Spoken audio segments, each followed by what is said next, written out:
Hansen finally understood why he could not even hurt the baby golden growler. They were not even on the same level. Although the golden growler was just born, it obviously had the characteristics of a super creature already. The black crystal that I got from that black beetle, could it also be the life essence of some super creature? Hansen thought about it and defeated his own theory. The black crystal didn't melt like the life essence of the golden growler, otherwise it was so small that it would be gone by now. The black crystal did not change a bit. Hansen did not have too much time to think. Holding the life essence, whenever he felt he could eat again, he would suck on the golden crystal until he was stuffed. Hearing the voice sounding in his mind again and again, Hansen felt that must be the happiest thing in life. Hansen thought that his trip was totally worth it at this point. It took Hansen more than a week to finish the entire block of life essence, and he got 10 super geno points, which surprised Hansen originally. Hansen thought that he must eat the entire super creature as well to get all 10 geno points, which did not seem to be the case. Maybe for super creatures, the geno points were concentrated in the life essence it carried. In fact, Hansen went back to the basin, trying to eat some of the golden growler's meat. However, he soon discovered that since he could not even hurt the baby golden growler, he had no way to consume the body of the giant lion. Although he felt disheartened, Hansen did not have any good methods. He had to comfort himself that maybe the meat of the golden growler would do nothing. I wonder how humans were able to kill the first sacred blood creature. Hansen was pondering, but had no conclusions. In God's sanctuary, there was no Skynet for him to consult. He hesitated and flew away from the island. Since he could not kill the baby golden growler, he should not stay there anymore. As the golden growler grew faster and faster, he might end up getting killed by it. Luckily, Hansen had sacred blood wings. Otherwise, he would not even be able to cross the ocean. With his experience following the golden growler, Hansen learned how big and complicated the god's sanctuary was. Now he was taking extra care wherever he went. Hansen thought that his trip over the ocean might be highly risky. After all, he could no longer tell the directions on the ocean and there were plenty of marine beasts. Although those beasts could not reach him in the sky, the sacred blood birds might endanger him. Maybe it was luck. Hansen flew for 2 days without running into any danger, and also killed a mutant fish, whose meat contributed 2 more mutant geno points. At this point, Hansen had 86 mutant geno points. More fortunately, Hansen even saw an island and a large modern ship next to it. Although there were no visible electronic equipment, Hansen could still tell from the material of the ship that it was a high-tech product. It even had the inscription Moon Goddess on it. However, the ship seemed to be gravely damaged and weathered. It must have been here for a long time. That did not matter to Hansen since there was a ship on the island, there must be people too. Maybe there was even a shelter on the island, which would be fantastic. That way, Hansen could use the teleport system to go back to school. He had been in God's sanctuary for several months and never sent any message back. He must have already missed the semi-annual assessment. He was not that worried about the assessment, but he knew that Ji Yenran must have been worried sick. When Hansen came close, he no longer felt good about it. The island was neither big nor small. Hansen could see the entire island from the sky, but he did not notice any buildings. Landing on the island, Hansen took back on his beast souls and was ready to find somewhere to have a rest. Suddenly, he saw a person walking out from the jungle. Seeing Hansen, that person paused, waved to Hansen and ran over. The existence of human beings made Hansen felt better about the place. He believed this meant the place was not too far away from a civilized location. Although humans could teleport the parts of ships and piece them together in God's sanctuary, no ship had modern energy system since no technologies could be used here, which was why all the ships could only sail in a small range. In addition, the ocean was a more dangerous place than the land in God's sanctuary, so no one dared to go too far with a ship. Normally speaking, ships were used to go to the surrounding areas and hunt weak marine creatures. Han Sen regarded the person, who was a 20-year-old young woman wearing a blue beast soul armor. She looked at Han Sen excitedly. "Are you from Green Island?" the young woman asked with a trembling voice. "I'm sorry. I don't know where Green Island is." Han Sen shook his head and wanted to ask the woman where he was. At this time, a few more persons ran from the jungle nearby. They were all about the same age as the woman. They were equally excited when seeing Han Senator. Everyone was asking Han Sen all kinds of questions. But the most frequent one was the woman's question, "Are you from Green Island?" "I am sorry. I am not from Green Island. I came from Steel Armor Shelter, suffered a shipwreck and ended up here. May I ask where I am?" Hearing Han Sen's reply, these people suddenly became extremely disappointed. No one would answer Han Sen's question.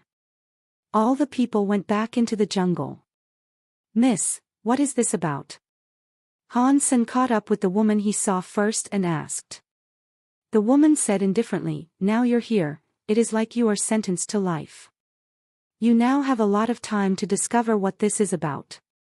She soon came back to the jungle like everyone else. Han Sen could guess that they probably suffered a shipwreck and ended up here. However, he still wanted to figure out where he was.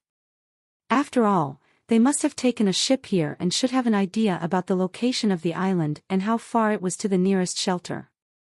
Han Sen quickly followed those people, who did not intend to chase him away either.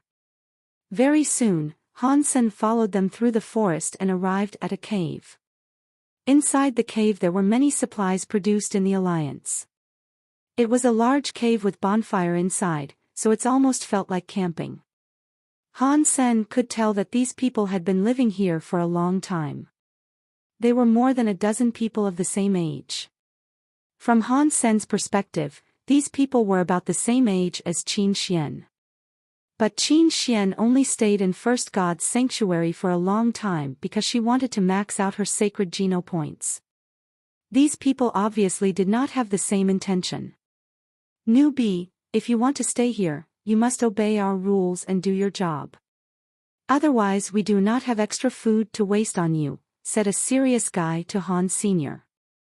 "There are plenty of creatures in the ocean and on the island, so I think I will be able to feed myself," Han Sen smiled and said. The group watched Han Sen with contempt, as if they had heard something funny. No one spoke though. It was as if they didn't even deign to mock him.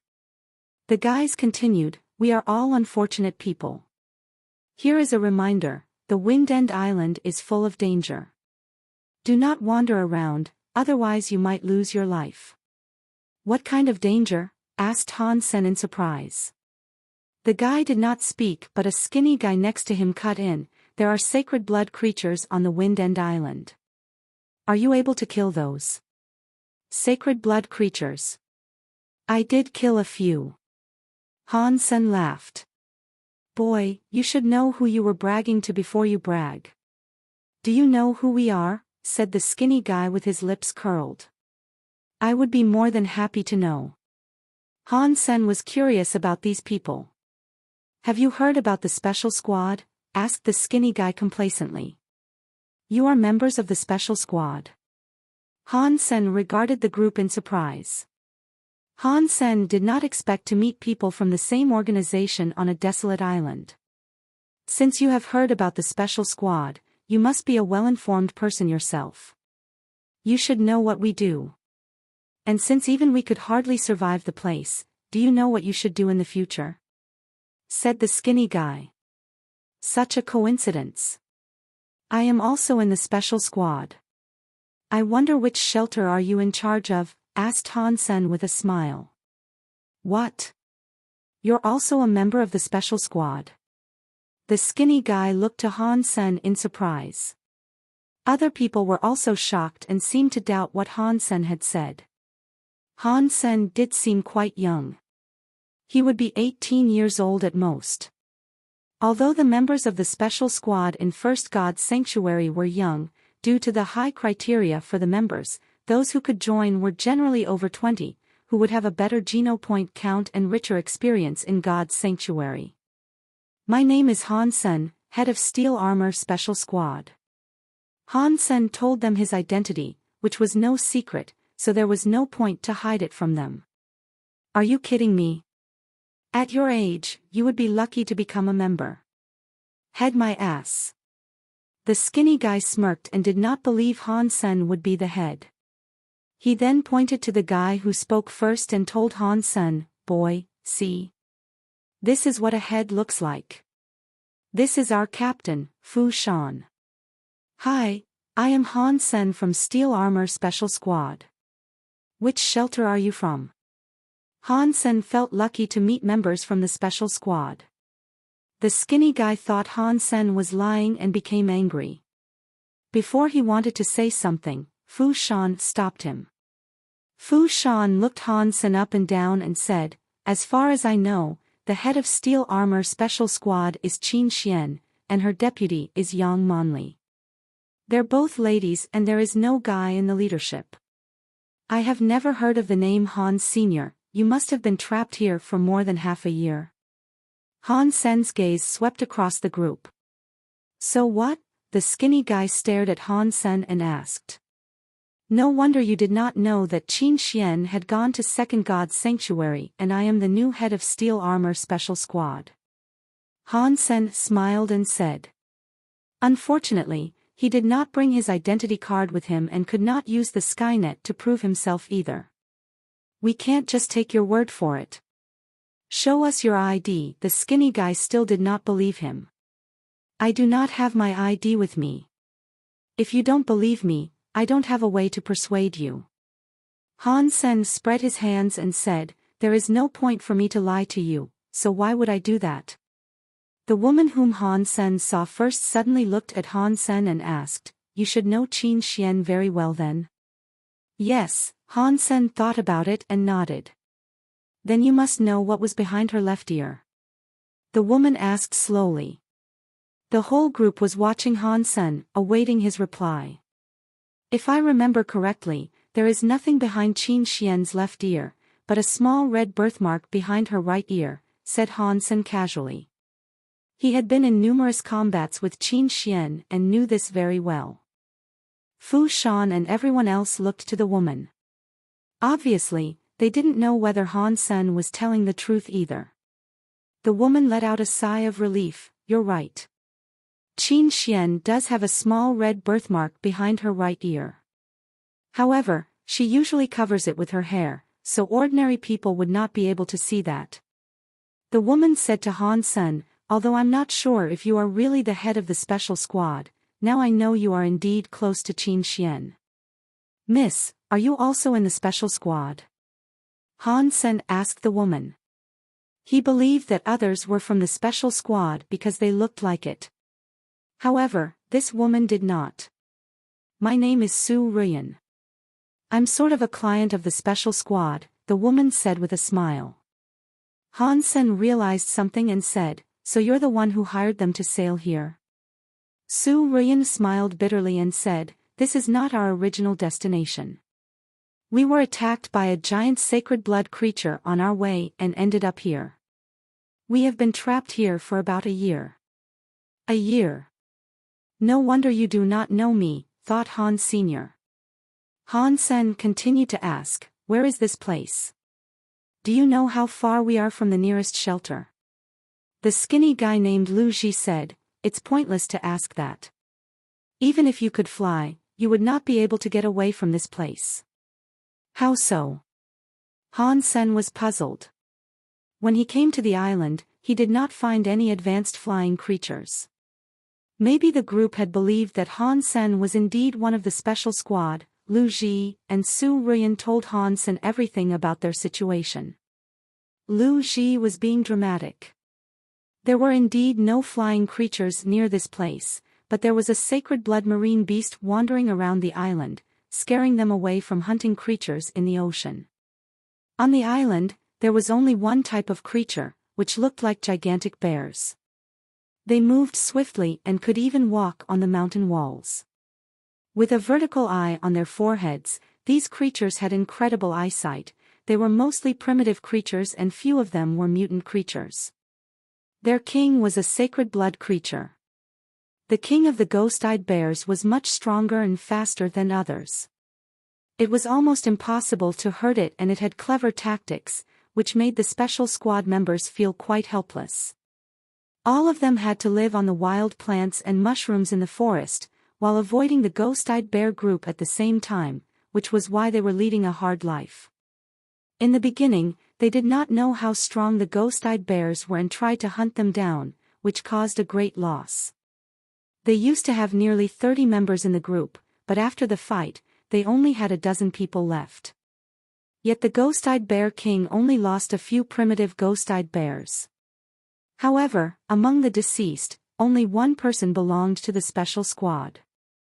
The squad used to have 10 members and now there were 9. As for the other deceased, they all worked for Su Ruyan. What surprised Han Sen was the fact that Su Ruyan was in the management of Starry Group. Han Sen also learned that they came from the Green Shelter on Green Island. Now they only knew that it took a ship half a month to arrive at Green Island from where they were. Other than the fact that Green Island was in the west, they had no idea where its specific location was. After all, after being attacked by the sacred blood marine beast, they were completely lost. Su Ruyan would not tell what they came here for, and being employed by Su Ruyan, the special squad could not leak the details of their mission either. However, Han Sen could tell that Su Ruyan was quite somebody, as they had been trapped on the island for a very long time, but others would still listen to her. Su Ruyan, I am also in the special squad. How about you and I make a deal? Asked Han Sen after learning everything. We have ended up here. What deal can I possibly make?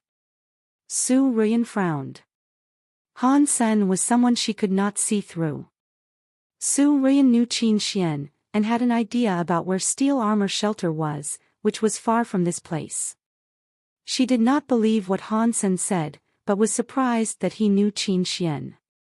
Ordinary people could not know about the red birthmark behind Qin Xian's right ear. Miss Su, what plan have you now? Do you want to be trapped here forever? Han Sen did not reply to her, but asked with a smile. Other than waiting for a rescue team, what can I possibly do? Asked Su Ruyan.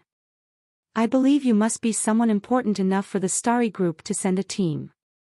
However, if they could find this place, I don't believe it would take a whole year. They haven't come so far, which means this is a hard place to find. Even if they don't give up, I wonder when they will be able to locate you, said Han Sr. Everyone's expression changed slightly. Of course, they knew this. However, the rescue team was their only hope at present. What do you want to say? Su Ruyan asked, displeased. Han Sen's words worked against her authority in the group. The reason why everyone still looked up to her was that they believed people would come for Su Ruyan's rescue. I mean, while you're waiting on the island, don't you want to eat better? Han Sen asked calmly. You have food? Su Ruyan watched Han Sen, unable to see any possibility of him carrying a large amount of food. I don't have any food with me, but there is plenty of food on this island, Han Sen smiled and said. You're thinking about the ghost-eyed bears. I think you should give up. I don't want to see anyone die. Su Ruyan was terribly disappointed in Han Sen's idea. If they had any chance at hunting the ghost-eyed bears, they wouldn't wait until this day. Su Ruyan did not even believe that Han Sen was the head of Steel Armor Special Squad. Even if he was, that would not change anything. Fu Shan was the head of a special squad and had a whole team with him. He did not have much chance against the ghost-eyed bear either. Being alone, Han Sen had no advantage whatsoever. Su Ruyan did not want to say anything to Han Sen anymore. She said she was tired and returned to her tent. Without actually seeing the ghost-eyed bears, Han Sen suggested to hunt them, which left Su Ruyan with a terrible impression. Before Han Sen could even suggest a deal, Su Ruyan expressed her distrust. But Han Sen didn't care. When he had the meat of Ghost-Eyed Bear, he believed Su Ruyan would beg for a deal. Su Ruyan must have a lot of resources to be able to hire the entire Green Special Squad. Han Sen felt he was responsible to blackmail her in order to thank God for sending him here. In addition, Han Sen hated everyone in Starry Group. And she would be no exception. Brother, you should be practical. Do not mess with Ghost-Eyed Bear, Lu Ji patted Han Sen on the shoulder and said. Obviously, members of Green Special Squad did not believe Han Sen could hunt ghost-eyed bears. They had been trapped on the island for a very long time and had a million strategies, yet none worked. The terrain on the Wind End Island was very complicated. With their strength and flexibility, the ghost-eyed bears could easily move around. The Sacred Blood Ghost-Eyed Bear King and a dozen mutant ghost-eyed bears cost them a lot of good men when they had more people. Han Sen alone would never make it. Fu Shan, our interest in my deal. Han Sen did not answer Lu Ji but asked Fu Shan. Tell me about it. Out of everyone's expectation, Fu Shan did not turn down Han Sen directly. Captain, what's to talk about with this guy? Do not believe his words, said Lu Ji hurriedly. Other members also tried to talk Fu Shan out of it, but Fu Shan only gestured everyone to keep silent. Han Sen smiled and said, Fu Shan, since we are all in the special squad, how about we hunt the ghost-eyed bears together? Afterwards, I will take the meat of the Sacred Blood Ghost-Eyed Bear, and we can share the rest half and half. What do you think? Fu Shan frowned. Han Sen was being too arrogant indeed. He did believe Han Sen had something special about him, otherwise it would be impossible for him to come here alone. However, Han Sen's words still made him cringe. Boy, you have no place to talk like that, said Lu Ji impatiently. Really? Han Sen of course disagreed. When he just came to the island, he saw some of the ghost-eyed bears from the sky. Ghost-eyed bear was not a unique species to the island, and Han Sen had seen them before. On the way he came here on the back of the Golden Growler, Han Sen had seen a Sacred Blood ghost-eyed bear from a large group swallowed by the lion alive. The Sacred Blood ghost-eyed bear had no chance of survival in front of the Golden Growler. Han Sen did not even know it was called ghost-eyed bear at the time being. Before being swallowed, the Sacred Blood ghost-eyed bear tried to resist, and Han Sen had learned what it could do. It was indeed very strong in terms of speed and strength. The scariest part was its vertical third eye, which gave it an ability similar to the Fairy Queen. After it opened its third eye, it was even able to avoid a strike from the Golden Growler. However, that was all it could do. Han Sen believed that the Sacred Blood ghost-eyed bear was merely a bit stronger than the Sacred Blood creature he killed in the Sand Valley. Because of the terrain and the number of the ghost-eyed bears, it was indeed difficult for them. Han Sen, on the other hand, had Sacred Blood wings and was a great assassin. He could use the color shifter Beast Soul to launch a sneak attack and did not need to fight the ghost-eyed bear head-on. If the members of Green Special Squad were willing to help, Han Sen was able to take out the entire ghost-eyed bear group. Without their help, Han Sen could do the same, which only took longer. A cut of half the meat was a great deal for the Special Squad fellows. Also, Han Sen wanted to finish up the business here earlier in order to go back to the shelter sooner. However, since they would not help, Han Sen did not bring it up again. After resting for a night, Han Sen left the cave and decided to hunt a ghost-eyed bear to show the group, especially Su Ruyan, so that he would be able to blackmail her. Are you really going to hunt the ghost-eyed bears?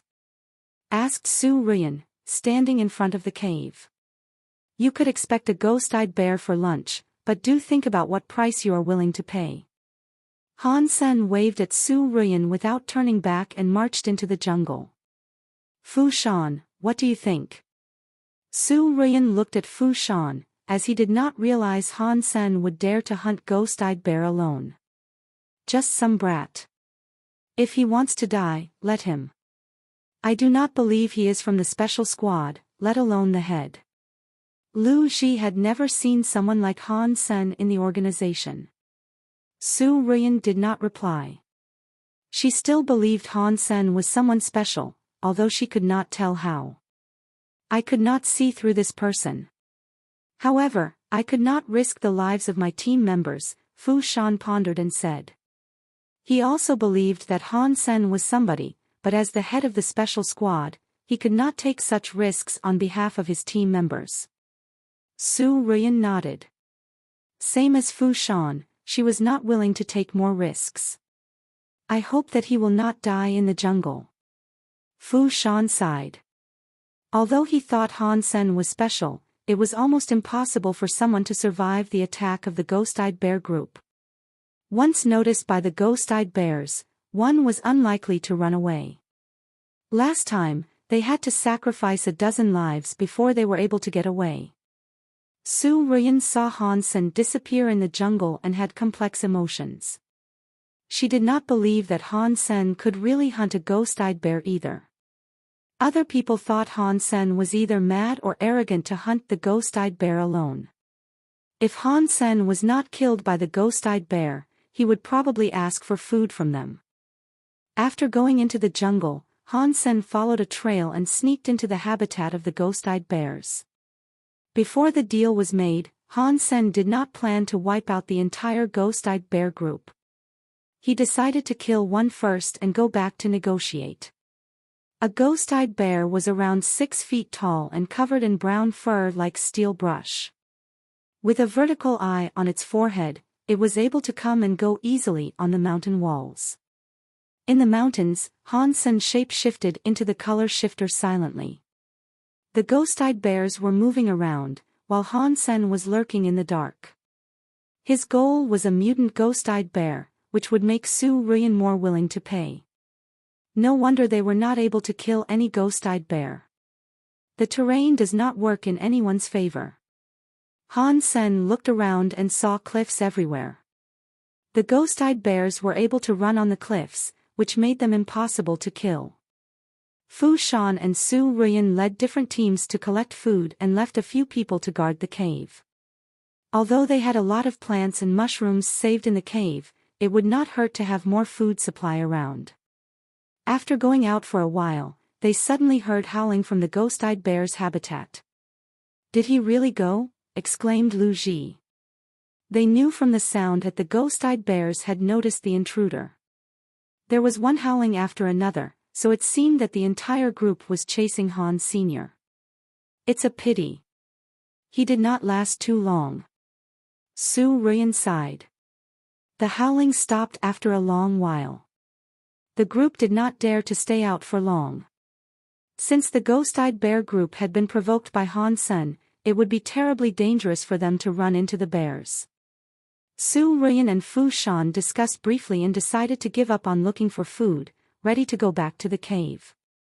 A mutant ghost-eyed bear. Not far from the cave, they suddenly saw a huge ghost-eyed bear, which scared everyone.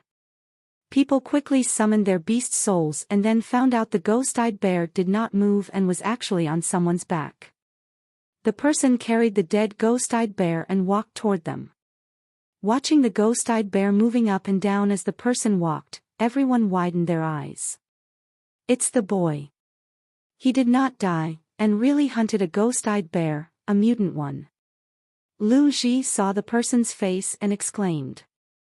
The others were also shocked, unable to believe their eyes. Han Sen was really able to hunt a ghost-eyed bear, and the mutant one, which was incredible. The first time they went, half of the people died and they were only able to kill some primitive ghost-eyed bears.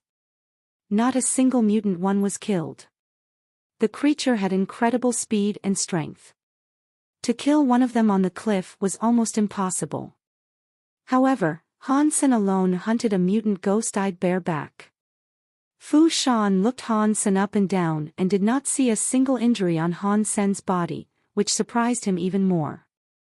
It was obvious from the howling that the entire ghost-eyed bear group was alarmed, but Han Sen still came back safe and sound, taking the body of a mutant ghost-eyed bear, which made him wonder how strong Han Sen must be to be able to achieve this.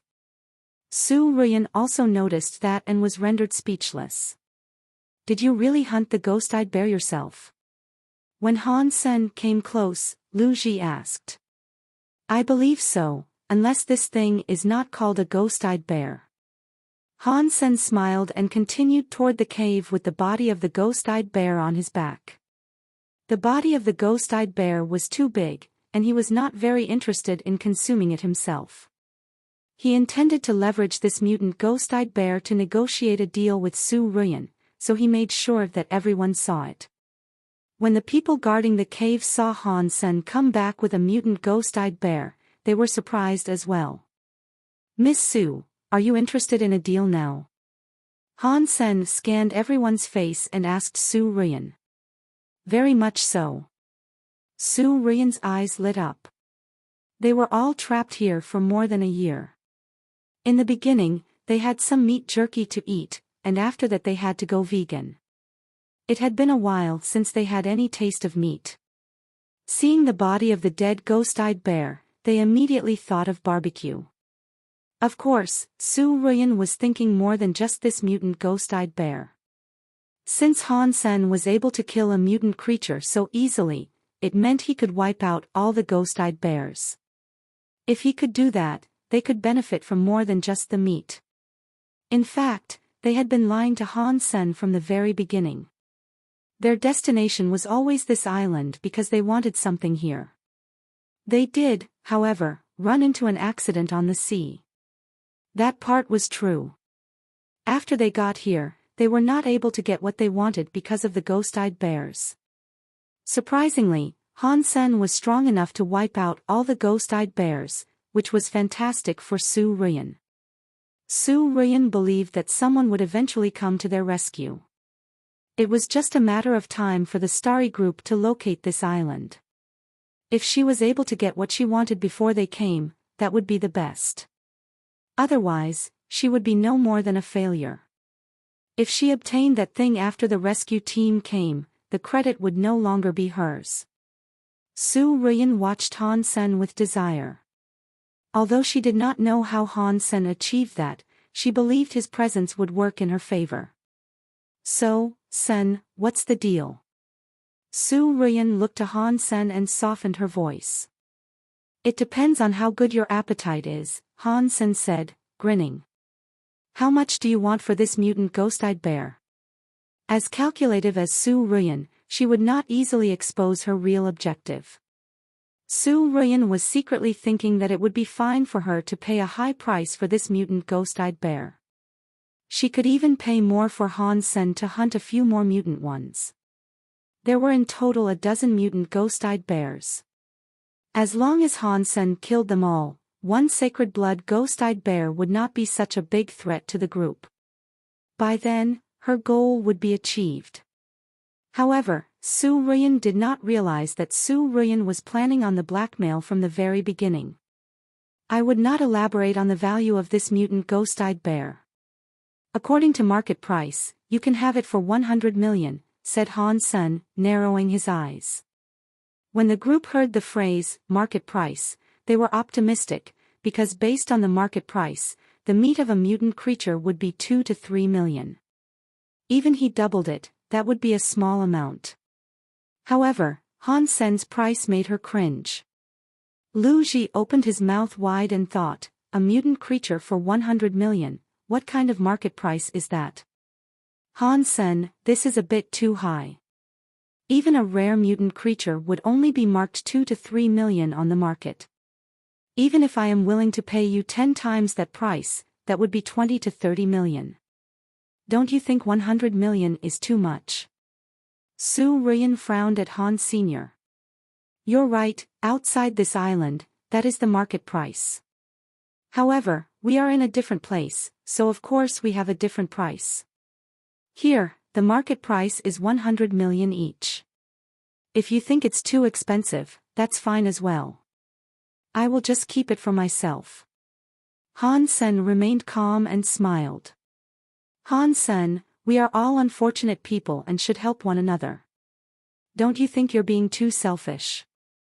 In addition, you're also the head of the special squad and a colleague of many people here. Would you sell them at the same price? Su Ruyan suddenly had an idea. If Han Sen answered yes, then everyone would be mad at him. If he said no, then it would be the same whether he sold it to Su Ruyan or Fu Shan. Su Ruyan did not care if she cannot eat the meat. As long as Han Sen could wipe out all the mutant ghost-eyed bears, she would be achieving her goal. Of course, I always have the same and fair price for everyone. Han Sen then looked to the Green Special Squad, and I did invite them to cooperate before. It is not my fault that they turned me down. Lu Ji blushed when hearing Han Sen's words. He was the one who objected the most and thought Han Sen was a lunatic. Su Ruyan heard Han Sen's words and was secretly excited. She kept a straight face and snorted, Han Sen, aren't you afraid that everyone will turn on you? Or are you not in the special squad at all? Since Han Sen came back, Su Ruyan and her men were circling Han Sen and the mutant ghost-eyed bear. As Su Ruyan made a long face, her people were also staring at Han Sr. Obviously, Su Ruyan was trying to threaten Han Senator originally. She was afraid that Fu Shan and his team might help Han Senator, as Han Sen's answer probably pissed off the entire special squad. She believed that Fu Shan would take her side if there was a fight. After all, they were trapped on an island and had not had meat in a long time. Fu Shan should not reject working with Su Ruyan against Han Sr. 200 million. Han Sen came up with a price that doubled the last offer. He did not even raise an eyebrow, as if he did not hear Su Ruyan's threatening remark. Fu Shan, this kind of behavior would never come from someone in the special squad. We should control him and interrogate him, said Su Ruyan. Su Ruyan thought Fu Shan would work with her for sure. After all, the special squad members were also checking out the mutant ghost-eyed bear greedily, and they did not have any affection toward Han Sen either. To her surprise, Fu Shan shook his head and said, I have no idea whether he is in the special squad, and that doesn't concern me. Fu Shan ordered everyone on his team to step aside. It was obvious that he did not want to meddle in this matter. Although his team members wondered why Fu Shan made the decision, they had a lot of trust in their captain and followed his order. Su Ruyan was dumbstruck. Based on her understanding, Fu Shan was a rational person. Even if he did not want to harm Han Sen, he would agree to take the mutant ghost-eyed bear first.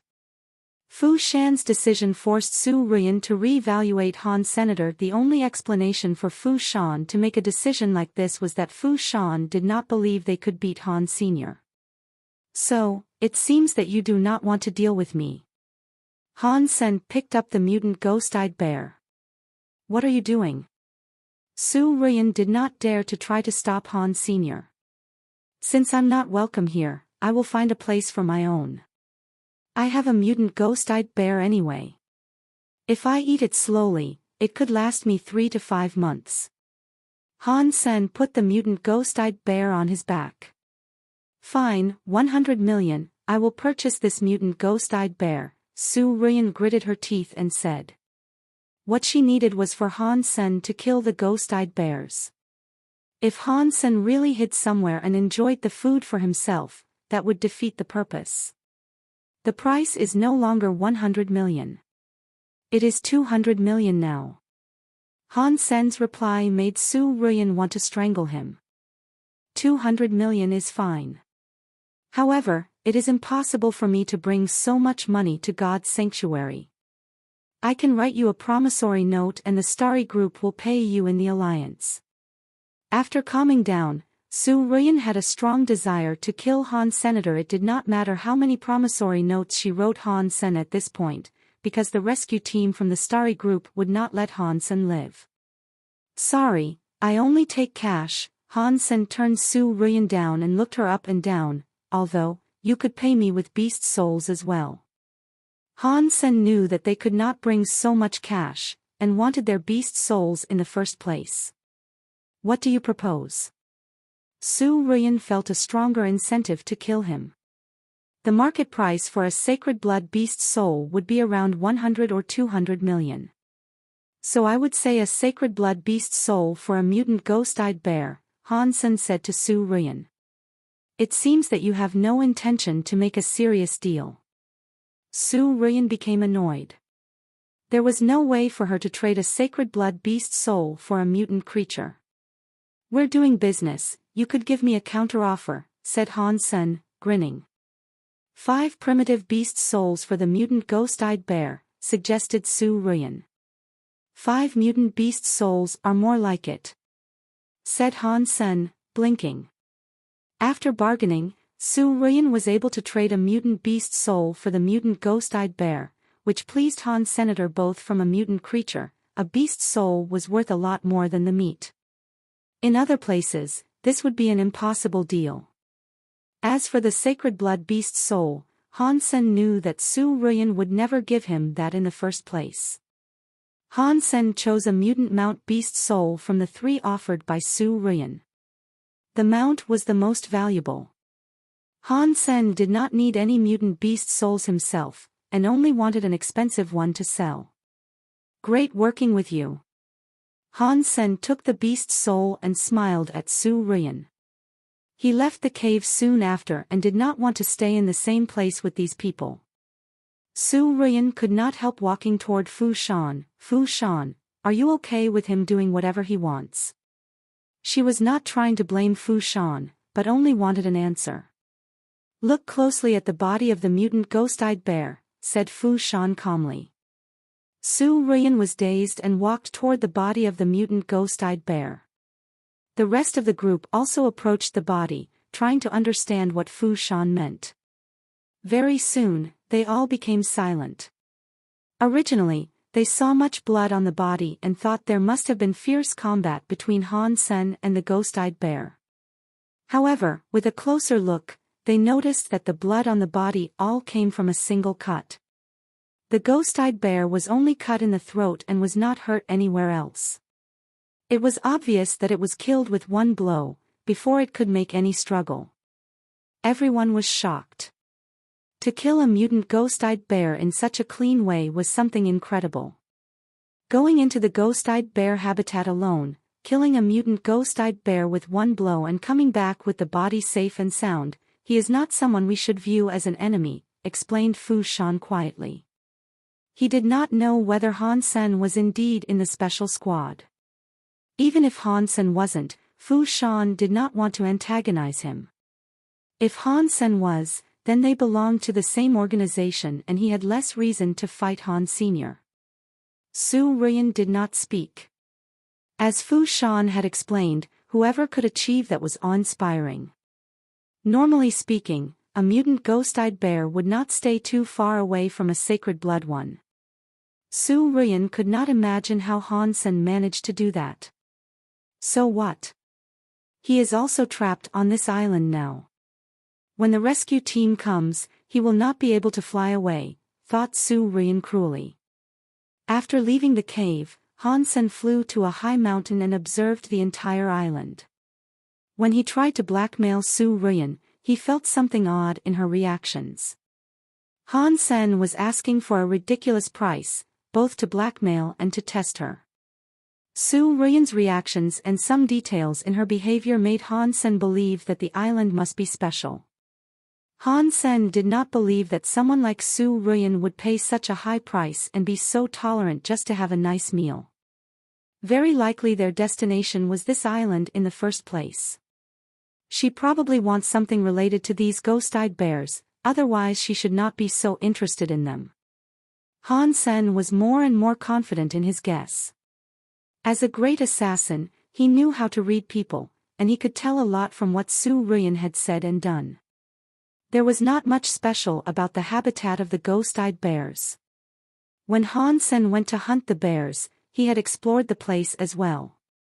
There was nothing other than the ghost-eyed bear group, which only had one sacred blood king among them. It was impossible for Su Ruyan to make this trip just to hunt the sacred blood ghost-eyed bear. No sacred blood creature in the world was worth so much trouble. In addition, Hansen knew from the fact that they could not do anything about the ghost-eyed bear that they did not come here for this specific creature. Otherwise, if they prepared well and had enough tools, it would not be that difficult to hunt the sacred blood ghost-eyed bear. If they did not come here for the ghost-eyed bear, but for something related to the ghost-eyed bear. Hansen pondered, touching his nose. He suddenly thought of something, maybe it's for that. Hansen flew higher into the sky for an overlook of the bear habitat. Going higher and higher, Hansen thought he must be right. The mountains on the island were layered. Watching from above, they looked like a giant lotus, with each mountain resembling a petal. The ghost-eyed bears lived in the center. That's it. Hansen was overjoyed when looking at the odd shape of mountains. The only place that would guarantee a beast's soul in God's sanctuary was the nest of creatures, in addition to the Mystery Island. The number of creatures in God's sanctuary was almost unlimited. In an area, even if all the creatures were killed, new creatures would appear before long. Humans had done extensive research on this and concluded that most creatures did not come from their own reproduction, but somewhere humans called nest. These nests were usually hidden tens of thousands of feet underground. Once in a while, a large number of creatures would be born from the nest. Humans were still not sure how the creatures arrived at different locations in God's sanctuary. In a random expedition, some people found a nest that was exposed on the ground for some reason. After some exploration, they found that in each nest, there would be an egg. If one were to break that egg, one would get a beast's soul for sure. The egg itself was not dangerous, but normally speaking, there would be many creatures living in the nest, which made it difficult to go all the way into the nest and break the egg. If one were lucky, there might be only ordinary and primitive creatures in a nest. However, if there were sacred blood creatures in a nest, one would have to be prepared for a bloodbath. For those who were able to kill a sacred blood creature, it was rather a good thing, since they could have extra gains. The nests rarely appeared on the surface, so only a few people had seen them. A nest on the surface had one significant feature, always located in a type of terrain called the life lotus. The life lotus was formed by layered mountains, and the entrance to the nest was always located in the center of the lotus. According to what Hansen had read from the Skynet, creatures in the nest would not go out directly from the entrance. Until today, no one knew how the creatures in the nest ended up all over God's sanctuary. However, the entrance to the nest was occupied by the group of ghost-eyed bears. Su Ruyan and others did not expect this to happen, and thus failed to enter the nest. Hansen did not realize that the reason that the group had not entered the nest yet was mainly because they had lost most of their equipment on the ocean, under the attack of marine beast. Since you had failed, I should probably go first. Hansen was considering how to enter the nest with great joy. Originally, he wanted to hunt some ghost-eyed bears and gain more mutant beast souls from Su Ruyan. Knowing that this was a nest, he would not hurt the ghost-eyed bears anymore. Undoubtedly, these ghost-eyed bear were the best watchdogs. With them here, the group would never be able to enter the nest, and Hansen could look for the egg peacefully inside. Well done, Su Ruyan, you tried to lure me to kill more mutant ghost-eyed bears and you could enter this nest. Hansen smirked secretly. Unfortunately, I already know your plan and you shall be disappointed. Hansen landed on the mountain and sneaked toward the center of the life lotus. He had been there once, and would be able to enter the nest without alarming the ghost-eyed bears. As for the sacred blood ghost-eyed bear, Hansen prepared to kill it after breaking the egg. Obviously, these ghost-eyed bears did not live in the nest. Their occupation of the surrounding area was merely a coincidence. Hansen used the color shifter to move slowly to the entrance. After more than an hour, he was in front of the nest. Like what was described on the Skynet, the nest was a stone cave going straight down like a well. The stones were black and smooth, and the entrance was so narrow that only one adult could pass at a time. Hansen did not hesitate before sliding down. With a fall of 12 feet, his feet touched the ground. In front of his eyes appeared a path zigzagging down. Surrounding him were black stones, among which there were many gleaming green crystals. Although they looked dismal, it was still much better than darkness. People called these crystals green gold, which could be seen everywhere in nests. They were not harmful to health, but were not useful in any way either. Han Sen decided to be careful and summoned his phantom ant armor, protecting himself thoroughly and slowly walking down the winding path. According to the Skynet, the length of this path should be around 8 miles. Normally speaking, there would be no creature on this path. Han Sen did not dare to fully trust the Skynet and was still being wary. However, the Skynet was right this time and he did not see a single creature on the way. When he finally saw a wall of green gold blocking his way, Han Sen knew he had arrived at the destination. According to what people said on the Skynet, as long as he broke this wall, he would see the real nest. However, once the wall was broken, if there were creatures inside, they would launch attacks immediately. And one must prepare oneself for that. The war being intact also confirmed the fact that the ghost-eyed bear did not come from this nest. Han Sen tried to see through the wall of green gold and determine if there were creatures inside, but the green gold was not clear enough. Since he was already there, Han Sen decided to go for it. He grabbed the diamond sword, took a deep breath, and slashed the sword at the wall. Bang!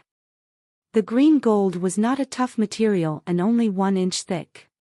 With Han Sen's strike, a 6-foot-tall 1-foot-wide opening suddenly appeared. Han Sen looked inside the opening warily with the diamond sword in his hand and was dumbstruck by what he saw. It was an underground metropolitan bathed in green light. The roof was decorated with millions of pieces of gleaming green gold, like an entire green galaxy. All sorts of black rock cells crisscrossed like a labyrinth. There was nothing artificial.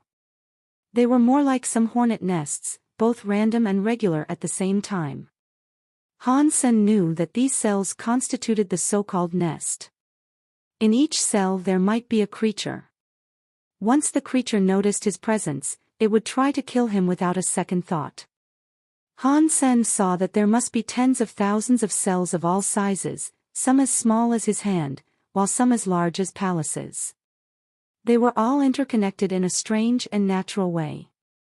All the deities in this world, please give me your blessings. I wish there would not be too many creatures. Some primitive creatures would do, prayed Han Sen as he tiptoed. Although there was enough space for him to fly across the nest, Han Sen did not plan to use his wings. When he flew up, all the creatures could see him clearly and would potentially attack him in groups. It was not like the roof was so high he could avoid all the attacks, so Han Sen decided against that.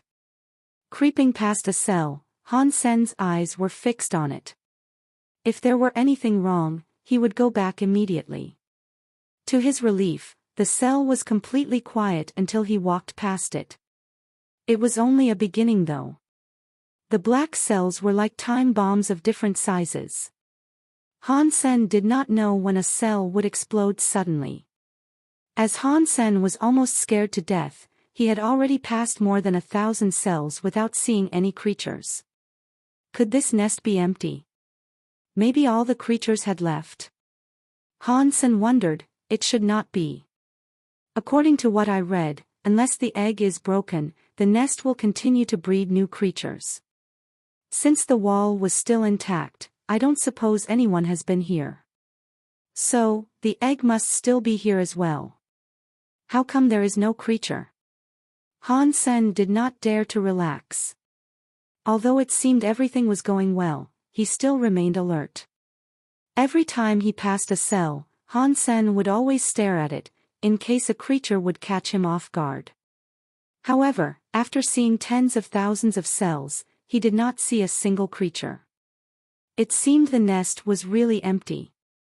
This is so weird. According to the Skynet, the nests discovered before would always have at least hundreds of creatures inside, and sometimes it could even be thousands. How come there is nothing here? Suddenly, Han Sen heard a crack. He immediately looked in that direction. It was a 9-foot-tall cell more than 30 feet away from him. It had cracked and the cracks were expanding. Finally, Han Sen did not get too nervous. He walked back a few steps and found a spot with more space, eyes fixed on the cell looking like a tomb. As the cell continued to crack, it was falling apart. Will stop. Bang. Suddenly the cell was knocked open by something and collapsed. A figure rushed out of the cell. A humanoid creature. After seeing the figure, Han Sen suddenly grasped the diamond sword tighter. Normally speaking, a humanoid creature was very likely to be a sacred blood one. The creature was a skeleton that looked like it was made of white jade. Between its bones, there were no gaps like an ordinary skeleton. With these extra links, it was extremely flexible.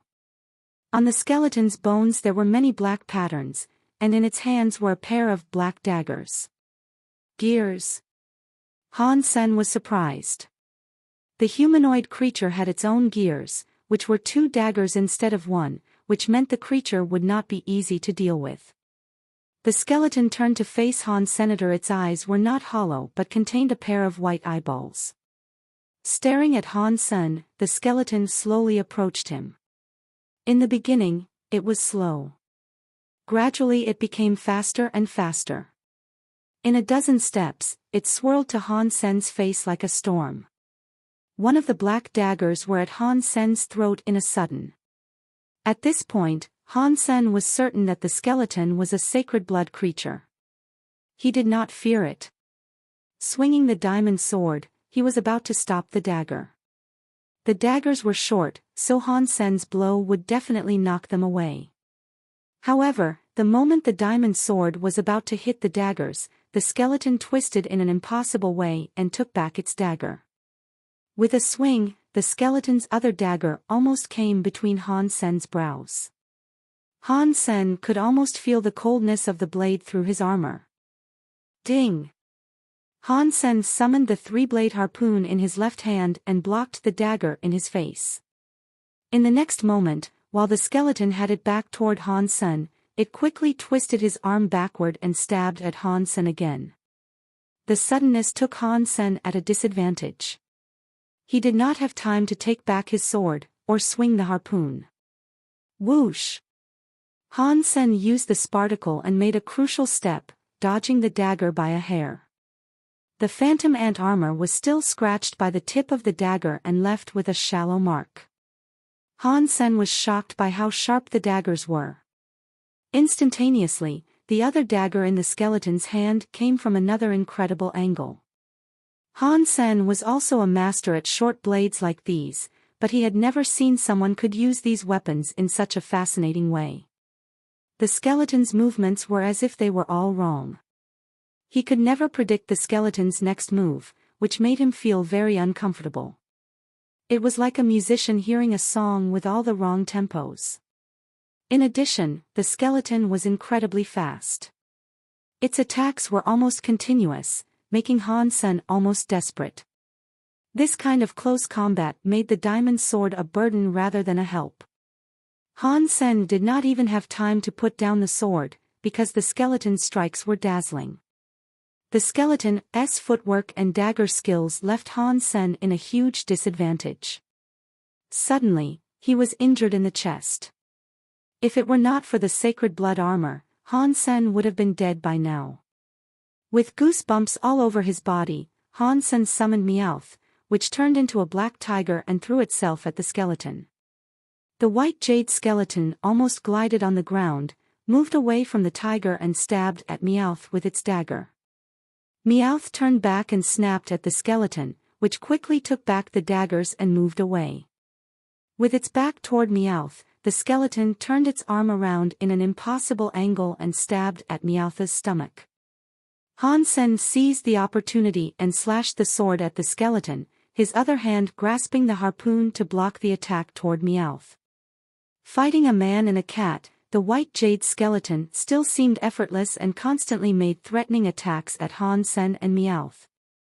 Very soon, Han Sen discovered that it was not a great idea to summon Meowth, as the skeleton actually used its miraculous footwork to confine their movements. This creature is rogue. Han Sen cursed secretly. When Meowth was attacking the skeleton, he quickly ran away. At this point, both he and Meowth were injured, while the skeleton remained unharmed. There was no point in continuing the fight. Han Sen decided to retreat and think of a different method. Luckily, Meowth was distracting the skeleton so that Han Sen could run far enough before he took Meowth back. The white jade skeleton would not leave Han Sen alone and quickly ran after him. Han Sen did not dare to hesitate anymore and dashed toward the path where he came from. The skeleton would not give up. It was even faster than Han Senator. With Meowth's help, Han Sen retreated while fighting, eventually arriving at the broken wall. Han Sen quickly crawled through the opening, and the skeleton followed him. Drop dead. Han Sen was happy to see the skeleton moving into the narrow path, where its footwork would no longer work that well. Han Sen quickly drew the Beetle Knight's spear and stabbed it at the skeleton. In such a small space, a longer weapon was a lot better than a shorter one.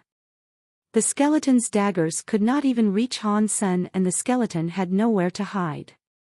It had to cross the daggers in front of its chest to block the incoming spear. However, Han Sen's spear carried a strong spinning force, and the skeleton failed to stop it. Han Sen thought he must have been successful, but the skeleton quickly glided back like a phantom, faster than Han Sen when he used Sparticle. The skeleton seemed to be quite intellectual. Knowing it would not be Han Sen's match in the narrow path, it no longer tried to follow him, but chose to stay and guard the wall. Han Sen had to leave the nest. He had to think of a way to get rid of this white jade skeleton. Otherwise he would never be able to reach where the egg was. Damn! There just happens to be a powerful sacred blood creature in this nest. Han Sen felt quite upset. He quietly crept out of the nest and killed a primitive ghost-eyed bear for food.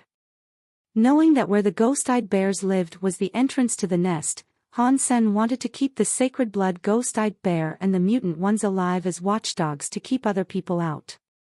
Han Sen looked for a safe place in the mountains and collected some branches to make a fire.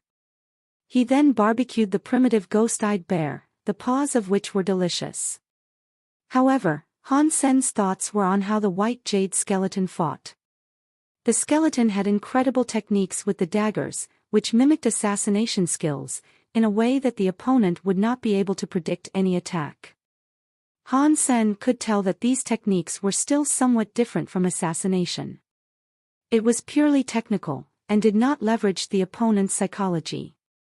Using these techniques, the skeleton created a kind of disorder and made it impossible for someone to judge how it would react. In addition, the structure of the skeleton was also different from a normal person, allowing it to achieve all kinds of movements. If I want to kill it, I have to understand this tempo, otherwise I would never win. Han Sen carefully thought back every detail of the combats with the skeleton, trying to find some patterns from its movements.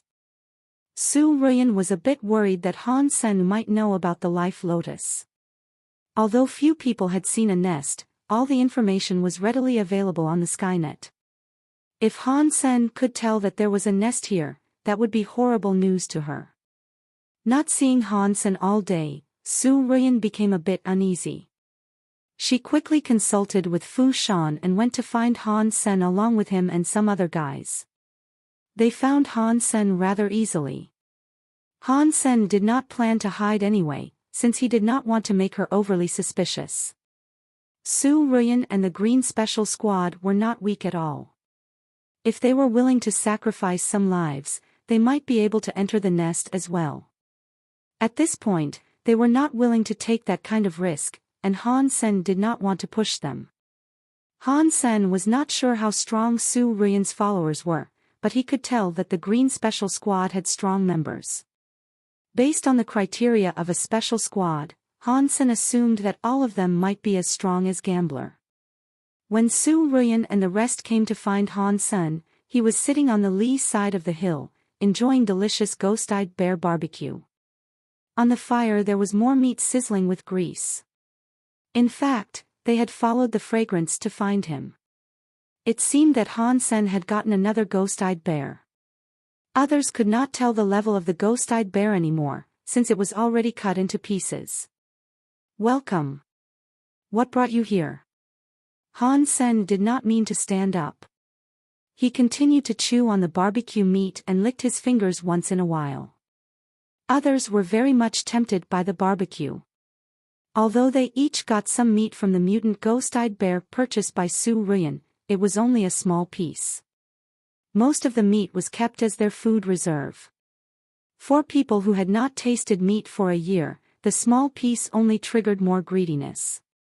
Seeing Han Sen eating away, they all could not help swallowing. Su Ruyan saw that Han Sen was still here and felt much more relaxed. Everything would be fine if Han Sen did not enter the nest. "Han Sen, we came to talk about buying more ghost-eyed bear meat. You should know that the ghost-eyed bear would not last very long with so many people in the group," Su Ruyan smiled and said. She was only trying to tempt Han Sen to kill more mutant ghost-eyed bears. Han Sen pondered and replied, "That is not easy. I hunted again today and did not find any chance to kill a mutant ghost-eyed bear, so I had to kill a primitive ghost-eyed bear. How much will you pay for a primitive one?" Su Ruyan did not really need the meat, and a primitive ghost-eyed bear would be useless to her. She smiled and said, "We've all witnessed your ability. It is so easy for you to kill a mutant ghost-eyed bear. Now don't be humble. Yes, we maxed out on our primitive geno points a long time ago. We hope that you could get us a few more mutant ghost-eyed bears, and we would pay you well," one of the guys working for Su Ruyan said. Han Sen smirked inwardly, but pretended to be ignorant. "It's not that I do not want to earn more beast souls.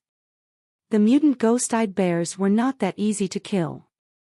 If they keep moving in groups, there is nothing I can do.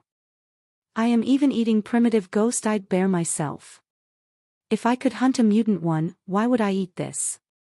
The rest believed Han Sen's words, since they did not believe that mutant creatures were convenient to kill either. After all, ghost-eyed bear was a strong creature. As an unevolved person, Han Sen could not be that strong. Su Ruyan suddenly smiled and said to Han Sen, "So how much do you want for a primitive ghost-eyed bear?" "Same price," Han Sen said, not even thinking. The group of people were dazed and did not understand what Han Sen meant. Su Ruyan looked at Han Sen and asked, "Sen, you did not mean that you want a mutant beast soul for this primitive ghost-eyed bear?" "Exactly," said Han Sen, nodding. "That makes absolutely no sense. A mutant ghost-eyed bear for a mutant beast soul, so why is a primitive ghost-eyed bear also worth a mutant beast soul?" asked Lu Ji. Lu Ji was planning to exchange one of his less advanced beast souls for a primitive ghost-eyed bear so that he could eat better. Who knew that Han Sen would ask for a mutant beast soul? Those who worked for Su Ruyan immediately protested and wanted to bargain with Han Sr. Han Sen insisted on the price. "What I'm selling is meat, so it does not matter whether it is primitive or mutant. Same price, take it or leave it. I am trapped here anyways and have no use of your beast souls. As long as I can fill my own stomach, I would rather not to take any risks." None of them was willing to trade a mutant beast soul for a primitive ghost-eyed bear, so they all had to go back to the cave empty-handed. Han Sen did not mind that. Every day at lunchtime, he would go to the windward side of the cave and start a barbecue, trying to tempt the group. In the beginning, they could still hold it back and just eat pieces of the first ghost-eyed bear they bought. However, the taste of meat is addictive. After eating meat, they could hardly swallow the plants anymore. In addition, that first ghost-eyed bear did not last very long. Smelling the delicious barbecue every day, all of them wanted to kill Han Sen and take the meat for themselves. Han Sen was doing that every day both to keep them hooked and to reassure Su Ruyan that he had no idea about the existence of the nest. In fact, Han Sen would enter the nest every evening to fight the white jade skeleton. However, the white jade skeleton was so powerful that Han Sen could not get rid of it anytime soon. In the process of fighting the skeleton, Han Sen gradually became familiarized with its dagger skills in footwork. He was obsessed with finding a way to beat the skeleton. Han Sen had carefully observed the footwork and dagger skills of the white jade skeleton. In addition to the skeleton's movements that could not be achieved by any human, its footwork and dagger skills alone were very impressive. Both its footwork and dagger skills were always out of order.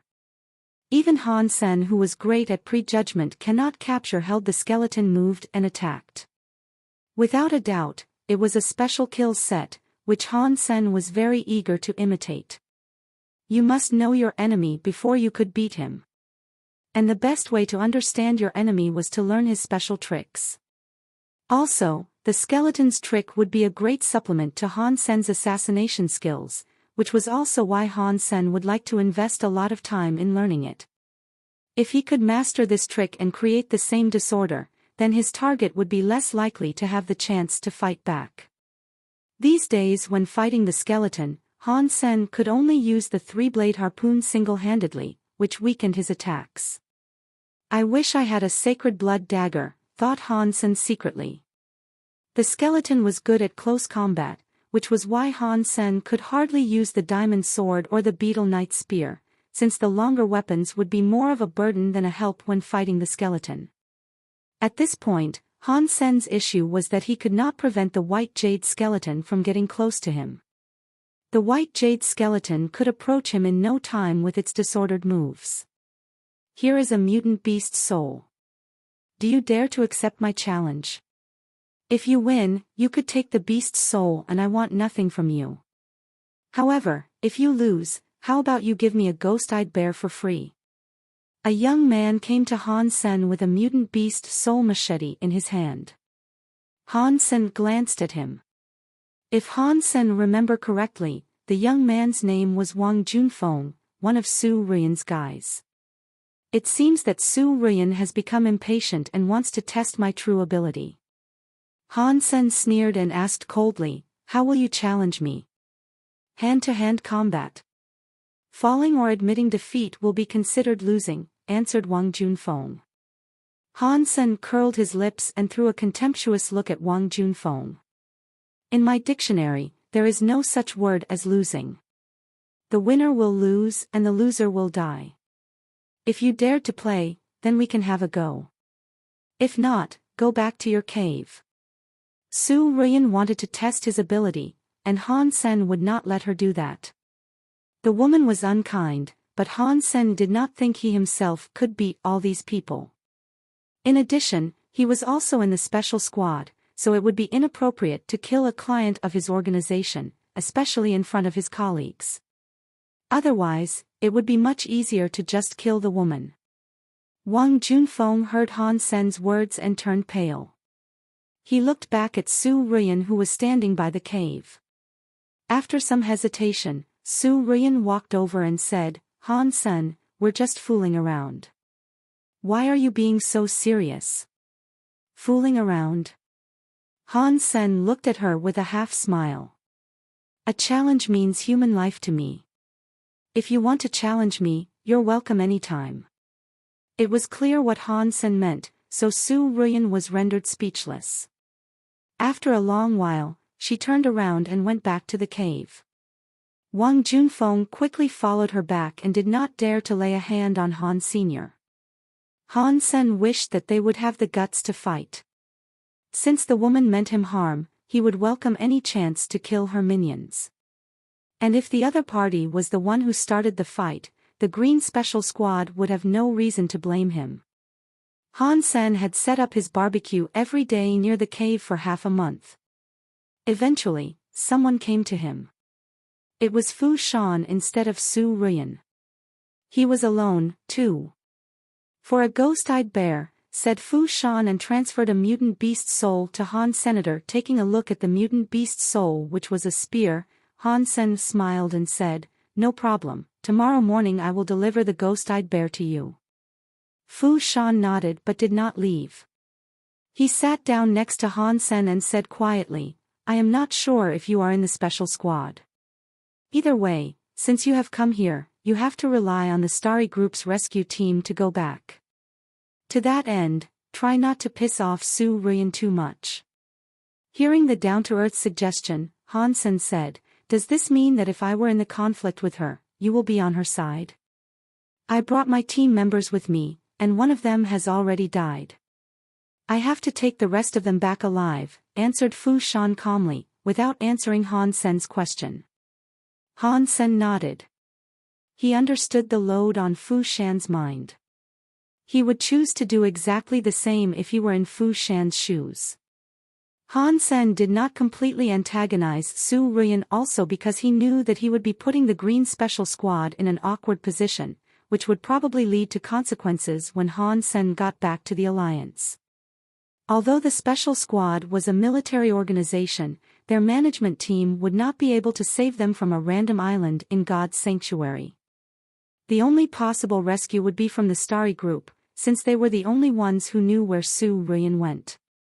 If you trust me, I could make peace between you and Su Ruyan. When the rescue comes here, I will make sure that you leave this place together with us, said Fu Shan sincerely. I thank you for your kindness, but I am not going to bow my head to the woman.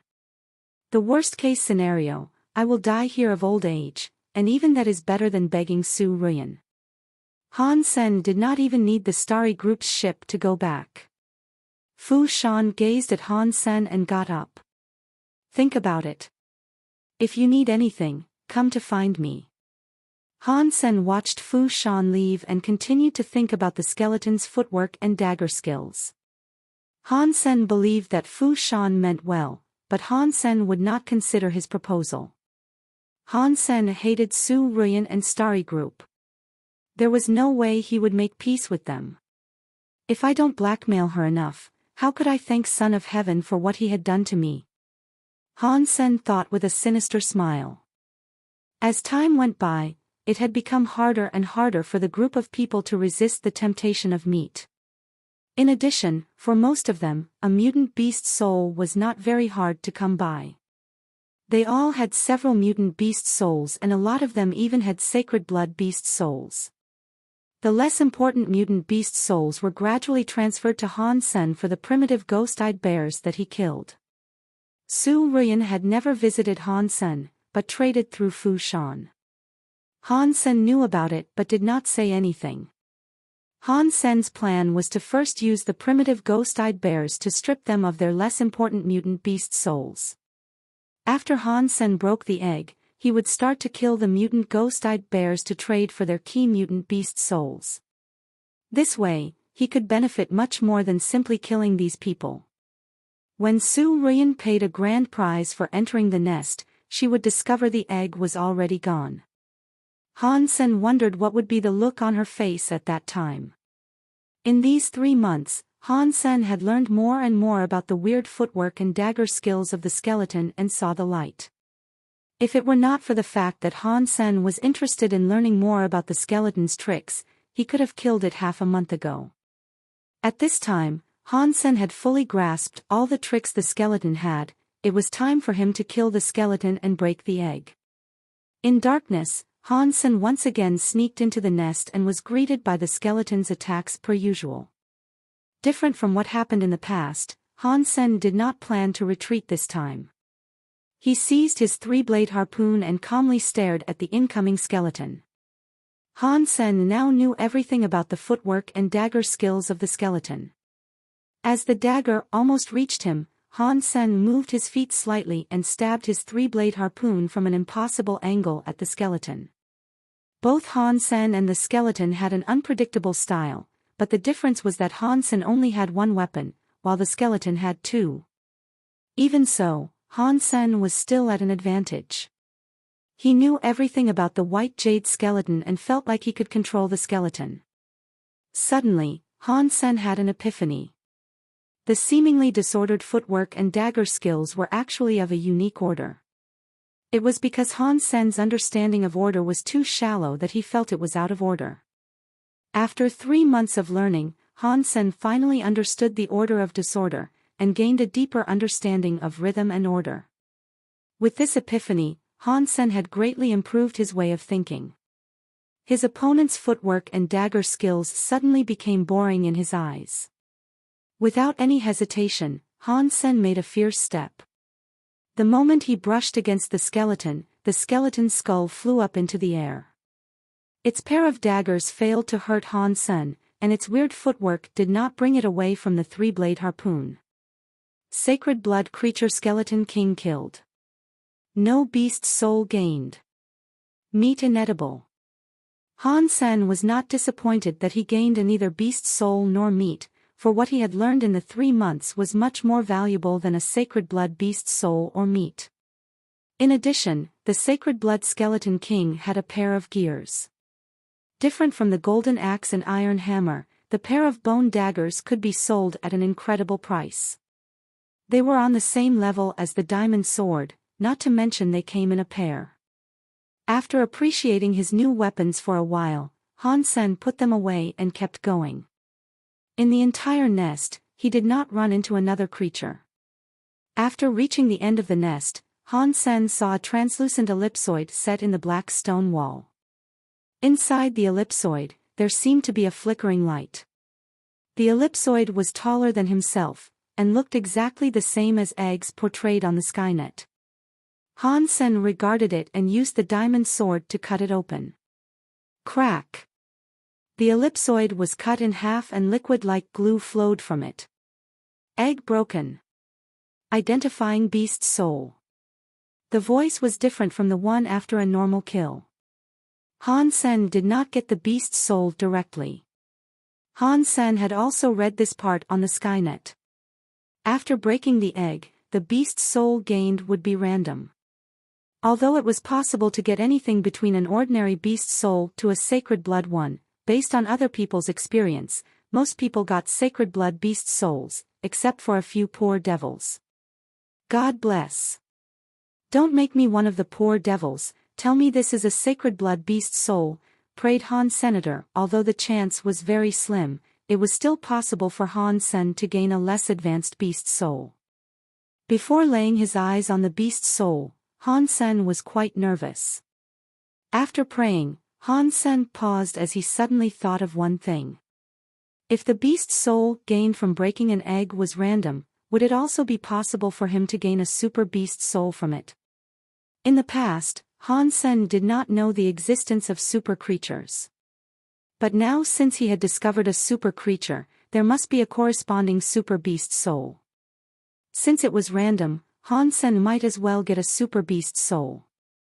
God, forget about my prayer just now. Let's do it all over again. Give me a super beast soul. This might be the very first super beast soul gained in human history. You have to help me. And other deities as well. I will be so pious to all of you if you grant me a super beast soul.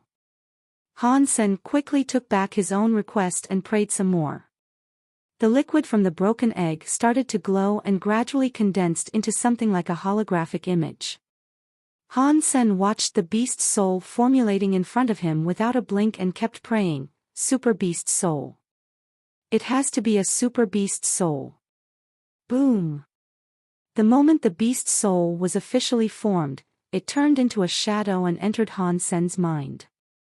At the same time, he heard the familiar voice. Beast soul identified. Sacred Blood Beast Soul Flame Lieutenant gained. Han Sen was slightly disappointed that he did not get a super beast soul, but he understood that it was normal not to win the lottery. Sacred Blood Beast Soul was something nice too.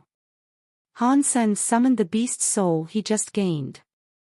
With a ball of fire, a devil-like creature appeared in front of Han Sen's eyes. It was burning with red flames and looked rather magical. Type of beast soul of Flame Lieutenant, Aura. Looking at the 4 letters, Aura, Han Sen's disappointment disappeared completely. Instead, he was overjoyed. The 4 letters were simply a godsend in Han Sen's eyes. Rare did not begin to describe the scarcity of beast soul aura. Even a mutant beast soul aura could be sold at an incredible price. And that did not just apply to First God's Sanctuary. Even in Second God's Sanctuary, a good beast soul aura, even just a mutant one, would be highly popular, despite the fact that most sacred blood beast souls from First God's Sanctuary would be useless there. As long as there was an aura, all the beast souls around it would be enhanced. As far as Han Sen knew, Son of Heaven had a mutant beast soul aura. When he summoned the beast soul aura, it could improve the ability of all the beast soul within the range of 30 feet by 20%. Beast soul weapons would become sharper. Armor and shields would become tougher. And even shape-shifting beast souls would bring the users more power. For a team, a beast soul aura was definitely a core strength. When a team went hunting, if they had a beast soul aura, their efficiency would be multiplied.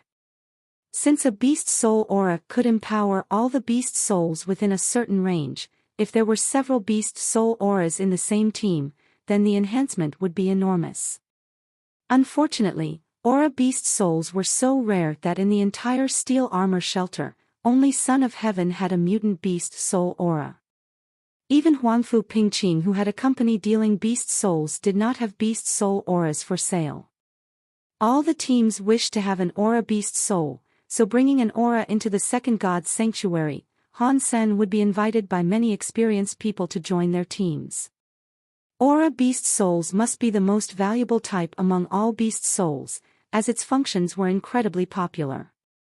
Han Sen did not even expect himself to gain a beast soul aura, because they were so hard to come by. And this one he gained was a sacred blood one, which brought him so much joy. My prayers worked. A beast soul aura would make me popular everywhere I go. Han Sen celebrated. It was already late and Han Sen took back the flame lieutenant and went out of the nest. Although he had already gained great stuff, Han Sen did not forget to blackmail Su Ruyan. Since there was nothing left in the nest, Han Sen could now kill the mutant ghost-eyed bears and sell them to Su Ruyan. However, Han Sen would not deign to look for her himself. Instead, he let Fu Shan know of his intention to hunt mutant ghost-eyed bears and his worry that Su Ruyan would not be interested in them. After Fu Shan told Su Ruyan about Han Sen's thoughts, Su Ruyan became thrilled and agreed to purchase however many mutant ghost-eyed bears Han Sen could hunt. Although at this point everyone only had important mutant beast souls left, Su Ruyan did not even care about the beast souls she owned when hearing the fact that Han Sen was about to kill mutant ghost-eyed bears. She promised that she would purchase all the mutant ghost-eyed bears that Han Sen would hunt. 1 mutant beast soul for 1 mutant ghost-eyed bear, and she would take them all. Although mutant beast souls were precious, they were nothing compared to what they would gain after entering the nest. So, her priority was that Han Sen killed as many as mutant ghost-eyed bears as possible. In addition, Su Ruyan had her own thoughts. Since Han Sen was trapped on the island anyway. When the Starry Group's rescue team arrived, he would have to board their ship to leave the Wind End Island. At that point, if she asked him to give back all the beast souls, he would have to obey. No matter how strong he was, Han Sen would not be willing to die on this island of old age. Su Ruyan had no idea that Han Sen was never counting on the Starry Group. So far, he did not fly away only because he was not sure about the location of the Green Island. When the ship of Starry Group came here, he did not need to go on board. As long as he followed them from afar, he could fly to the Green Island. Han Sen's only concern at the point was that Starry Group would not send a rescue team. In that case, he would have to make a guess about the location of Green Island, which would be relatively riskier. Han Sen knew that if he killed too many mutant ghost-eyed bears at one time, then the ghost-eyed bear group would become too weak. Then, the others would not need to buy ghost-eyed bears from him and could just choose to hunt themselves. Since the Starry Group was not here yet, Han Sen could not leave the island anyway. He took his time and killed a mutant ghost-eyed bear once every few days to exchange for a mutant beast soul. After a month, when Han Sen had gained the 7th mutant beast soul from Su Ruyan started to discuss with Fu Shan about going to the nest. As she estimated, it was about time that Starry Group finished training new staff and sending them over. She had to beat those people to the beast soul in the egg. Otherwise, she would have achieved nothing in this trip, which could harm her position in the Starry Group. Han Sen also felt it was about time that Su Ruyan made the move, so he did not expect that she would order 3 more mutant ghost-eyed bears from him. The Starry Group is indeed full of wealthy people. Han Sen thought his source of income had already drained, and did not realize that Su Ruyan was such a big spender.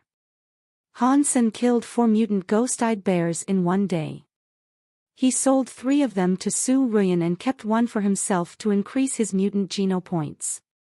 On this day, Su Ruyan and others enjoyed a meal of meat stew, after which they hurried to the nest. Han Sen was not at all worried and continued to enjoy his barbecue. He seemed to have no intention to follow Su Ruyan. Su Ruyan's only concern disappeared seeing Han Sen had not noticed them. She led the team and quickened her pace. In the mountains that formed the Life Lotus, there was no real path to walk on. They had to climb the rocks to get through many places. At many places where there were paths, it was also incredibly scary to go through. The paths were less than a foot wide, and with a slip, one would fall and die. 4 humans could not do the same as Ghost-Eyed Bear. In addition, on the ocean, the group had lost their climbing equipment and one of the team members who had sacred blood wings, which made their situation extra hard. After entering the Life Lotus, they were soon noticed by the ghost-eyed bears, whose giant bodies came and went like wind on the steep cliffs. Seeing the group of ghost-eyed bears came to them fiercely, Su Ruyan ordered everyone to find a secure spot and get ready to fight. The mutant ghost-eyed bears posed the most threat to them, while the primitive ones were not much trouble. At this time, since most of the mutant ghost-eyed bears had been killed by Han Sen, they could cope just fine. The group of people stayed on a relatively flat platform and killed all the ghost-eyed bears coming at them. Having been holding back for more than a year, the group lashed out all their anger on these creatures. With a shrill howling from the sacred blood ghost-eyed bear king, all the ghost-eyed bears retreated instantaneously to higher mountains, leaving the group of people alone. The group continued marching ahead and killed all the ghost-eyed bears they saw. Because the mutant ghost-eyed bears were too few in numbers, they were not much of a threat. The sacred blood ghost-eyed bear dashed to them from the cliffs fiercely, its white fur gleaming like silver. Han Sen had already landed on the top of a high mountain, watching the fight while eating barbecue. He had been curious how Su Ruyan planned to deal with the sacred blood ghost-eyed bear. On mountains like these, there was not much room for people to move around. In order to fight a strong sacred blood creature, one would have to have sacred blood wings. As Han Sen was making different presumptions, he suddenly saw Su Ruyan's body turning into a giant more than 12 feet tall. She raised a fist and threw a punch at the sacred blood ghost-eyed bear. Her fist was like a sledgehammer and landed on the sacred blood ghost-eyed bear hard. The body of the sacred blood ghost-eyed bear was very strong. Unless one were to use a sacred blood weapon, one could hardly hurt it. However, with Su Ruyan's punch, the arms that the sacred blood ghost-eyed bear raised to defend itself were broken, after which the giant fist continued to hit the sacred blood ghost-eyed bear in its chest. The rib cage of the sacred blood ghost-eyed bear collapsed. Spitting out blood, the ghost-eyed bear fell off the cliff and was about to die. Su Ruyan, on the other hand, quickly shrank in size and turned back to herself. She looked a little pale. Han Sen was dumbstruck and did not understand what kind of beast soul Su Ruyan had used. Looking at her face, Han Sen did not think she could do that again. No wonder Su Ruyan had never given any thought to the sacred blood ghost-eyed bear, but feared the mutant ones a lot. Since she could only use the miraculous beast soul once, she could not afford to waste it on the mutant ghost-eyed bears, but had to save it for the sacred blood one. Han Sen did not have more time to think. He quickly summoned the horn bow and the mutant black stinger arrow, aimed at the falling sacred blood ghost-eyed bear and made the shot. The black arrow went across the sky like a lightning bolt.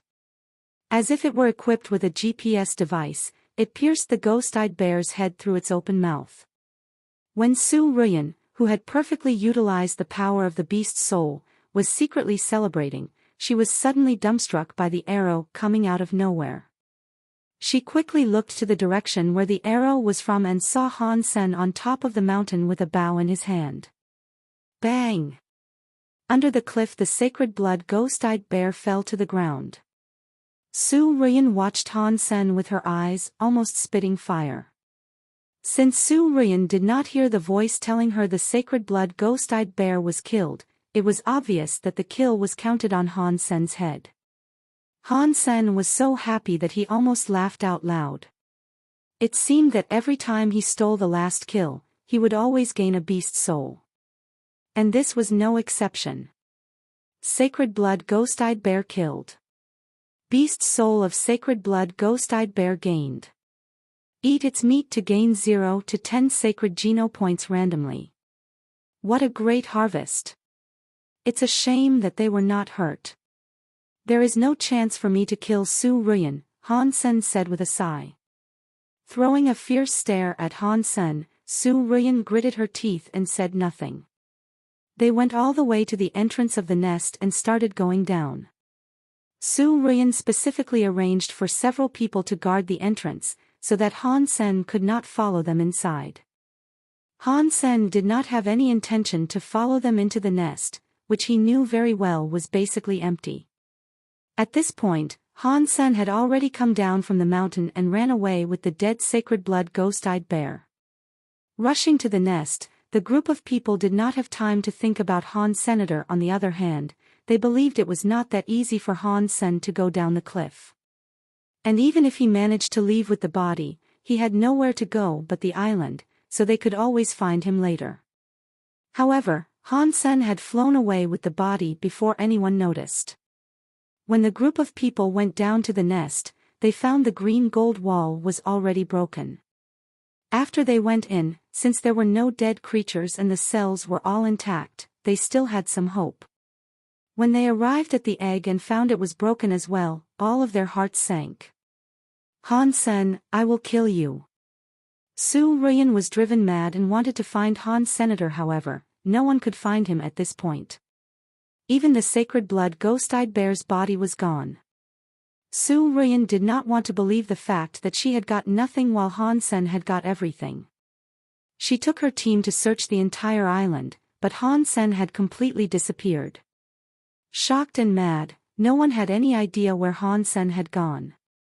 In fact, Han Sen only took the sacred blood ghost-eyed bear's body on the ocean to hide for a period of time. After the searching, he went back to the Wind End Island, found an extremely steep cliff, and started to eat the sacred blood meat.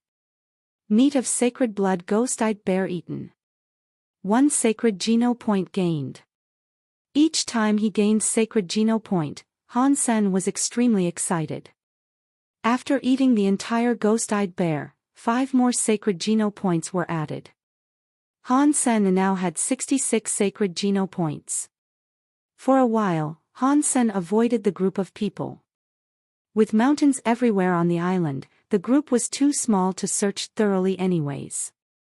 In addition, when they searched before, they already thought that Han Sen was no longer on the island. Otherwise it would be impossible for the sacred blood ghost-eyed bear to disappear from the island.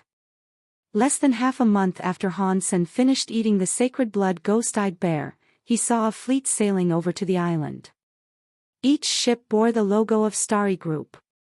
Han Sen did not know what Su Ruyan told the rescue team. One day later, the fleet left the island. Han Sen followed the fleet afar. The ships could only rely on the wind to sail and was not very fast. All Han Sen needed to do was to keep the fleet in his sight. In fact, Han Sen even thought the fleet were too slow. However, there was no modern technology allowed in God's sanctuary, so it was only natural the ships were slow. In nearly a month, Han Sen did not run into any danger and fed on some marine creatures from time to time. As for the sacred blood marine beast mentioned by the group, Han Sen had never seen it. Maybe it was scared away by the fleet. Han Sen finally understood that when the group of people came here, they must have come in a similar fleet. However, they ran into a sacred blood marine beast and only one ship of the fleet arrived at their destination. And that ship collapsed in the end as well. One day, Han Sen eventually saw a piece of land and felt overjoyed. When he landed on the place he saw, he realized that it was the green island the group of people were talking about. However, it was not a real island, but a peninsula connected to the mainland. On the peninsula, there was a green shelter. Han Sen used the teleport device in green shelter to return to Black Hawk. It had been almost a year since he came to God's sanctuary. Han Sen wondered how his friends and the Steel Armor Special Squad were doing. After returning to his dorm, all his roommates were delighted to see him. They thought that Han Sen must have died in God's sanctuary considering how long he had been gone. In this day and age, this sort of thing was very common. Few people could come back after disappearing for a long time. Han Sen's roommates were all sophomores and about to become juniors. However, Han Sen must take the makeup assessment, the score of which would determine whether or not he could stay in Black Hawk. There were many precedents like this, so there was a rule that as long as the returning students passed the assessment, they would be allowed to continue their study. If they could not pass, they would be expelled. Han Sen was not that worried about the assessment. He took up his comlink and saw many unanswered calls, the majority of which were from Ji Yanran. His mother also called him many times. Zhang Danfeng, Qin Xian, Yang Monli, Tang Zhenliu, Wang Mengmeng, Huang Fu Pingqing, Lin Beifeng, and Chu Lili had also called him. Han Sen first dialed his mother's number. And the call immediately went through. Although Luo Sulan did not know that Han Sen had disappeared in the God's sanctuary, but she was quite worried since Han Sen had not called him in a long time. Han Sen did not mention anything about his adventure, but told his mother that he was busy with his study. He would rather hear his mother's complaints than for her to worry. After chatting with his mother for a long time, Han Sen tried calling Ji Yanran. Although he knew that it very likely would not go through, he still decided to give it a shot. Indeed, her service had been discontinued. Han Sen's roommates had already told him that Ji Yanran had left Black Hawk to do an internship. They said she was serving on an interstellar warship. After being enlisted, one must use a special comlink and could not use an ordinary one. So, there was no way that Han Sen could reach his girlfriend. His roommates also told him that Ji Yanran had lost a lot of weight since Han Sen disappeared. She also became extremely silent. Except for studying like there was no tomorrow, she rarely went to any Hand of God Society activities. Several months ago, she left Black Hawk for an internship on the warship. Han Sen felt guilty, but there was nothing he could do. He dialed back to call everyone who had called him and told them he was safe. Chu Lili went to the warship together with Ji Yanran, so Han Sen could not contact her either. Qin Xian's number was still in service, but no one answered. Han Sen assumed she must be in Second God's sanctuary. Han Sen thought that since he had been gone for so long, a new head of the special squad must have been appointed in his stead. After all, there were rules about that. What he did not expect was that he still had the position, and Yang Monli had taken care of all the business of the special squad. Han Sen was surprised. In this condition, Yang Monli as his deputy could have stepped up and replaced him. However, she chose to leave the position to him. After talking to other members in the special squad, Han Sen learned that the management wanted for Yang Monli to take his place, but Yang Monli refused. Han Sen was surprised about his finding. He knew that Yang Monli had always wanted to become the head of the special squad and could not imagine she would give up such a perfect opportunity. He dialed Yang Monli's number and wanted to thank her. However, young Monley simply told him what happened in the special squad in this year in an impersonal tone and did not give him any chance. In fact, the two of them did not have the best relationship, and Han Sen felt it was difficult for him to say something nice as well. Although Han Sen did not care that much about this position, he still needed to thank young Monley for helping him. "Brother, why didn't you inform me when you came back?" Huang Fu Pingqing called Han Sen and said. "Because I'm scared," said Han Sen with a smile. He had blackmailed Su Ruyan in the worst way possible and of course had offended the Starry Group. Huang Fu Pingqing was Son of Heaven's cousin, so Han Sen was not sure if he should call her. Ares Martial Hall had always been conducting business among different shelters. So, no one would know better how to go back to Steel Armor Shelter from Green Shelter than Huang Fu Pingqing. Han Sen wanted to get the information from Huang Fu Pingqing on how to going back to Steel Armor Shelter. Otherwise, he would not be able to eat the sacred blood creature he had been feeding. How did you dare to blackmail Su Ruyan like that since you're scared? If my cousin Son of Heaven is still in Steel Armor Shelter, I would advise you never to go back. However, he had evolved and gone to Second God's Sanctuary, and you wouldn't have any chance to see him there again. Obviously Huang Fu Pingqing had learned what Han Sen had done on Wind End Island. And she was rather shocked. Son of Heaven became an evolver. Han Sen was dazed. But that made a lot of sense, since Son of Heaven had about the same genopoint count as Qin Xian, and it was about time that he evolved. "Do you want to go back from Green Shelter?" asked Huang Fu Pingqing seriously. "Of course I do. Do you have any good ideas?" Han Sen did not expect Huang Fu Pingqing to bring this up first. Of course. However, it could be very costly, Huang Fu Pingqing grinned and said. "How much?" Han Sen had blackmailed a lot of mutant beast souls from Su Ruyan and had gained a lot of other stuff. At this point, he could afford spending some money. "If it were anyone else, I would not go through such trouble no matter how much I could earn. However, in your case, as long as you're willing to become a member of Ares Martial Hall, I would make sure that you go back safely." Huang Fu Pingqing blinked at Han Sr. "Please name the price first," Han Sen frowned and said. He did not want to be regulated. In addition, since seeing the super creature Golden Growler, Han Sen had a different mindset. At the time being, his goal was to hunt super creatures and gain super geno points. Becoming a part of an organization would only slow him down. "How about the sacred blood beast soul you gained from the nest?" Huang Fu Pingqing was quite flexible. "This price is too high, isn't it?" Han Sen frowned.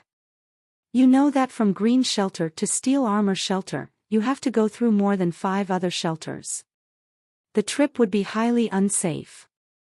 I will have to dispatch our guys in each and every shelter to take you back safely.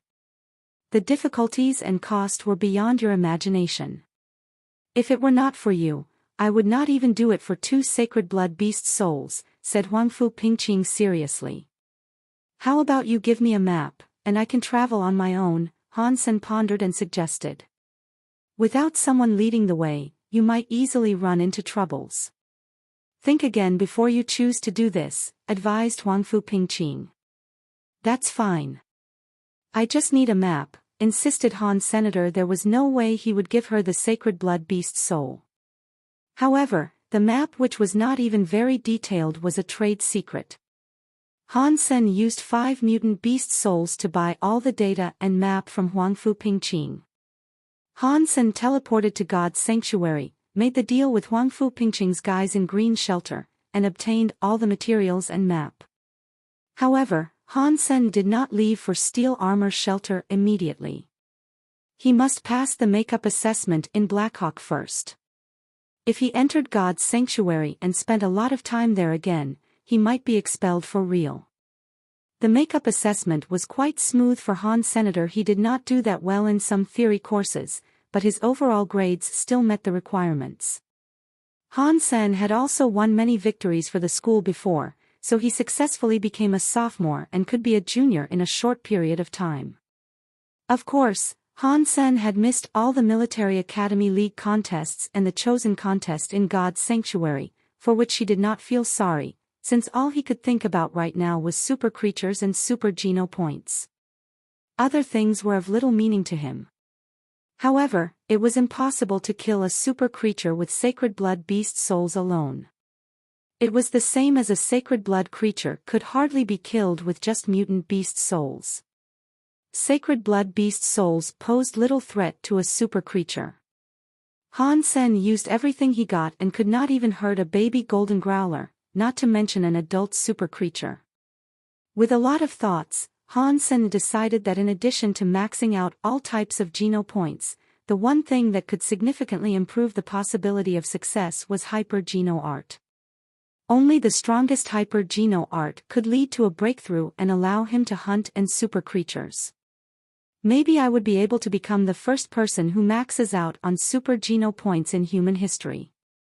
Han Sen was completely focused on super geno points and could not be distracted by anything else. How to kill a super creature was the most important question in his mind. There was not anything about super creatures on the Skynet or the Special Squad insider materials. It was very likely that humans had never killed a super creature so far. Maybe some people had encountered super creatures. But since they were not able to kill one, they would never know that it was a super creature, but took for granted that it was an especially strong sacred blood creature. When Han Sen first saw the golden growler, he also thought it was just a strong sacred blood creature and did not realize there was a higher level. Without any data, Han Sen had to rely on himself to kill super creatures. Without any way to gain a super beast soul, Han Sen had to practice some stronger hyper geno arts. Han Sen would max out on his sacred geno points one day, which was bound to happen. However, even with all 4 types of geno points maxed out, Han Sen did not believe he could be a threat to any super creature. Han Sen had to become stronger in order to kill a super creature. Having seen how powerful the golden growler was, Han Sen had an idea what kind of strength could be threatening to a super creature. Han Sen's only hope at the point was hyper geno arts. He had been practicing jade skin, but it was not a hyper geno art that could be rushed. If Han Sen had started since his childhood, maybe he would have made more progress. However, he started quite late, and it took time for him to be significantly stronger.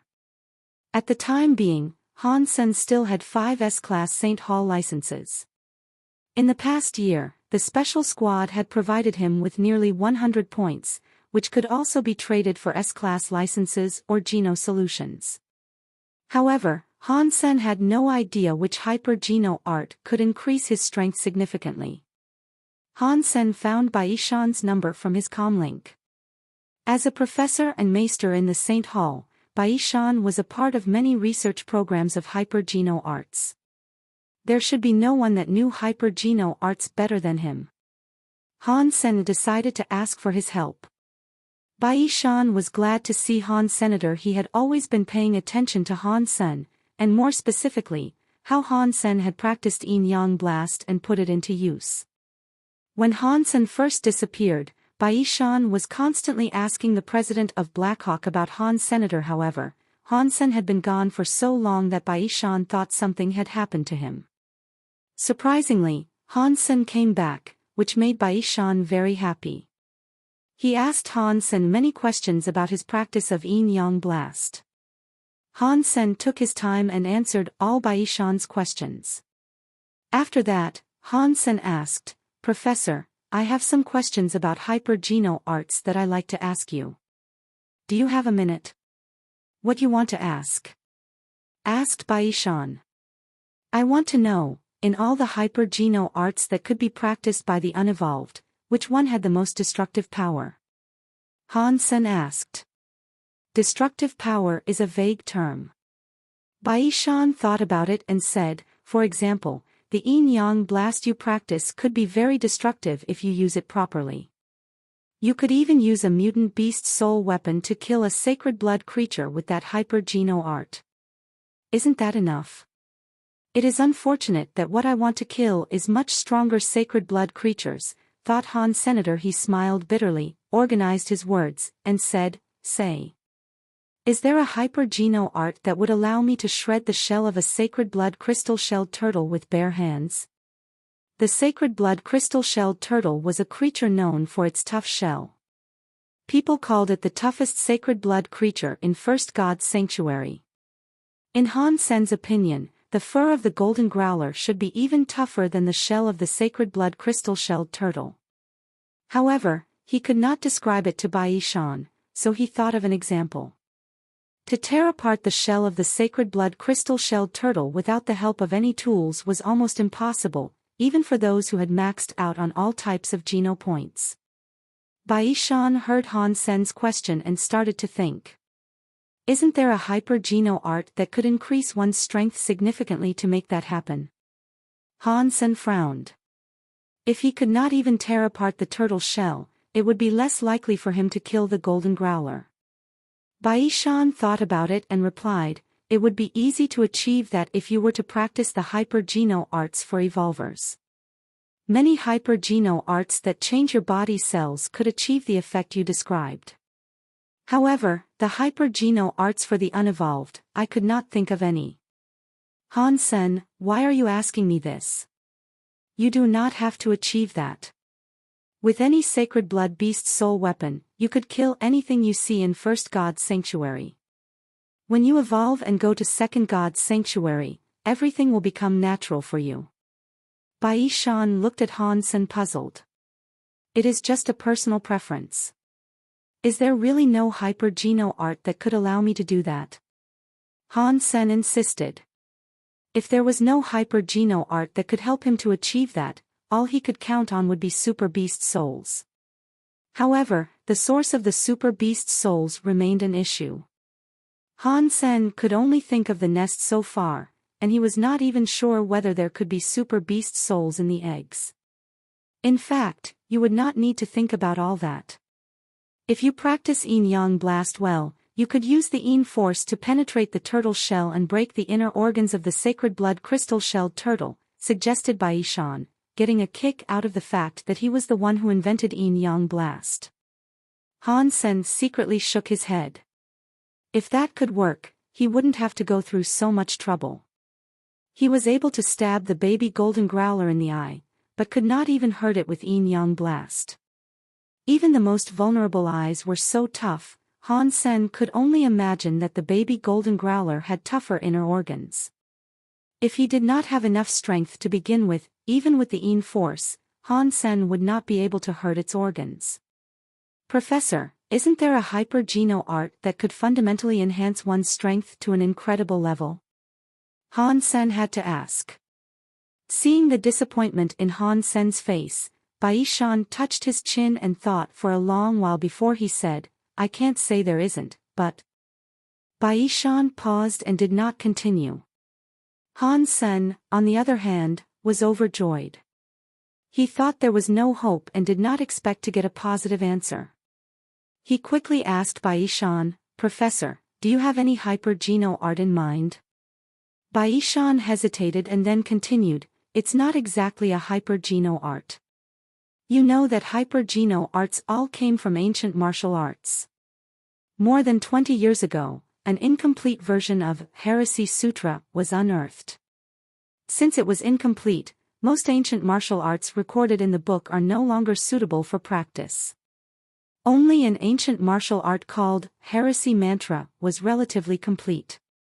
If you could practice this ancient martial art to a certain level, it would be easy for you to break gold with bare hands. Is the Heresy Mantra in the S-Class section of the Saint Hall? Asked Han Sen excitedly. Bai Shan shook his head and said, although many authoritative professors had done research about the Heresy Mantra and wanted to modify it into a hyper-geno art, they had discovered its problems after many experiments.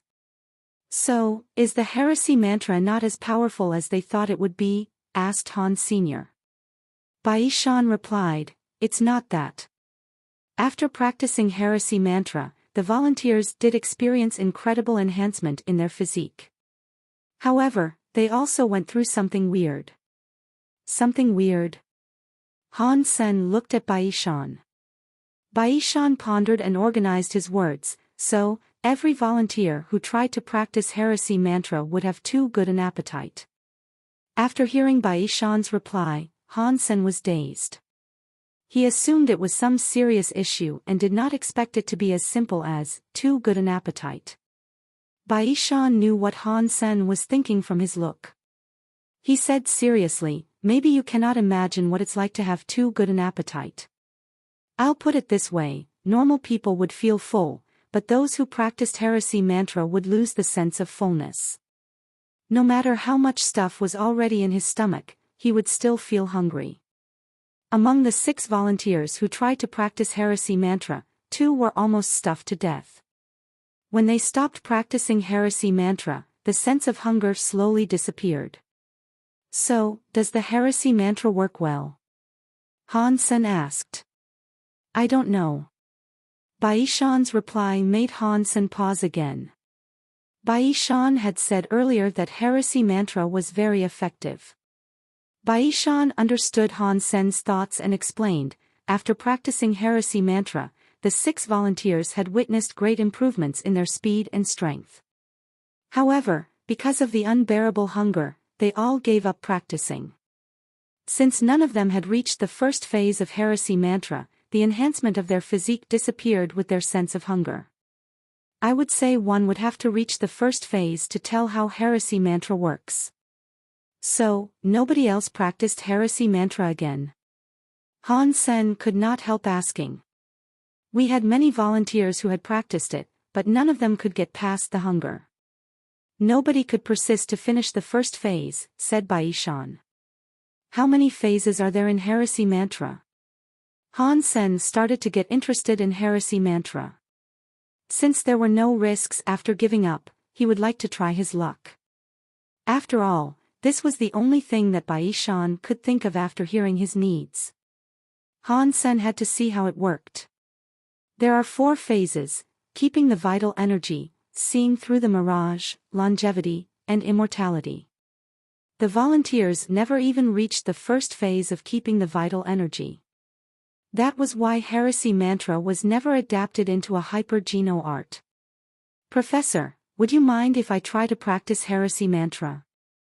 I could give you an S-class license for it. Han Sen decided to give it a shot, for there was some hope. In order to kill super creatures, Han Sen would not say no to any possibility. No need for the license. Since heresy mantra has not yet been listed as a hyper-geno art, it is not for sale. If you're really interested, I can apply for a volunteer opportunity on your behalf. You could practice heresy mantra, but need to provide certain data to the Saint Hall, said Baishan. Thank you so much. I would love that. Han Sen then asked Baishan more questions about hyper-geno arts. Baishan could not think of any hyper-geno art that could meet Han Sen's demands. Even the advanced atomic fission would not necessarily allow one to tear the turtleneck apart with bare hands. And that was a hyper-geno art that took 1 to 2 decades to get anywhere. Heresy mantra was different. According to Baishan, if the volunteers did not give up, they could reach the first phase in about 3 months. Han Sen then asked Baishan about other hyper-geno arts that could improve his fitness in general. When fighting super creatures, Han Sen not only needed to be strong but also need to be fast enough to dodge the super creature's attacks. After chatting with Baishan for several hours, Han Sen finally hung up. Baishan went to apply for Han Sen's volunteer quota, while Han Sen went to the Office of Academic Affairs for some paperwork. He needed enough time to travel from Green Shelter to Steel Armor Shelter, so he must miss some activities on campus including archery competitions and a series of tests and examinations. Fortunately, Blackhawk had related regulations in this regard. After Han Sen provided enough proof, the school approved his application. Han Sen planned to leave Green Shelter when he got his hands on heresy mantra. He planned to practice it on the way, since it was not something dangerous to practice other than generating the sense of hunger. The worst-case scenario, he could just give up practicing, which would cause him no harm. Bai Shan was very efficient and since Han Sen all the information of heresy mantra the second day. Since heresy mantra had not been adapted into a hyper-geno art, it was written in an ancient language and was very hard to read. It was an age when everyone practiced martial arts, most people knew some terms in the ancient language, and so did Han Senator. However, heresy mantra was still beyond his understanding. Luckily, the professors that studied heresy mantra before had left a lot of footnotes. And the previous volunteers had provided notes and data as well, which had helped Han Sen greatly. Bai Shan also gave Han Sen some tips, which would help Han Sen avoid making mistakes when practicing heresy mantra. It seemed that Bai Shan had also done profound research on this ancient martial art. Han Sen did not rush to start practicing. Instead, he memorized all the information first. He did not know how long it would take for him to reach the next shelter after leaving Green Shelter. Unable to use any electronic reading device, Han Sen decided to save everything in his mind so that he would not need to carry all the documents. Before he set out, Han Sen called Lin Beifong. When learning Han Sen was to travel through 6 shelters or more, Lin Beifong exclaimed, "Han Sen, how did you end up there?" "Never mind how I ended up there. Are you interested in doing the beast soul business again?" Han Sen felt it was hard to explain and skipped the whole story. "Yes, of course. Only a dumbass would turn down gold. When will you leave?" "Let me do some research on it first," said Lin Beifong excitedly. "Tomorrow morning," replied Han Sen casually. In fact, Wang Fu Pingqing also came to him, wanting to do the same business. However, with Wang Fu, he must sign an official contract with Ares Martial Hall and stay for a while in each shelter to collaborate with Wang Fu Pingqing's men. Feeling it was too much trouble, Han Sen turned down Wang Fu's offer and decided to make money with Lin Beifong. They probably stayed up all night and sent Han Sen the information he collected before dawn. He also transferred $1 billion to Han Sen's account. "Han Sen, I don't have enough time to raise money, and this is what's left in my allowance. Spend it however you like. I have collected the information of all the unique beast souls of each shelter you will pass, but it might not be thorough." Lin Beifong had a lot of trust in Han Sr. "You're giving me so much money and once. Aren't you afraid I might disappear?" Han Sen did not expect so much money from Lin Beifong. He thought Lin Beifong might give him $12 million or $100 million at best. "This is nothing. If I did not piss my dad off recently, I could invest 10 times this much." Lin grinned, "And of course I trust you. If you say the word, I could give you 10 billion for free as long as you remember me as a friend." Han Sen took the money and went to Green Shelter, deciding to purchase some beast souls before he went to the next shelter. Han Sen did not want to waste too much time. He wanted to go back to Steel Armor Shelter as soon as possible, otherwise the sacred blood creature he had been feeding would go to waste. According to the information Lin Beifong gave him, Han Sen purchased lots of beast souls and went to the next shelter. Han Sen had searched on the Skynet to test the authenticity of the map Wang Fu Pingqing gave him. Although the information online was not as clear as the map, he was able to tell that the map was indeed correct. In addition to traveling, Han Sen had been practicing the first phase of heresy mantra, preserving vital energy. Heresy mantra was different from Jade Skin in that it did not enhance one's physique overall, but focused on the strength in blood. Blood came from the heart and went through the veins in the whole body. Hence by practicing heresy mantra, one's heart and veins would become stronger. If the heart could be compared to an engine, then its horsepower could be improved by as much as 10 times after one practiced heresy mantra. This was merely an explanation for dummies. Even the professors at the Saint Hall could not understand how it actually worked. After many researches and experiments, although no one had successfully reached the first phase of heresy mantra, people now understood that heresy mantra was a process to strengthen the heart, veins and blood. One had to be able to withstand the power produced in the process of practice, otherwise one would explode. Preserving vital energy was the fundamental step of practicing heresy mantra. If it was not done correctly, the other three phases would cause one's heart to explode. Han Sen did not dare to slack a little bit when practicing heresy mantra. He fully prepared himself before he even started. Once the practice started, it could be run automatically during walking and sleeping unless stopped on purpose. After several days, Han Sen started to feel the sense of hunger Bai Shan described. No matter how much he ate, he would still feel hungry, not only in his stomach, but his entire body. Among all the footnotes, Han Sen had noticed an interesting hypothesis.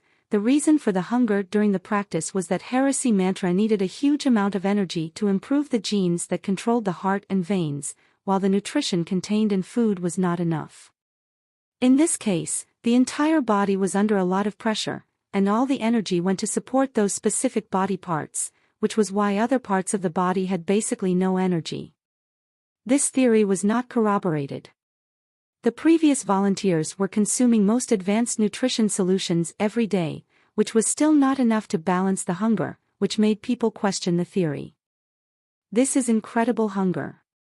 Riding on Meowth, Han Sen was about to starve. He had eaten more than 10 pounds of mutant meat. If he continued to eat, his stomach would probably explode. However, in addition to the feeling of hunger, Han Sen also felt energetic. The two contrastive feelings filled his body, which made Han Sen understand why the previous volunteers would give up. It was definitely a cruel torture. As Han Sen practiced more, both feelings got stronger. Han Sen had hunted a lot of mutant creatures on his way and ate their meat, but it did not help. While feeling the incredible hunger, Han Sen also felt his strength was improving rapidly and even his heart was beating stronger. On the map from Huangfu Pingqing, all the paths had been tested by different teams in Ares Martial Hall, so none of the paths was dangerous. Even the riskier parts of the paths were marked clearly, and solutions or tips were always provided. After Han Sen was on the road himself, he came to understand how precious the map was. Its value, like Huangfu Pingqing said, was well beyond 5 mutant beast souls. With this map, one could easily start to trade among these shelters, so the map was a highly valuable trade secret. Han Sen did not know what was the reason for Huangfu Pingqing to give him this map. By taking this map, he did owe her one. After half a year, Han Sen traveled past 5 shelters. He did not even want to think back on this period of time. It was not because of all the risks and dangers on the way, but mainly because the terrible feelings he had when practicing heresy mantra. Han Sen was devastated in the first 2 months when he just started practicing. In the end, he still made it and finished the first phase. Both his heart and veins were strengthened significantly. The main reason for his success was that whenever he felt the hunger was getting unbearable, he would practice jade skin. Then the coolness would flow in his body and ease his hunger. The hunger suddenly disappeared after he finished the first phase. However, in 3 months, Han Sen's weight dropped from 170 pounds to 110 pounds. Even his bones were sticking out. Because none of the previous volunteers had gone this far, Han Sen was not sure if his experience was unique. After finishing the first phase, Han Sen started to practice the second phase of heresy mantra, seeing through the mirage. Then, Han Sen felt his body was like a withered plant receiving water. After eating lots of mutant meat, he started to gain his weight back. The hunger was gone, so were the contrastive senses. In his practice, he felt more and more fulfilled. It seemed that his entire body was becoming stronger. And his current cardiac functions were much stronger than a normal person. Half a month before returning to Steel Armor Shelter, Han Sen finished the second phase. At that moment, he suddenly discovered how powerful heresy mantra was. He was almost certain that if he was able to complete all 4 phases of heresy mantra, he should have the ability to kill a super creature. Maybe he did not even need to finish everything. When he completed the 3rd phase longevity, he should be able to hurt a super creature, at least the baby golden growler. However, when Han Sen started to practice the third phase, his progress became much slower. He could still feel he was moving forward, but he could no longer complete the third phase in 3 months. Han Sen estimated that he would probably be able to finish the third phase in a year. After returning to the steel armor shelter, Han Sen had already maxed out on his mutant geno points. However, because he chose to follow the safe paths, Han Sen did not have the chance to hunt any sacred blood creatures. He did not feel bad about that, because based on what he could do now, it was no longer difficult for him to kill sacred blood creatures. After finishing the second phase, Han Sen's level was no longer limited to the unevolved. He was even stronger than Qin Xian, who had completed atomic fission. Most sacred blood creatures would not stand a blow from Han Sr. With the miraculous black crystal, Han Sen was not worried about his sacred geno points. All it mattered to him at this point was how to find and kill super creatures. To maxed out on super geno points was Han Sen's new goal. Sacred geno points no longer deserved his attention. On his way, Han Sen traded different beast souls whenever he reached a shelter, which brought him a great fortune. If he were willing to spend more time, he would have made a lot more. Even so, he had earned a profit of more than 600 million. In addition to that, he still had a lot of unsold beast souls in steel armor shelter. Han Sen was sure that his cut was at least 600 million. At this point, Han Sen did not have too much desire for money. If money could not be turned into beast souls or things he needed, then it was nothing but a number. Although 600 million was not a huge number, which was not even enough to purchase a spaceship, for Han Sen, it was enough money for him to support his family. After returning to steel armor shelter, Han Sen came back to his own room immediately. He had been feeding the cloud beast for over a year, and it was a huge waste of time. When Han Sen went back to his room and saw the cloud beast, he could not believe what he saw. The cloud beast was there and had evolved, but it seemed somehow different from the sacred blood cloud beasts he used to eat. This cloud beast almost turned transparent and was surrounded in an aura. Why does this one look so different? Staring at the cloud beast, Han Sen suddenly had a thought that gave him a chill. Han Sen killed the cloud beast as fast as he could, and heard a voice that almost made himself jump. Super creature cloud beast killed. No beast soul gained. Eat its life essence to gain 0 to 10 super geno points. Meat inedible. It works like this. So it works like this. Han Sen was almost speechless. He could not believe in his wildest dream that the black crystal could be so miraculous that it could even produce a super creature. Before Han Sen could dissect the body of the cloud beast, it gradually dissolved. A black crystal and a white one fell on the floor. The black crystal was the one Han Sen found, and the white one was about the size of a pigeon egg, which was the life essence of the cloud beast.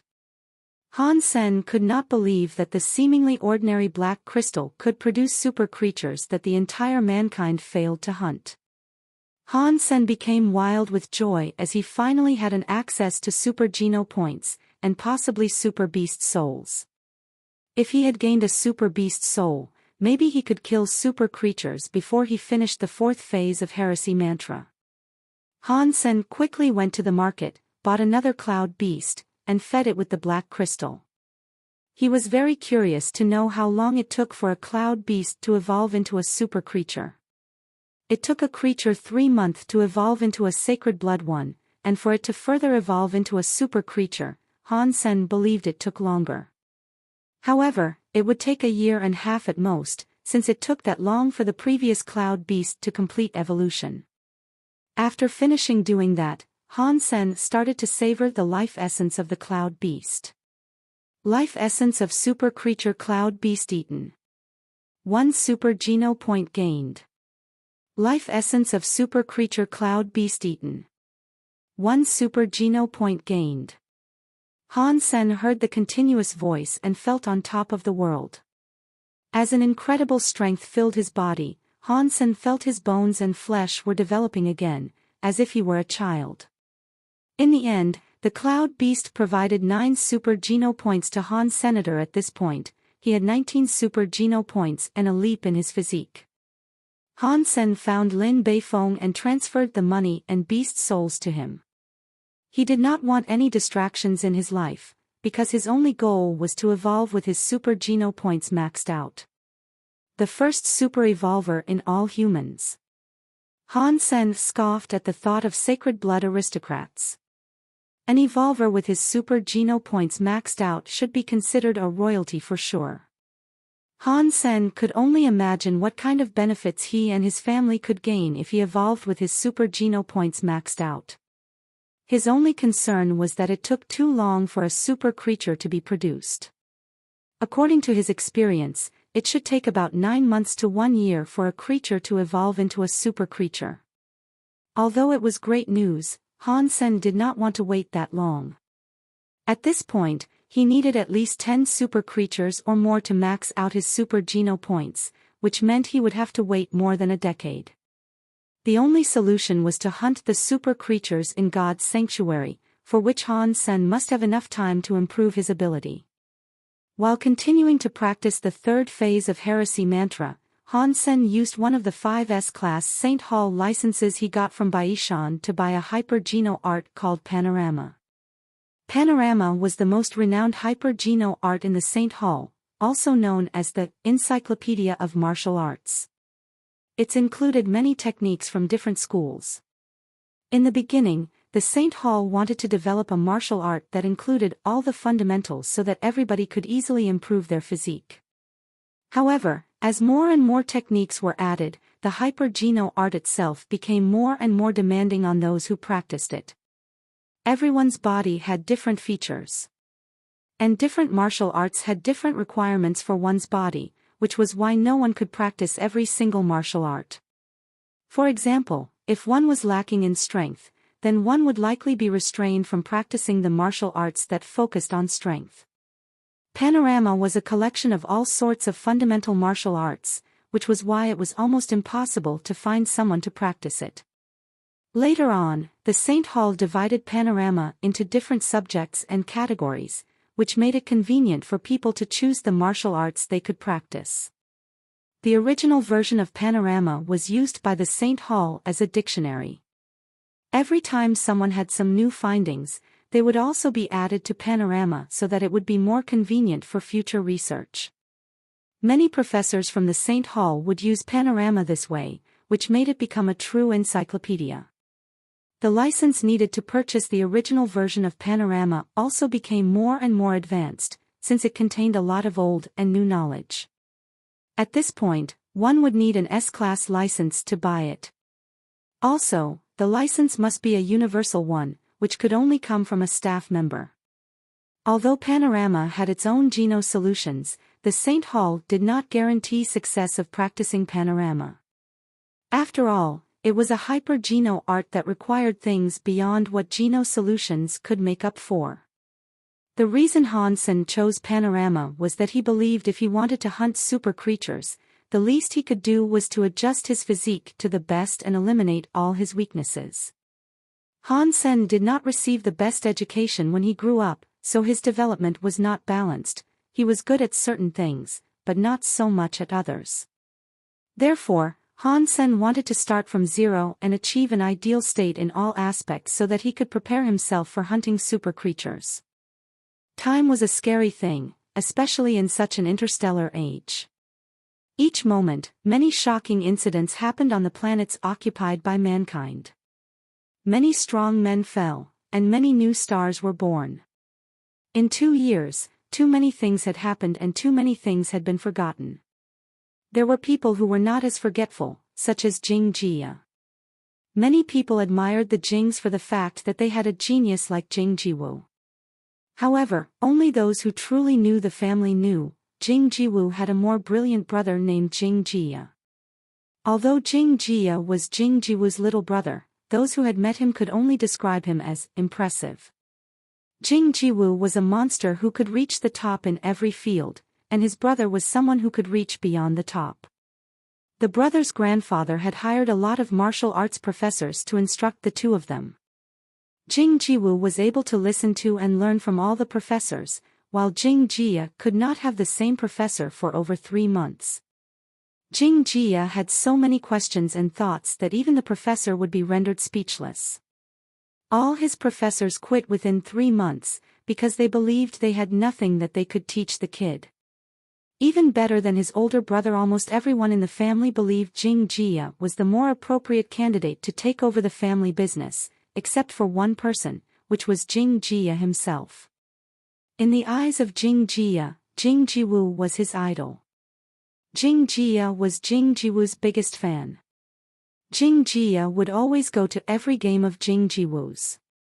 Even when he did not have time to go to the site, he would always watch the game in front of the smart device. Jing Jia would watch his brother's games over and over. In his eyes, his older brother was always sparkling like diamond. However, Jing Jiwu lost to Han Sen in the archery tournament. Jing Jia was not able to watch it at the venue, but became more and more angry after he watched the video of the game repeatedly. He believed that Jing Jiwu only lost to Han Sen because of the tactics picked by his coach. If it had been a fair game, Jing Jia believed that Jing Jiwu would have won for sure. At this point, Jing Jia had every desire to beat Han Sen and tell him that he was not even as good as the big toe of his old brother. Spinning arrow. What is so fancy about that? Jing Jia turned down all the invites from the Alliance Central Military Academy and other famous schools, and chose to come to Blackhawk Military Academy. Of course, the boy was not here to join Han Sen's team, but wanted to beat him and tell him he was not nearly as good as Jing Jiwu. Jing Jia was an elegant young man. When he was enrolled, no one knew that he was the brother of Jing Jiwu, but a lot of girls had already fallen in love with him for his looks. Soon, Jing Jia proved that he was not just a pretty boy. Wanting to compete with Han Sen, Jing Jia participated in every item that Han Sen was once in, including warframes, black and white boxing, archery, and Hand of God. Jing Jia won the championship in all these items and became the brightest star in Blackhawk. Since Han Sen was already a senior student, he no longer needed to participate in different societies, which was why he had quit the school archery team. In fact, since Han Sen came back to Blackhawk, people could barely see him. Jing Jia wanted an opportunity to beat Han Sen, but found that he could barely find the guy. Han Sen was spending a lot of time in God's sanctuary, and seldom appeared on campus. Jing Jia, I got a message from a friend that Han Sen just came back from God's sanctuary and was returning to room 304, said Su Fei excitedly, running toward Jing Jia. Many friends of Jing Jia knew that he wanted to challenge Han Sen, who was the legend of Blackhawk. Although Han Sen only participated in one military league competition and only won one championship, in the eyes of his schoolmates, Han Sen was the legend. Although Jing Jia was doing great, before he actually beat Han Sen, most people still thought he would fall short. However, everyone was willing to see such a challenge. A fight between Jing Jia and Han Sen should be great to watch. Thank you, Jing Jia said to Su Fei with a smile and walked slowly to Han Sen's dormitory. Su Fei and his other friends followed Jing Jia excitedly. They all wanted to watch this incredible fight between the old legend and new star. When Jing Jia walked across the campus, he attracted a lot of attention because of his good looks. Very soon, Jing Jia arrived at the path which Han Sen must go through to reach his dormitory and waited for him there. Seeing a figure approaching, Jing Jia narrowed his eyes in excitement. Very soon, he would be able to beat Han Sen and give his older brother justice. The thought made Jing Jia so excited that his cheeks became red. Han Sen. When the figure came closer, Jing Jia asked. Yes. You are. Han Sen regarded Jing Jia and was sure that he did not know this boy. My name is Jing Jia, a freshman in the archery department. I hope you could teach me a thing or two in archery when you have time, said Jing Jia with a smile. Brother, I am so sorry, but I haven't really had much time recently. Han Sen had not heard the name Jing Jia and thought Jing Jia was one of his fans. Han Sen patted Jing Jia on the shoulder and left. Everyone was dumbstruck, almost unable to believe what they saw and heard. Although Jing Jia was a freshman, he was the champion in the Archery Society, the Warframe Society, and the Hand of God Society, a true star on campus. However, Han Sen treated him as an ordinary freshman, which was quite shocking. Since Han Sen came back to Blackhawk, he had invested all his energy into practicing the third phase of Heresy Mantra as well as Panorama, which had consumed a lot of his time. In order to kill super creatures, Han Sen did not care about anything else other than improving his combat skills. Although Jing Jia became really popular in Blackhawk, Han Sen did not even know of him. Even if Han Sen did, he probably would not care. Among the unevolved, there was no one worth Han Sen's attention. Seeing Han Sen brushing past him, Jing Jia suddenly said, Jing Jiwu is my older brother. Han Sen stopped and turned around. He looked at Jing Jia in surprise and asked, You are Jing Jiwu's little brother. The reason that Han Sen was surprised was that he remembered Jing Jiwu as a strong opponent. At the time being, Jing Jiwu was indeed much stronger than himself. Han Sen did not expect that Jing Jiwu's little brother would be a Blackhawk student. It was also the first time for Su Fei and other freshmen to learn the fact that Jing Jia was Jing Jiwu's younger brother. Although it had been 2 years since Jing Jiwu graduated, every freshman of Blackhawk still knew the name Jing Jiwu, since he was always brought up in the history of Blackhawk as Han Sen's opponent. Because of that, Han Sen was still remembered after 2 years, and so was Jing Jiwu. Su Fei and others did not realize that Jing Jia was Jing Jiwu's younger brother, and they suddenly understood why Jing Jia would want to challenge Han Sr. Yes. Do you think we can compete in archery now? Jing Jia asked Han Sen with a smile. He did not take Han Sen lightly but was confident that he could beat Han Senator without thinking. Han Sen grinned and said, That sounds boring. Let's just forget about it. Give my best to Jing Jiwu. Han Sen left without a second thought, leaving Jing Jia dumbstruck and a bit humiliated. Han Sen talked to him like talking to a child. Jing Jia felt like he wasn't even taken as a deserving opponent of Han Sen's. However, Han Sen did not mean to make Jing Jia feel this way. He did treat Jing Jia like a boy, because in fact, Jing Jia was 3 or 4 years younger than himself. Also, Jing Jia was Jing Jiwu's younger brother. If Jing Jiwu were here, he would treat Jing Jiwu like a serious opponent, but in the case of the little brother, not so much. If he had time, Han Sen would prefer to spend it on practicing Panorama. Among the unevolved, few deserved his time. Many people who could match him, such as Lin Feng and Qin Xian, had all gone to Second God Sanctuary. At this point, Han Sen was not at all interested in people remaining in First God Sanctuary. He only wanted to improve his combat skills as fast as possible so that he could hunt super creatures. Han Sen walked into his dormitory and Jing Jia did not try to stop him again. Jing Jia smiled and murmured to himself, You will not be able to run from me. The news that Jing Jia was Jing Jiwu's brother was soon known by everyone in Blackhawk. Many students were very interested in the topic. Some girls even named Jing Jia's endeavor that new Hamlet. I knew it. Why would someone as good as Jing Jia choose Blackhawk? It turns out that he's avenging his brother. Our genius refused to accept the challenge. That is so disappointing. Of course he doesn't dare to face Jing Jia. If he lost to someone younger than him, he would lose his face. Since the archery tournament, there seems to be something wrong with the genius. He did not even participate in the semi-annual assessment, and I heard that his makeup assessment score was just average. The genius has fallen. Jing Jia will rule Blackhawk instead. In Blackhawk, rumors about Han Sen being weaker than Jing Jia were spread wider and wider, and the person who orchestrated the rumors was Jing Jia himself. At this point, Jing Jia was playing Hand of God joyfully. Jing Jia did not care about his reputation, whether good or bad.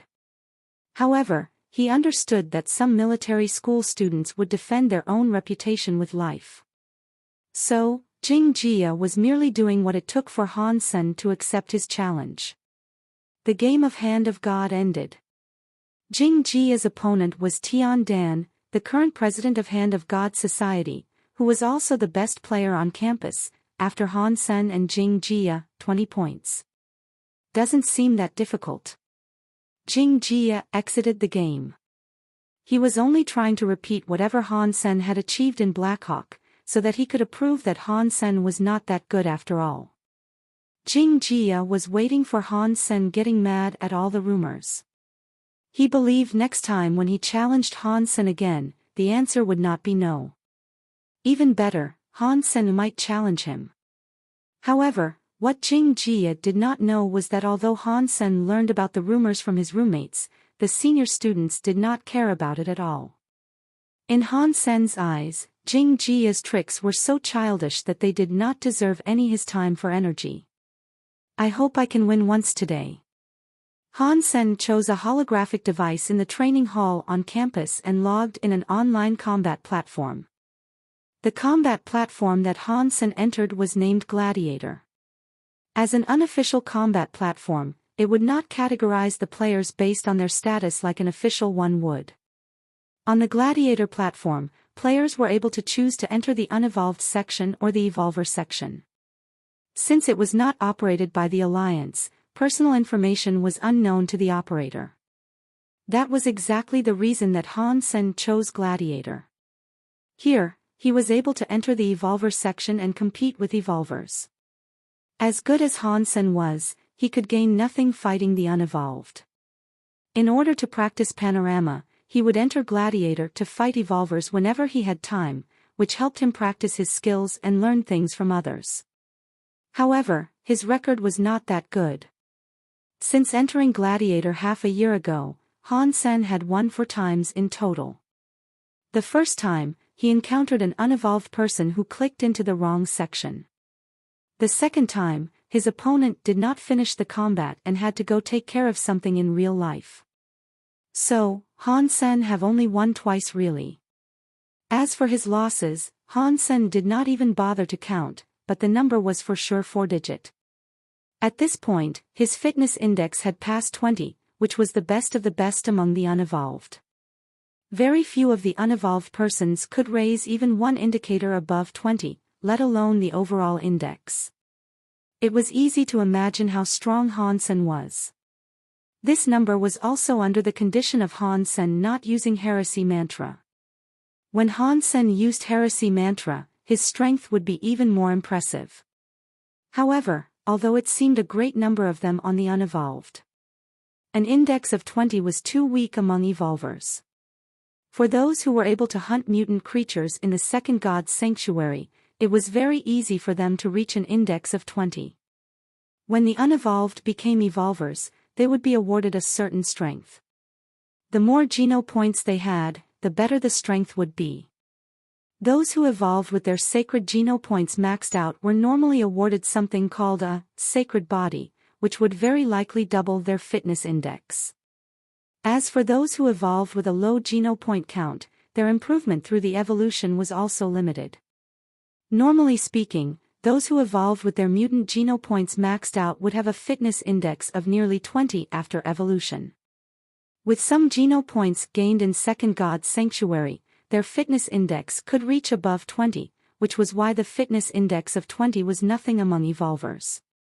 Han Sen did not know what kind of sacred body he would be awarded if he evolved with super Geno points maxed out, but he was sure that it would be much stronger than someone maxed out on just sacred Geno points. The 2 evolvers that Han Sen beat before must be newbies in evolvers. Their fitness index should be around 20. In Gladiator, few players were as weak as this. The weaker players usually choose to play on the official platform. Those who chose Gladiator were usually skilled players. In addition, Gladiator was the property of Ares Martial Hall. Many students in the Martial Hall would fight here as well, who were usually advanced. Han Sen learned about Gladiator from Huangfu Pingqing, who had graduated from Black Hawk and entered Second God's Sanctuary. Han Sen hadn't seen her in a long while. After entering the Evolver section in Gladiator, Han Sen chose to be randomly matched. He did not have a specific purpose in mind, but wanted to learn from opponents of different styles, which would serve as a good supplement to Panorama. Very soon, Han Sen was matched with someone and sent to a scene mimicking the Colosseum, which was the classic themes in Gladiator. Standing at the entrance, Han Sen was able to see his opponent's profile while waiting for the countdown. His opponent's ID was "Slaying All with Double Blades," which sounded fierce. He was a man around 30 years old, holding a pair of shamshirs. A player using double blades for sure, but Han Sen did not know if he could slay all. Han Sen thought about it, switched to the weapon interface, and picked a pair of shamshirs similar to the one his opponent used. Han Sen's goal was to learn from his opponent, so he would always choose the exact same weapon as used by his opponent. If his opponent did not have a weapon, he would choose not to use any. Slaying All with Double Blades was observing Han Sen as well. He evolved into Second God's Sanctuary before long, and it was the first time he entered Gladiator, so his record was 0 win and 0 loss. Seeing Han Sen was empty-handed first and then chose to use the same weapon as he did, Slaying All with Double Blades, was slightly offended. In his eyes, Han Sen was showing contempt to a newbie. However, Han Sen did not pay any attention to his record and did not even know that he was new. It was what Han Sen did to all his opponents. "Boy, you will pay for your arrogance." Han Sen's opponents smirked and checked Han Sen's profile. Han Sen's ID was "a soldier on warship," because he would give anything to work on the warship where Ji Yanran served, even just as a soldier. However, his opponents would often think that he was really a soldier serving on a warship. Slaying All with Double Blades thought the same and scoffed, 4 wins and more than 1,000 losses. "How dare you, a mere soldier, despise me? I will teach you a lesson soon." Slaying All with Double Blades was very confident in his shamshir skills. Having practiced since childhood, he was especially good with double blades. Although he had not been an evolver for long, his weapon skills were among the top among evolvers. Even in Ares Martial Hall, not many could reach the level he did with double blades. After the countdown, Han Sen and Slaying All with Double Blades entered the game. Slaying All with Double Blades licked his lips and stared at Han Senator. He thought, "If I cannot even beat this rookie, then I have wasted all these years I spent on practicing my shamshirs." Slaying All with Double Blades was holding one shamshir in each hand with one facing forward and the other facing backward. This unique gesture made his technique stand out. Without saying anything, Slaying All with Double Blades rushed toward Han Sen as fierce as thunder. Han Sen regarded him curiously. It was the first time Han Sen had seen someone holding weapons this way.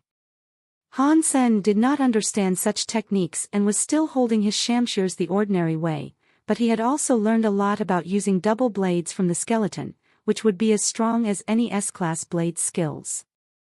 However, Han Sen did not just fight for victory. He intended to learn from different styles so as to improve his understanding of Panorama. Therefore, Han Sen would never try to end the game quickly and would always observe as much as possible. This time, his opponent had a skill that was both swift and fierce. The double blades kept coming in both directions, making it impossible to defend himself. Han Sen became exhilarated. His opponent was not too much stronger than him in fitness index. Han Sen estimated the number should be around 25, higher than his, but not much higher. However, his opponent had an incredible weapon skill, which made the person the ideal opponent of Han Sen's. If his opponent was too strong in physique and had a fitness index around 30 or 40, Han Sen would lose too fast and would not be able to learn too much from him. Someone like Slaying All with Double Blades was perfect, a bit stronger than Han Sen in physique, but incredibly good at techniques. Han Sen became focused and fought him with what he learned from the skeleton. Although his opponent was at an advantage, he was never able to cause any fatal damage. Slaying All with Double Blades became more and more astonished. A soldier on warship was clearly inferior to himself in fitness index, but he had never seen such weird skills. Every blow from Han Sen and every step he took would cost his opponent lots of trouble. Slaying All with Double Blades felt that everything was disordered, which confused him as when to attack.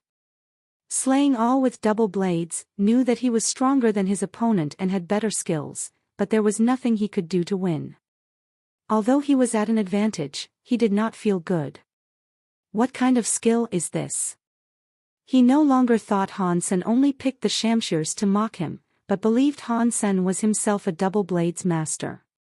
However, that was only the beginning. Although Han Sen was lacking in physique compared to his opponent, his incredible double blades skills made up for his speed and strength, making it impossible for Slaying All with Double Blades to beat him. I can't continue like this, otherwise I will really lose. I can't imagine how strong people are in Gladiator. Even someone with only 4 wins and more than 1,000 losses had such awe-inspiring skills. I have to show all I have now. Feeling shocked, Han Sen's opponents did not dare to reserve anything and turned the tips of both his shamshers backward. 13 slashes were one of the hardest techniques to learn. Very few people could actually use 13 slashes, which was one of the secret skills in Ares Martial Hall. The reason that Slaying All with Double Blades could learn 13 slashes was that his father worked as one of the administrator of Ares Martial Hall. As he used 13 slashes, Han Sen was suddenly under a huge crisis. The two shamshirs kept getting faster and weirder. After fending off 7 blows, Han Sen could not block the 8th slash. He stepped forward and dodged the slash, but the 9th attack cut his skin open. They were both in a simulated system, so there was no blood. The system notified that Han Sen's health went down by 27%. If the health went down to 0, then the player would be kicked out of the game and deemed the loser. Unless the player was beheaded or driven through the heart by weapon, the game would end when one's health was drained. If it were in real life, Han Sen would have been killed by now. Han Sen's eyes lit up and used Spartacle to avoid the next attack from his opponent. The shamshirs were like devil's fangs, dancing away in his opponent's hands, leaving one injury after another on Han Sen's body. However, his opponent did not even feel good about it. Although he had injured Han Sen, he still felt incredibly constrained. Each time he thought he was going to finish Han Sen off, he merely left a small cut on Han Senator. Very soon, he finished 13 slashes. Although he left many marks on Han Sen's health still only went down by 70%, so it would still be a while until Han Sen was kicked out. Damn it. If this is the real world, he would have bled to death by now, cursed Han Sen's opponent. This was exactly why Han Sen chose to practice in Gladiator. He would not need any time to heal before going into the next fight, which was ideal for him to accumulate combat experience. Since I could not kill you with 13 slashes, I will do it all over again, Slaying All with Double Blades decided. Han Sen only had 30% of his health left, so he would not be able to last another round. Holding the shamshirs backward, Slaying All with Double Blades again used the secret skill, 13 slashes. Han Sen's eyes were as calm as a deep pool, reflecting each and every move of his opponent. Slaying All with Double Blades used 13 slashes the second time, intending to beat Han Sen as soon as possible. However, he very soon found out that it was not as simple as he thought it would be. Although Han Sen's speed and strength did not increase, Slaying All with Double Blades felt like it became significantly more difficult for him to hit Han Senator. The first time he used 13 slashes, he managed to cut Han Sen on the 9th blow. However, this time, only the 10th slash started to leave a small cut on Han Sen, and the last 3 slashes did not work too well either. After the 13 slashes, Han Sen still had 11% of his health remaining, much more than his opponent thought. Slaying all with double blades could not understand why the second round was so much less effective. However, all he could think about at this point was to get rid of Han Sen as soon as possible. No matter what, after a third round, Han Sen would be out for sure.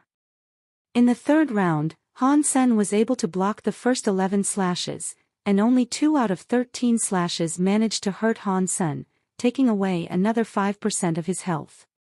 Although Han Sen only had 5% of his health left, to his opponent's shock, none of the slashes could hurt Han Sen in the fourth round. Han Sen grinned. Panorama included all sorts of fundamental techniques. Despite that they were not advanced, they served as the basics of the more advanced skills. He had fought slaying all with double blades for a long time, so he had already gained much understanding of how his opponent used force. After that, Han Sen was even more excited to learn the ultimate double blade skill, 13 slashes. This fight was the best one for Han Sen in the last 6 months. Most of his opponents before were much stronger than him in the fitness index. A difference of 10 points in the index was decisive at this stage. In Han Sen's previous opponents, most people had a fitness index over 30, which made it very hard for Han Sen to learn from them. This time, Han Sen had the luck to encounter an opponent from whom he could learn a lot. In addition, their small difference in fitness level also bought Han Sen enough time to learn 13 slashes. The key to 13 slashes was its smoothness. There was hardly any pause between one slash and the next. 13 slashes seemed to be one. Once cut by one slash, it would be impossible to avoid the following. There were also some tutorials on how to achieve smoothness between movements in Panorama, which Han Sen had practiced before. However, before the fight, he was not sure how to execute the tutorial in real combat. Having watched his opponent using 13 slashes, Han Sen eventually understood what it took to achieve the smoothness. While Han Sen was learning, his opponent widened his eyes. Although Han Sen had only 5% of his health left, he could not hit Han Sen again whatsoever. He had used 13 slashes a dozen times, yet failed to harm Han Sr. After Han Sen forced his opponent to step back, he tossed the shamshears in the air and caught them with their tips facing backward like his opponent did. Slaying all with double blades was dazed seeing Han Sen copying him. The next moment, he became mad. Because Han Sen had made his first slash, which looked exactly like the first move of the 13 slashes. Slaying all with double blades wanted to kill Han Sen at this point. He was almost sure that this guy was trying to humiliate him. If Han Sen only chose the same shamshears as he did, he could understand it. However, Han Sen was even trying to imitate his 13 slashes. Slaying all with double blades bristled and despised his opponent at the same time. 13 slashes was by no means easy to copy. He had started to lay the foundation since he was 10 years old and was only able to start practicing 13 slashes since he entered God's sanctuary at 16. Even with many years of foundation, it still took slaying all with double blades more than a month to learn 13 slashes. Now his opponent had only watched it a dozen times. It should have been impossible for Han Sen to imitate the skill.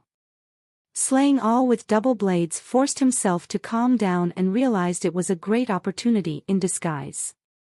Since it was impossible for his opponent to copy his moves, he could take the chance to beat Han Sr. Based on his understanding of 13 slashes, once Han Sen made a small mistake when trying to use 13 slashes, he could easily get rid of Han Sr. With 5% of health left, Han Sen could easily be eliminated with one mistake. Here it comes. Slaying all with double blades held back his anger and watched Han Sen's moves closely, ready to give him a deadly blow once he saw mistake. Unfortunately, Slaying all with double blades underestimated his opponent. Although Han Sen had never practiced 13 slashes, he had put a lot of effort in practicing the smoothness between his moves. Lacking a point of reference, he had never been able to use it well. Having watched 13 slashes, Han Sen had fully understood the essence of smoothness so that he could easily master his opponent's skill. From a private holographic device, Wang Yulei walked out absent-minded. He could not believe what had happened to him in the past hour.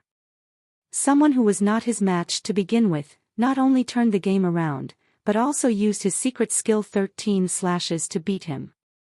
Wang Yulei was simply speechless. Impossible. How is this possible? No matter how talented he is, it is impossible for him to learn 13 slashes in just an hour. Especially the application of the smoothness, that would take a lot of efforts to learn. Wang Yulei suddenly thought of a possibility and his face turned grim. That guy must have always known 13 slashes, and just pretended he was a rookie in order to humiliate me. That must be the case. Otherwise, how could he learn 13 slashes after watching a dozen times? Wang Yulei bristled. If he simply lost, that was fine. However, he felt someone was targeting him, which made him feel terrible.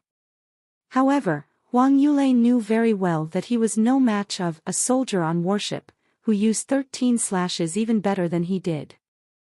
Wang Yulei had no confidence to challenge the guy again. However, the failure was hard to swallow for Wang Yulei. After thinking for a while, Wang Yulei suddenly dialed a number with his comlink. Very soon, a red-haired young man the same age as Wang Yulei appeared in the holographic image. The young man smiled and said, "Yulei, you're now an evolver. Why didn't you throw a party to celebrate?" "Brother, we can talk later about the party. Is our big sister there?" asked Wang Yulei hurriedly. "Big sister went to the Queen restaurant for a show and will return at night." "What do you need her for?" Su Zhu looked at Wang Yulei in surprise, curious why the guy who feared his big sister the most would ask if she was there. "Nothing," said Wang Yulei quickly, waving his hand and letting out a sigh of relief. He then told Su Zhu, "Brother, I went to Gladiator today." "You just evolved. Couldn't wait. Did someone beat you?" Su Zhu said, grinning. It was normal for Wang Yulei to be beaten since he had not accumulated many Geno points in Second God Sanctuary yet. Wang Yulei blushed. Something as humiliating as this would have been his secret. However, a soldier on warship pissed him off so much that he wanted Su Zhu to kick the guy's ass, which was why he must tell Su Zhu what happened. Su Zhu did not believe Wang Yulei at all. He grinned, "Yulei, if you want me to do you a favor, that is fine. Do not exaggerate though. How is it even plausible that someone learned 13 slashes in 1 hour and beat you with it? That's why I am so mad. That person must already know 13 slashes and simply want to embarrass me. I cannot let this go." Whenever Wang Yulei thought of the matter, he couldn't help feeling upset. That is very likely. Since he knows 13 slashes, it is very likely that he is in Ares Martial Hall. However, the Martial Hall is too big and has many branches. Since you don't know that person, it is almost impossible to find out who he is. It must be someone you offended before, I believe, Su Zhu pondered and said. "Brother, I just evolved. Who can I possibly offend? Even if I did, I would not be so stupid to offend someone who knows 13 slashes." Wang Yulei added, "Just log in on Gladiator. If that person leaves, it will be impossible to find him again. I don't have a holographic device nearby. Let me find one." "I must go now," said Su Zhu. "Hurry then." Wang Yulei was afraid that a soldier on warship would log out. After more than half an hour, Su Zhu found a service station and logged in Gladiator. Wang Yulei quickly sent Han Sen's ID to Su Zhu and asked Su Zhu to challenge him. Su Zhu did as Wang Yulei told him, but found that Han Sen had already left Gladiator. Huang Yulei suddenly became upset and said, "Brother, I told you to hurry. Now he has left." "No worries. Didn't you say that he had 4 wins and more than 1,000 losses? He must be a frequent visitor and I'm sure I could catch him someday," Su Zhu said with a smile. Huang Yulei had to accept it. Han Sen quickly left Gladiator after beating Huang Yulei, because he wanted to teach Zhang Danfeng 13 slashes. He had promised Zhang Danfeng that he would find the friend a nice blade skill. Zhang Danfeng would not accept an S-Class St. Hall license, and when he tried to teach Zhang Danfeng the skeleton's dagger skills, Zhang Danfeng could not grasp the essence. The skeleton's dagger skills were demanding on the user's flexibility and understanding of order. However, Zhang Danfeng always pursued a swift and fierce style, so it was only natural that the skeleton's skills did not fit him. 13 slashes, however, was very likely Zhang Danfeng's cup of tea. Han Sen was eager to teach it to Zhang Danfeng so that his friend could improve. Han Sen called Zhang Danfeng, who happened to be in the alliance, and showed him 13 slashes via the holographic image, which Zhang Danfeng loved. Praising the amazing skill, Zhang Danfeng asked Han Sen to teach him all about it. It was midnight when Han Sen finished teaching Zhang Danfeng. Planning to go to bed, Han Sen heard his comlink ringing. It was Yang Monli's number. Han Sen answered the call and saw Yang Monli's holographic image. "We have a difficult client, and no one could take care of him," Yang Monli said casually. Han Sen frowned and asked, "Even you?" "In more than a month, I will evolve and go to Second God's Sanctuary. So, you must take care of the things from now on," said Yang Monli, blinking.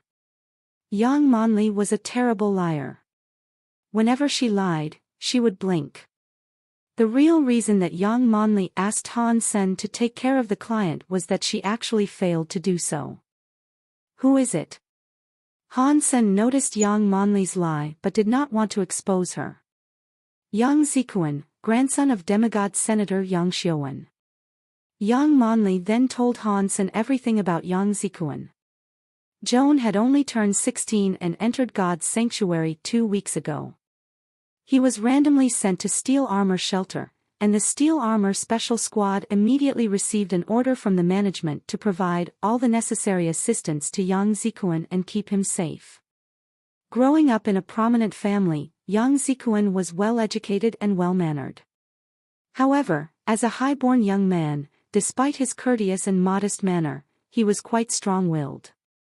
He would not change his mind no matter what other people said. Obviously, Yang Zikuan was too confident in himself, always looking for challenges. Having only been in God's Sanctuary for a few days, he was already looking to hunt mutant creatures. Gambler followed Yang Zikuan for a couple of days and was almost scared to death by the kid. Yang Monli had tried talking to Yang Zikuan and asked him to be more down to earth, which did not work at all.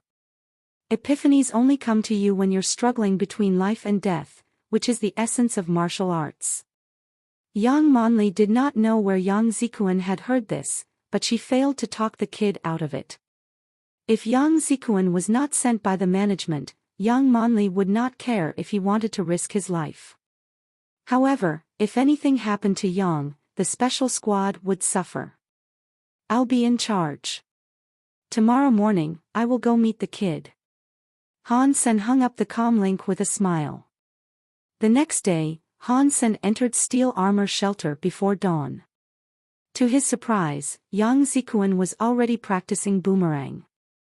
Yang Monli introduced Han Sen to Yang Zikuan, who was polite and very easy to like.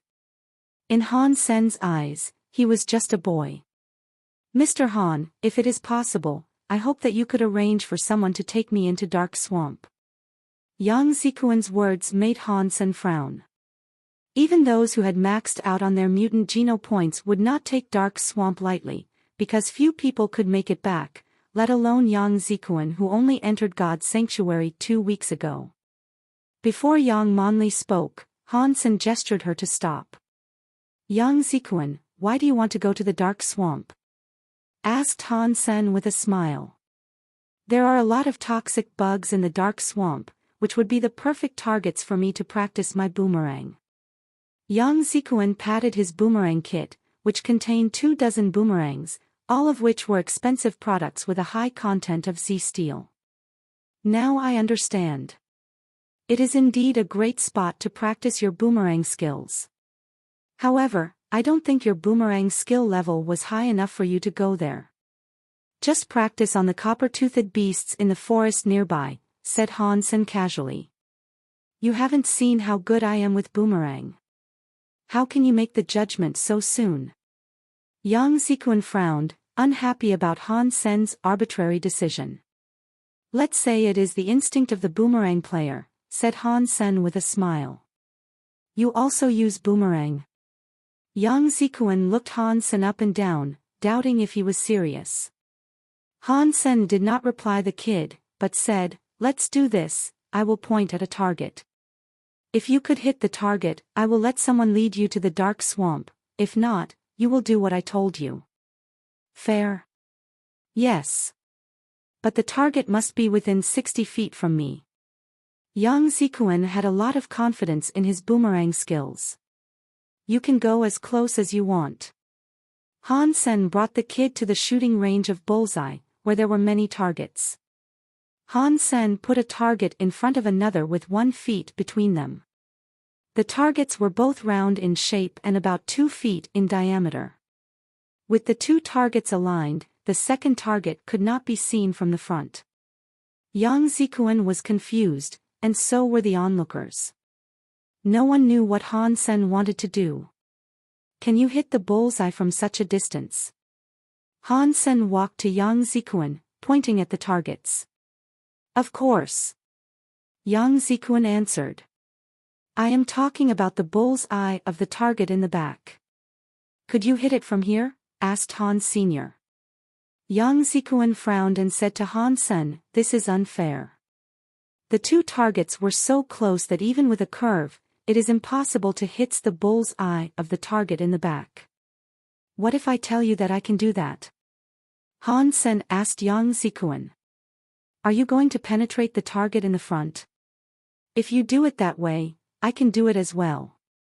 Yang Zikuan pursed his lips and said. If the boomerang touched the first target, call me a loser, said Han Sen casually. Okay. If you could stand here and hit the bull's eye on the target in the back without the boomerang touching the first target, I will listen to you no matter what you say, said Yang Zikuan slowly after thinking for a while. You're quite thoughtful. Han Sen smiled and asked Yang Zikuan, is it okay if I stand right here? Yes. Yang Zikuan looked at Han Sen, puzzled. The confidence of the man made Yang Zikuan question himself. But Yang Zikuan still believed that there was no way Han Sen could hit the target in the back. The two targets were so close together that even the boomerang followed a curve, it could only hit the edge of the target in the back. Yang Zikuan believed there was no way that Han Sen could hit the bull's eye. However, since Han Sen was so determined, Yang Zikuan was curious what he was about to do to achieve this. Yang Zikuan was certain that Han Sen was about to use some tricks. Han Sen, on the other hand, was not thinking about plotting against Yang Zikuan at all. Taking out a Z-steel ghost butterfly boomerang, Han Sen threw it at the target. The ghost butterfly boomerang made a curve in the air and flew toward the target. Yang Zikuan couldn't help smiling. He could also make the boomerang fly in such a curve. However, it was impossible to hit the bull's eye on the targets in the back with a curve like this. The two targets were so close together that a curve was never steep enough for the boomerang to hit the bull's eye.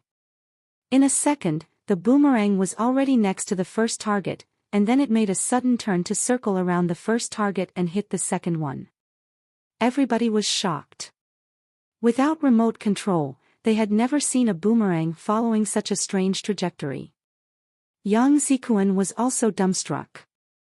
However, because the target in the front was blocking people's sight, no one could tell where the boomerang hit on the second target. Without a word, Yang Zikuan quickly ran to the targets and pushed the target in the front away, exposing the target in the back. Everybody widened their eyes.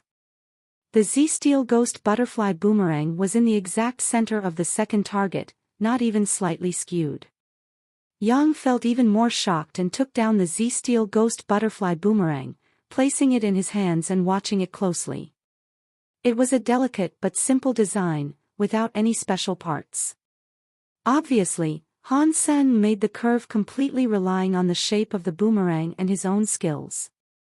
Yang walked to Han Sen with the butterfly boomerang in his hand and said, "I am convinced that you have great boomerang skills with this butterfly boomerang.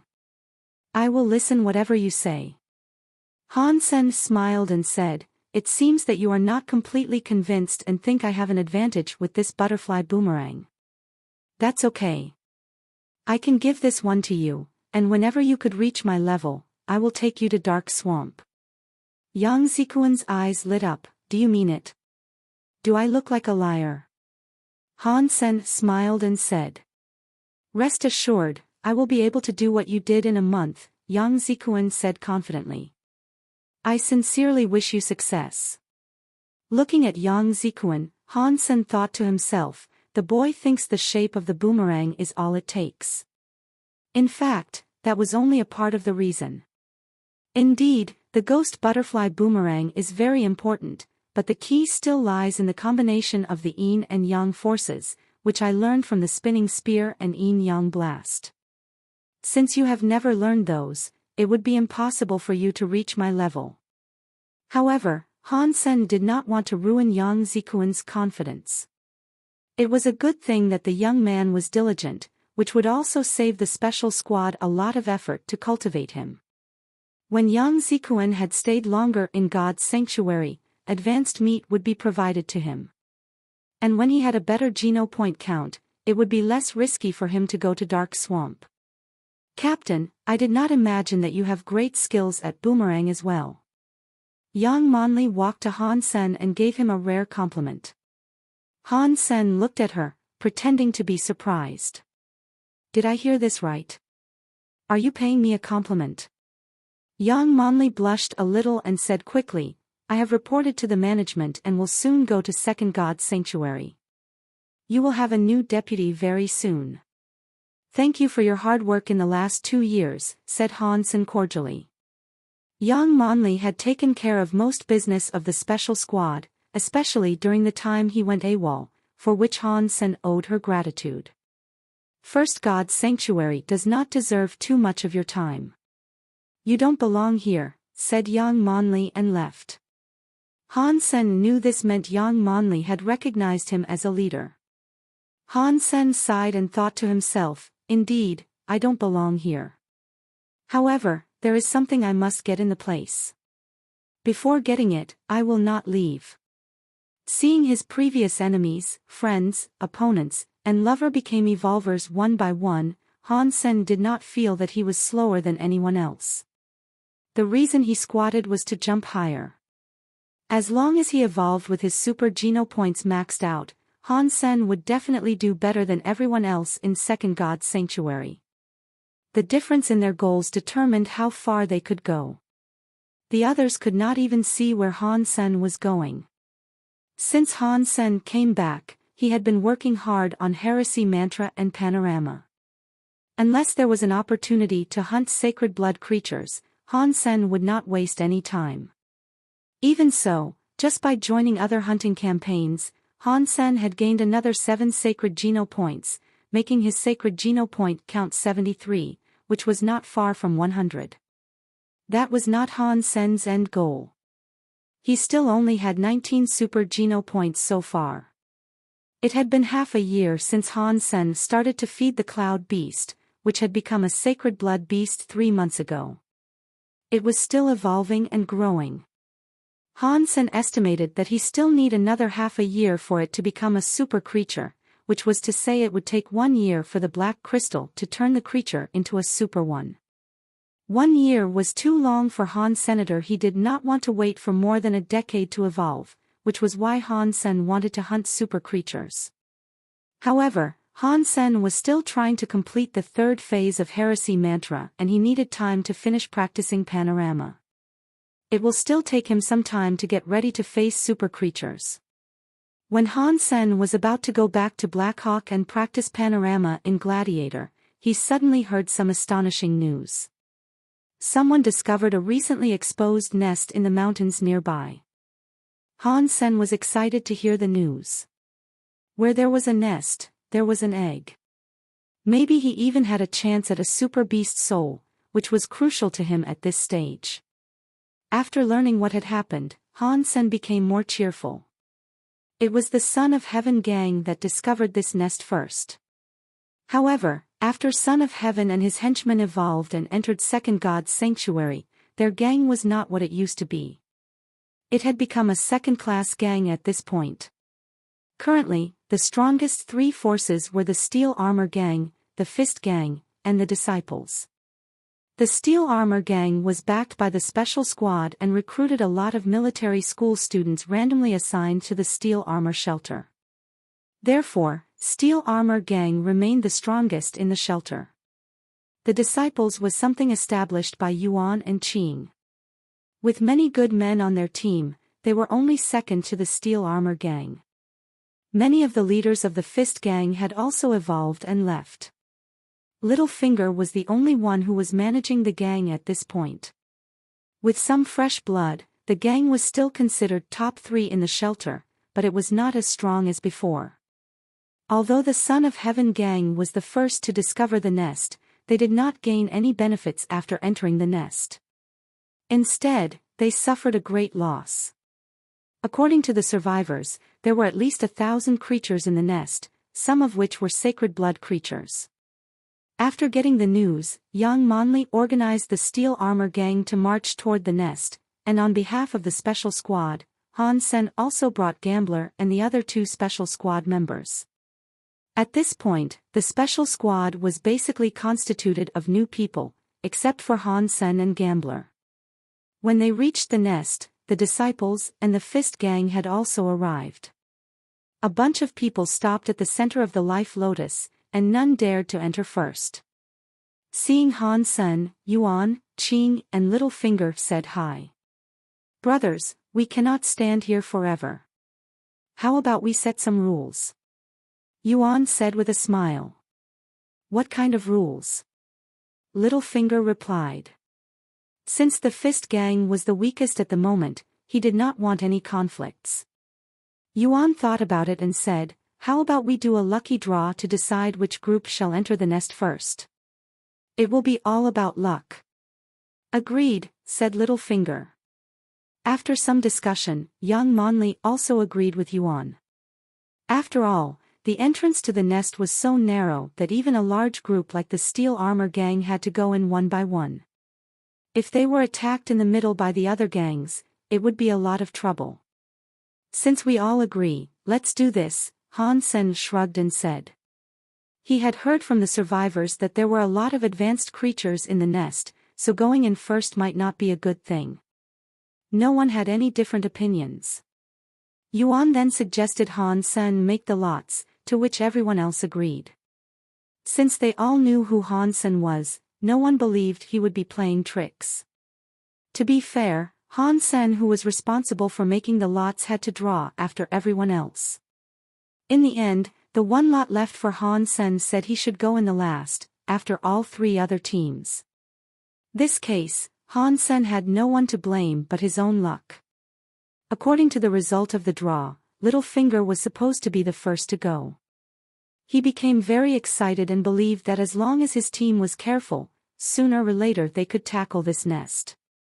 Yuan and Qing were quite disappointed, but they could do nothing but watch Little Finger leading his team down the nest.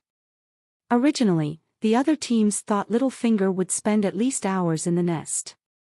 However, their team emerged from the entrance with several people hurt and several people missing.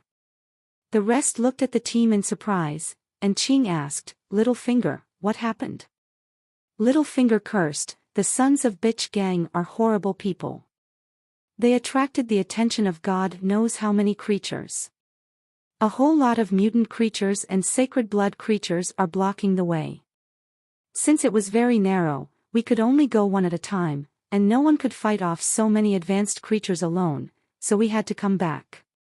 What bad luck. It is blocked. Let's go and have a look. Yuan did not believe the creatures were so strong that people could not enter. Yuan and Qing's team went back even faster than the Fist Gang. However, they were clearly in better shape. Everyone was back, and they were only slightly injured. Damn the sons of bitches. It is completely blocked. We can't even tell how many creatures are inside. And the path is so narrow, muttered Qing after he came back. Seeing that Yuan and Qing also gave up on entering the nest, young Monli was slightly surprised. She picked several strong guys from the steel armor gang to go down with her. The result turned out to be the same. Young Monli also gave up on the nest.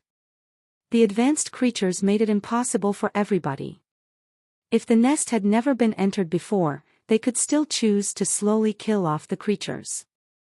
However, at this point thousands of creatures were blocking the path, which meant the first person going down would walk into an ambush.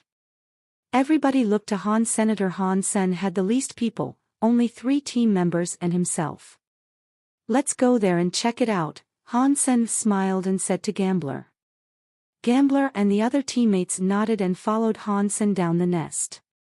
After going through the winding path, the special squad soon arrived at the wall of green gold which was already broken. Several Z-steel shields were put up to block the broken part of the wall. The thick fields were all deformed from attacks, which looked frightening. Through the gaps, they could still see lots of creatures jostling. Many claws had reached out from the gaps. Seeing the 4 people, all the creatures near the shield started to screech and knock on the shields which were about to be shattered. No wonder none of them went inside. This is goddamn mission impossible. Gambler shook his head after seeing what was behind the wall. Damn those sons of bitches. The 2 new members at the special squad Zheng Qi and Zhou Qingyu looked frightened as well. Han Sen, let's go back now. There is no way we can go farther. We have to wait for the creatures inside to come out, and by then we can kill them slowly. Afterwards, maybe we can find a chance to go in, said Gambler. All right. You guys go back, I can go inside alone, decided Han Sr. Zheng Qi and Zhou Qingyu widened their eyes and said, Captain, that is too dangerous. Han Sen smiled and said, although it is dangerous now, there is a chance to break the egg. After the creatures rushed out, everybody would have a chance at the egg then. Just go back to the entrance, I will take a look inside, and if it doesn't work, would retreat as well. Han Sen, I should go with you. It is too dangerous, Gambler gritted his teeth and said. That's okay. I can do it alone. There are too many creatures inside, and I would be more efficient alone. I'll be back in a while after I break the egg. Han Sen then summoned the Sacred Blood Phantom Ant Armor and 3-blade harpoon. Seeing that Han Sen was determined, Gambler did not say anything. However, he insisted on waiting for Han Sen at the wall, so that it would be safer for Han Sen to come back. Han Sen nodded and cut the Z-steel sticks supporting the shields. The shields were immediately pushed away by the fierce creatures. Han Sen waved his harpoon and beheaded a creature coming at him, its blood flowing like a stream. Han Sen kicked the dead creature in the head and its body blocked the creatures coming after him, making some space for Han Sen to squeeze himself inside. Will Captain be fine? Zheng Qi swallowed and asked. There were so many creatures that even with the protection of sacred blood armor, safety will not be guaranteed. Relax. He is a prudent fellow and would never do something that he is not certain of. Since he dared to go, he could definitely make it. Having spent a lot of time with Han Sen, Gambler knew Han Sen best. If Gambler did not want to evolve with his sacred Geno points maxed out, he would have gone to Second God's Sanctuary a long time ago. In fact, Gambler did not believe too much in his own words. There were simply too many advanced creatures that he saw more than 30 mutant creatures and a sacred blood black spirit at a glance. Gambler was not sure about the level of the creatures he did not recognize, so there might be more sacred blood creatures. Seeing Han Sen besieged by sacred blood creatures, Zhou Qingyu said with his voice shaking, "It is too risky." Captain did not even know what was going on inside. No one could tell how many sacred blood creatures there were. As they spoke, Han Sen had already disappeared in the group of creatures. His team members could only tell their captain was still fighting from the roaring of the creatures. "Don't just stand there. There are creatures coming out, fight them off." Gambler exclaimed and slashed his weapon at a creature coming toward the path. The risky situation in others' eyes was like a walk on the beach for Han Senator. Wherever he went, blood would bloom like flowers. One creature after another fell under his three-blade harpoon. Nothing could touch him other than the splashing blood. Golden Rock Worm King was summoned by Han Sen, which was already as large as a tank.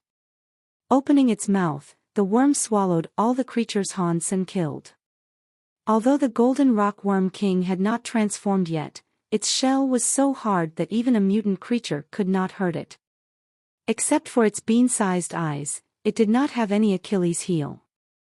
It could only get hurt when a sacred blood creature launched an attack directly at it. In the beginning, Gambler, Zheng Qi and Zhou Qingyu felt some pressure trying to stop the creatures from coming at the path, but gradually, they found that the creatures no more came their way. When they looked inside, they saw a person covered in blood slaying away in the group of creatures, with piles of bodies stacked next to his feet. The devil-like figure was imprinted in Zheng Qi and Zhou Qingyu's minds. They would never forget about what they saw. They were new members of the special squad and had never seen Han Sen in a combat. The only time they saw Han Sen showing his strength was with the boomerang. When they just joined the special squad, rumor had it that Han Sen became the head of the special squad because of nepotism. Many said he had some special relationship with Qin Xian. Originally, they did not think too much of Han Sen, because since they came to the special squad, they had barely seen him. Yang Monli was the one who took care of all the matters in the special squad. Until this point, they came to realize how ridiculous the rumors were. If someone like Han Sen were a gigolo, they would both love to become gigolos as well. For the time they had entered God's sanctuary, they had never seen anyone killing creatures like this. Han Sen was slaughtering the creatures as if they were chickens. The slaughter was so thrilling that even Zheng Qi and Zhou Qingyu wanted to join him and feel the heat of the blood on their skin. Suddenly, they saw the sacred blood murky beast throwing itself at Han Sen from his back. The murky beast looked like a cross between a lion and a tiger, with 2 heads and 3 tails, covered in steel like feathers. "Captain! Watch!" Before Zheng Qi and Zhou Qingyu could finish their words, they suddenly froze. Han Sen moved as fast as electricity. Grabbing a lion-like head, Han Sen cut it off with the 3-blade harpoon. Throwing it on the ground, he walked toward the sacred blood murky beast with only 1 head left. The beast was scared away, but it was hardly able to maintain its balance with 1 head cut off. Zheng Qi and Zhou Qingyu were dumbstruck. They had never seen someone so powerful. Incredible. Seeing Han Sen killing the murky beast, Zheng Qi couldn't remove his stare from Han Senator. The slaughter continued. The creatures were killed by Han Sen one by one. He is becoming more and more awesome. Gambler leaned against the stone wall, lit a cigarette, and sighed. Gambler, has the captain always been so strong? Zheng Qi couldn't help asking. What should I say? I used to teach him things. Gambler inhaled deeply and blew a cloud of smoke. For real. Both Zheng Qi and Zhou Qingyu widened their eyes and could not believe that. Look at how he draws his weapon. You can't even tell where the weapon was hidden. This is called sleeve blade, passed down in my family. If Han Sen were not a genius in martial arts, I would never have taught him my family secret. Luckily, he did not let me down. Bragged Gambler, enjoying the worship in Zheng Qi and Zhou Qingyu's eyes. Gambler would never admit that he only taught Han Sen sleeve blade for some dirty movies. As Han Sen cleared his way, the Golden Rock Worm King also enjoyed a satisfying feast. Han Sen only saved the body of Sacred Blood Murky Beast by putting it on the back of the Worm King, who had consumed all the other prey of Han Sen's. There were an astonishing number of creatures in this nest, the majority of which were mutant. Han Sen had killed nearly 100 mutant creatures so far. Mutant Darkness Beast killed. Beast Soul of Mutant Darkness Beast gained. Eat its meat to gain 0 to 10 mutant geno points randomly. It was the third mutant beast soul that Han Sen had gained. And he did not even bother to count how many primitive beast souls he had. The Golden Rock Worm King only picked out the mutant creatures for food. It did not even look at primitive or ordinary creatures. Even so, the Golden Rock Worm King still started belching. It was now as big as a minivan. Eventually, Han Sen had come to the egg. Looking at the giant egg, Han Sen slashed at it without hesitation. Identifying Beast Soul. As Han Sen cleared away the remaining creatures absent-mindedly, he again witnessed the formation of a beast soul, which turned out to be a long sword burning with black flames. Beast Soul identified. Sacred Blood Beast Soul Devil Sword gained. Others might celebrate this result, but Han Sen was slightly disappointed. Despite that a Sacred Blood Beast Soul was precious, what Han Sen needed was a Super Beast Soul. Since he had come thus far, Han Sen decided to wipe clean all the remaining creatures. For once, the Golden Rock Worm King could not eat anymore. Although there were mutant creatures left, it stopped moving around. Han Sen had been feeding the Worm King for a long time, but it was the first time he had seen the Worm King stopped eating, which amazed Han Senator. This worked for him as well, as he intended to save some mutant creature meat to give Jing Qi and Zhou Qingyu for their effort.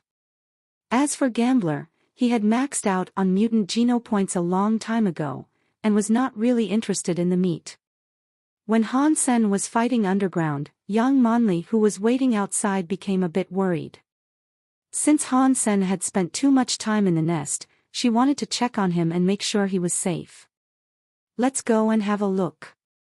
Yang Monli led people down the nest. The other people knew that Yang Monli was Han Sen's deputy in the special squad and did not doubt that she might be plotting against him. Shall we go down as well? If something goes wrong, we can be of some help, said Yuan, leading the team to join Yang Monli. Littlefinger hesitated and also took a team member with him. He had suffered quite some loss and did not dare to bring too many people. The group went under the nest and were shocked by what they saw.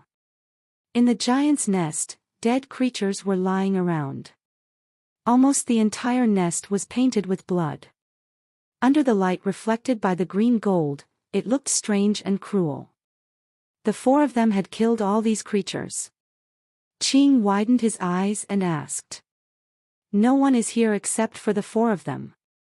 Littlefinger was also shocked and could not believe that the four of them could have done such damage. Littlefinger thought that even if the entire Fist gang were here, they could not be so efficient. Incredible. People in Steel Armor Gang were also dumbstruck. Stepping on the blood and dead bodies, they soon spotted Han Sen, Gambler, Jing Qi and Zhou Qingyu handling the bodies on the ground. It seemed that they were trying to pick out all the mutant creatures. Han Sen, in the entire shelter, you're my only idol in addition to Dollar. Qing gave Han Sen a thumbs up. Impressive, Han Sen, said Littlefinger with complex feelings. Yang Monli did not speak, but also had a mix of feelings. She already had a high estimate of Han Sen's ability, but still failed to predict that he was able to wipe out the entire nest with his team. As a member of the special squad, Yang Monli knew that Jing Qi and Zhou Qingyu were not the strongest team members, so Gambler and Han Sen must be the ones who really achieved this. However, Gambler was good at playing tricks instead of fighting head-on. Obviously, Han Sen was the MVP here. After the fight in the nest, Han Sen had gained a lot of prestige in steel armor shelter. Because everyone believed Dollar, who had not made his appearance in a long time, had become an evolver, Han Sen was now considered the number one in the shelter. Han Hao was quite upset.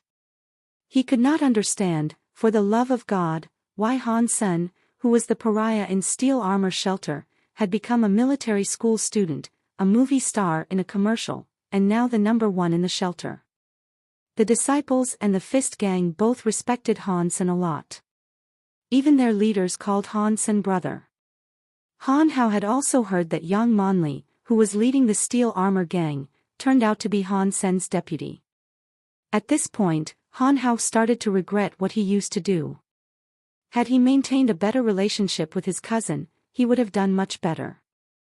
Han Hao did not even know when he could max out on his mutant geno points. Struggling alone in the shelter is so difficult. And the Son of Heaven gang that he depended on was getting weaker and weaker, making it impossible for him to catch up. You can't imagine how fierce Han Sen was. He only had 3 people with him and they wiped clean the entire nest that none of the gangs were able to tackle. Hearing the discussion of Han Sen's bravery, Han Hao felt worse and quickly went back to his own room. At this time, Han Sen was appreciating his newly gained Sacred Blood Beast Soul Devil Sword. Type of Beast Soul of Sacred Blood Devil Sword, Sword Add-on. Han Sen had seen an add-on Beast Soul before, which was the Sacred Blood Water Spirit Beast Soul owned by Qin Xian. However, the Weather Spirit worked together with a shape-shifting Beast Soul to enhance the user's physique, while the Devil Sword could only be used on another sword. For Han Sen, this was a very useful type of Beast Soul. If Han Sen was not able to gain a Super Beast Soul weapon, he could only choose to use a Sacred Blood weapon when hunting super creatures, which would be very difficult. With this Devil Sword, a Sacred Blood Sword could be enhanced. Although the enhanced weapon might still fall short to a Super Beast Soul, it would be undoubtedly much stronger than an ordinary Sacred Blood weapon. Taking up the Diamond Sword, Han Sen used the Devil Sword on it. Black smoke suddenly filled the Diamond Sword, making the crystal-clear sword look like it was made of onyx, exuding brilliance. Han Sen brandished the sword and tested it on a piece of Z-steel, which was cut in half instantaneously like it was tofu. Impressive! Han Sen became overjoyed. The Devil Sword was indeed a fantastic add-on. Unwilling to test it on any Sacred Blood weapons, Han Sen was not sure how strong it actually was. Both the Flame Lieutenant and Devil Sword will be great help for me to kill super creatures. These nests are indeed full of treasures. I wished there were more. Although Han Sen did not gain a Super Beast Soul, he was not too disappointed. Taking back the Beast Soul and putting down the Diamond Sword, Han Sen teleported back to Blackhawk. The Sacred Blood Murky Beast brought 5 more Sacred Geno points to Han Senator. Now he had 78 Sacred Geno points. At this point, unless there was a hunting campaign for Sacred Blood creatures, Han Sen rarely went out. He spent most of his time on practicing Panorama, trying to reach a balance of all kinds of abilities. This way, it was easier for him to hunt a super creature while protecting himself. Han Sen rested for a night and went to the training hall in the morning. He picked a holographic device and logged in Gladiator again. Huang Yulei and Su Zhu had waited for him for 2 days. They were about to give up since Han Sen was never online. This day when Su Zhu logged in, he sent another invite to a soldier on warship. This time, he did not hear the prompt tone of the system. Su Zhu quickly sent a voice message to Huang Yulei. Huang Yulei, the soldier is online. Ah. Where are you? Did he agree to fight? This time we must teach him a lesson, said Huang Yulei hurriedly. When Su Zhu was about to answer, he found himself in the Colosseum already. Obviously, his opponent had agreed to the challenge. He agreed. Hurry over to watch. Su Zhu quickly sent Huang Yulei an invite to observe. Huang Yulei clicked yes and found himself on the stands of the Colosseum, and he was not alone. Huang Yulei was surprised to find someone else there, and he knew that person as well. Desperado, how come you're here as well? Huang Yulei quickly asked the person next to him. I was about to ask you the same thing, said Desperado. Su Zhu asked me to watch. Did he invite you as well? He didn't tell me that. Desperado paused and asked, Su Zhu is the opponent of a soldier on warship. Yes. So, you're not invited by Su Zhu?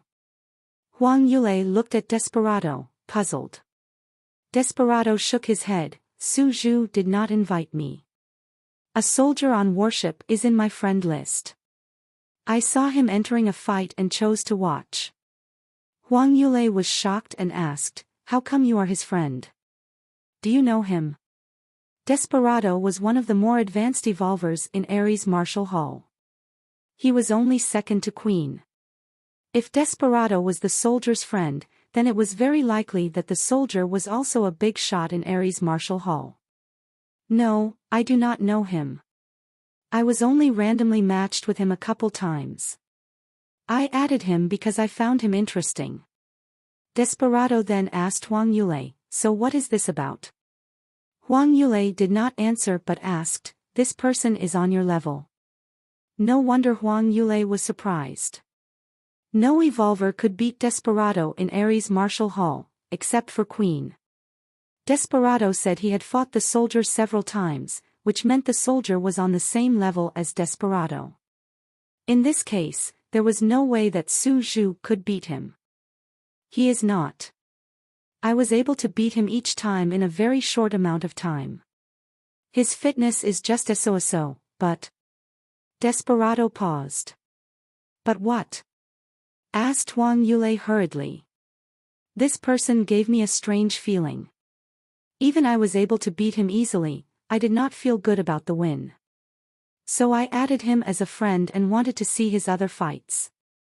Just now, I saw him entering a fight and chose to watch. I didn't realize that I would meet you guys here, said Desperado. Not feeling good about the win. Huang Yulei did not quite understand what he meant by the expression. Well, I did beat him fast and easy, but I just did not feel good. It is hard for me to explain, which is why I want to watch his other fights more closely. Desperado pondered and was not able to explain very clearly. Desperado then asked Huang Yulei, what's happening here? With some reluctance, Huang Yulei explained his encounter with the soldier. What are you saying? He learned 13 slashes after watching a dozen times. Desperado regarded Huang Yulei incredulously. I suspect that he was hiding his real ability in the beginning. He must have always known 13 slashes, otherwise it was impossible for him to learn in such a short amount of time, said Huang Yulei. That is very likely. Desperado nodded and looked to the Colosseum. The fight had begun. Huang Yulei saw Han Sen and gasped. What's wrong? Desperado looked to Huang Yulei, puzzled. This is weird. Why is he not using double blades? Huang Yulei frowned. If Han Sen was good at double blades, he should be using them. However, Han Sen was empty-handed like Su Zhu was. Let's wait and see. Desperado also felt strange, but it was too early to tell. Huang Yulei regarded a soldier on warship. According to what Desperado told him, this person did not have a high fitness index, which Su Zhu also felt when fighting him. His index should be a little more than 20. Huang Yulei supposed this person should be someone who just evolved with his mutant geno points maxed out. As for Su Zhu, Huang Yulei knew very well that his fitness index had reached 30. Although it was not so impressive among evolvers, it should be easy for him to beat a newly evolved person. In addition, Su Zhu's specialty was grappling, which could easily make a less fit person suffer. Su Zhu had a special way to twist joints. Once grabbed by him, his opponent would immediately be put out of action because of the pain. Of course, in a simulated fight there was no pain involved. However, Su Zhu's grappling was still very handy on someone weaker than him. As the fight began, Su Zhu immediately approached Han Sen. The reason why Huang Yulei asked Su Zhu to kick Han Sen's ass, in addition to their close relationship, was that Su Zhu's specialty allowed him to disable Han Sen and force Han Sen to surrender. The most humiliating way of losing in a simulated fight was undoubtedly to surrender. After all, one could never die in the simulated fight, so everyone would want to fight until the end instead of giving in. Su Zhu was glad to see that Han Sen did not try to run from him. After approaching Han Sen, Su Zhu clawed at Han Sen with one hand. Han Sen had practiced Ghost Haunt, the main focus of which was also grappling. Although it didn't involve twisting joints, which Su Zhu was good at, Han Sen was able to tell that Su Zhu was using grappling. Grappling against grappling it is. Han Sen quickly used the footwork in Ghost Haunt to meet his rival. Using grappling against Su Zhu. What a dork. Huang Yulei smirked. Su Zhu's grappling techniques were more than it appeared to be. Many people in Ares Martial Hall knew how to twist joints, and many practiced other grappling techniques. However, no one with a similar fitness index was Su Zhu's match. The reason was that Su Zhu knew more than grappling. He was also great at diversion.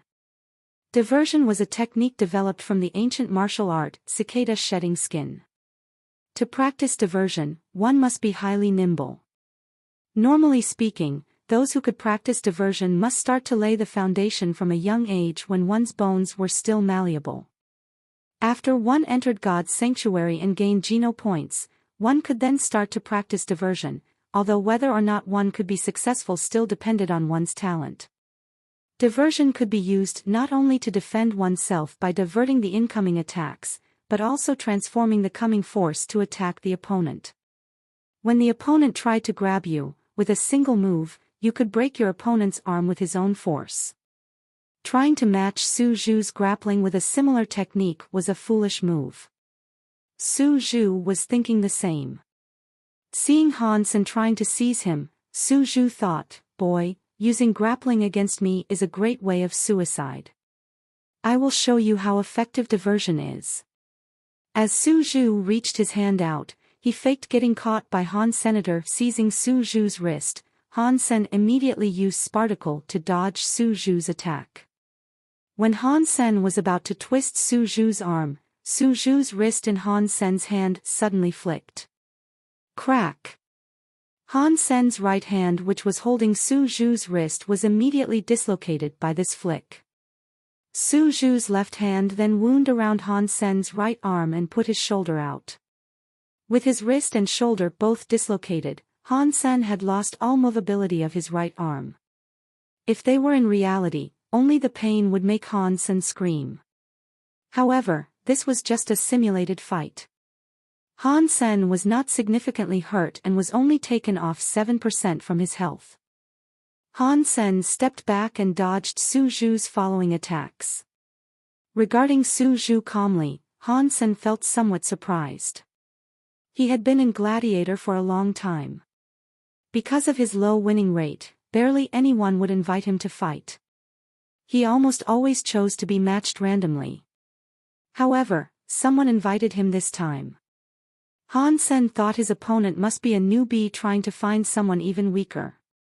However, as the fight started, Han Sen found that his opponent was great at grappling and even better at diversion. The way he used the incoming force to hurt Han Sen was a very smart way of fighting. Panorama also included similar techniques, which Han Sen had practiced in the recent half-year. If he was able to accomplish the same, it would be impossible for his opponent to catch him. This technique was very useful when it came to fighting the creatures with lots of arms or tentacles. However, diversion was very hard to practice. The key to practice diversion was to do it in real combat. Currently, Han Sen still only understood diversion from a theoretical perspective. Luckily, Han Sen had practiced Ghost Haunt before, so he was no stranger to such techniques.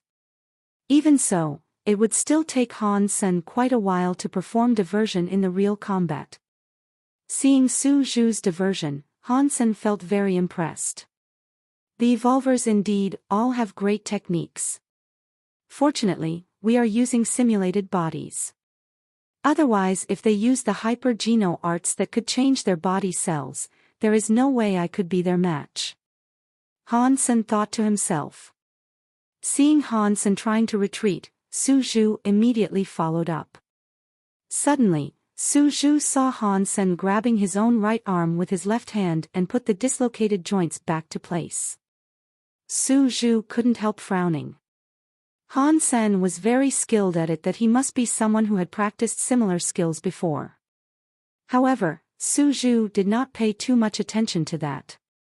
Han Sen was so much worse in fitness than Su Zhu that even if Han Sen had practiced diversion, he would not be able to compare to Su Zhu. Su Zhu threw himself at Han Sen one more time. The two were 10 points apart in their fitness index. Even if Han Sen wanted to run away, it could not be done. Without moving a muscle, Han Sen's heart suddenly started to beat much stronger and faster than a normal person's.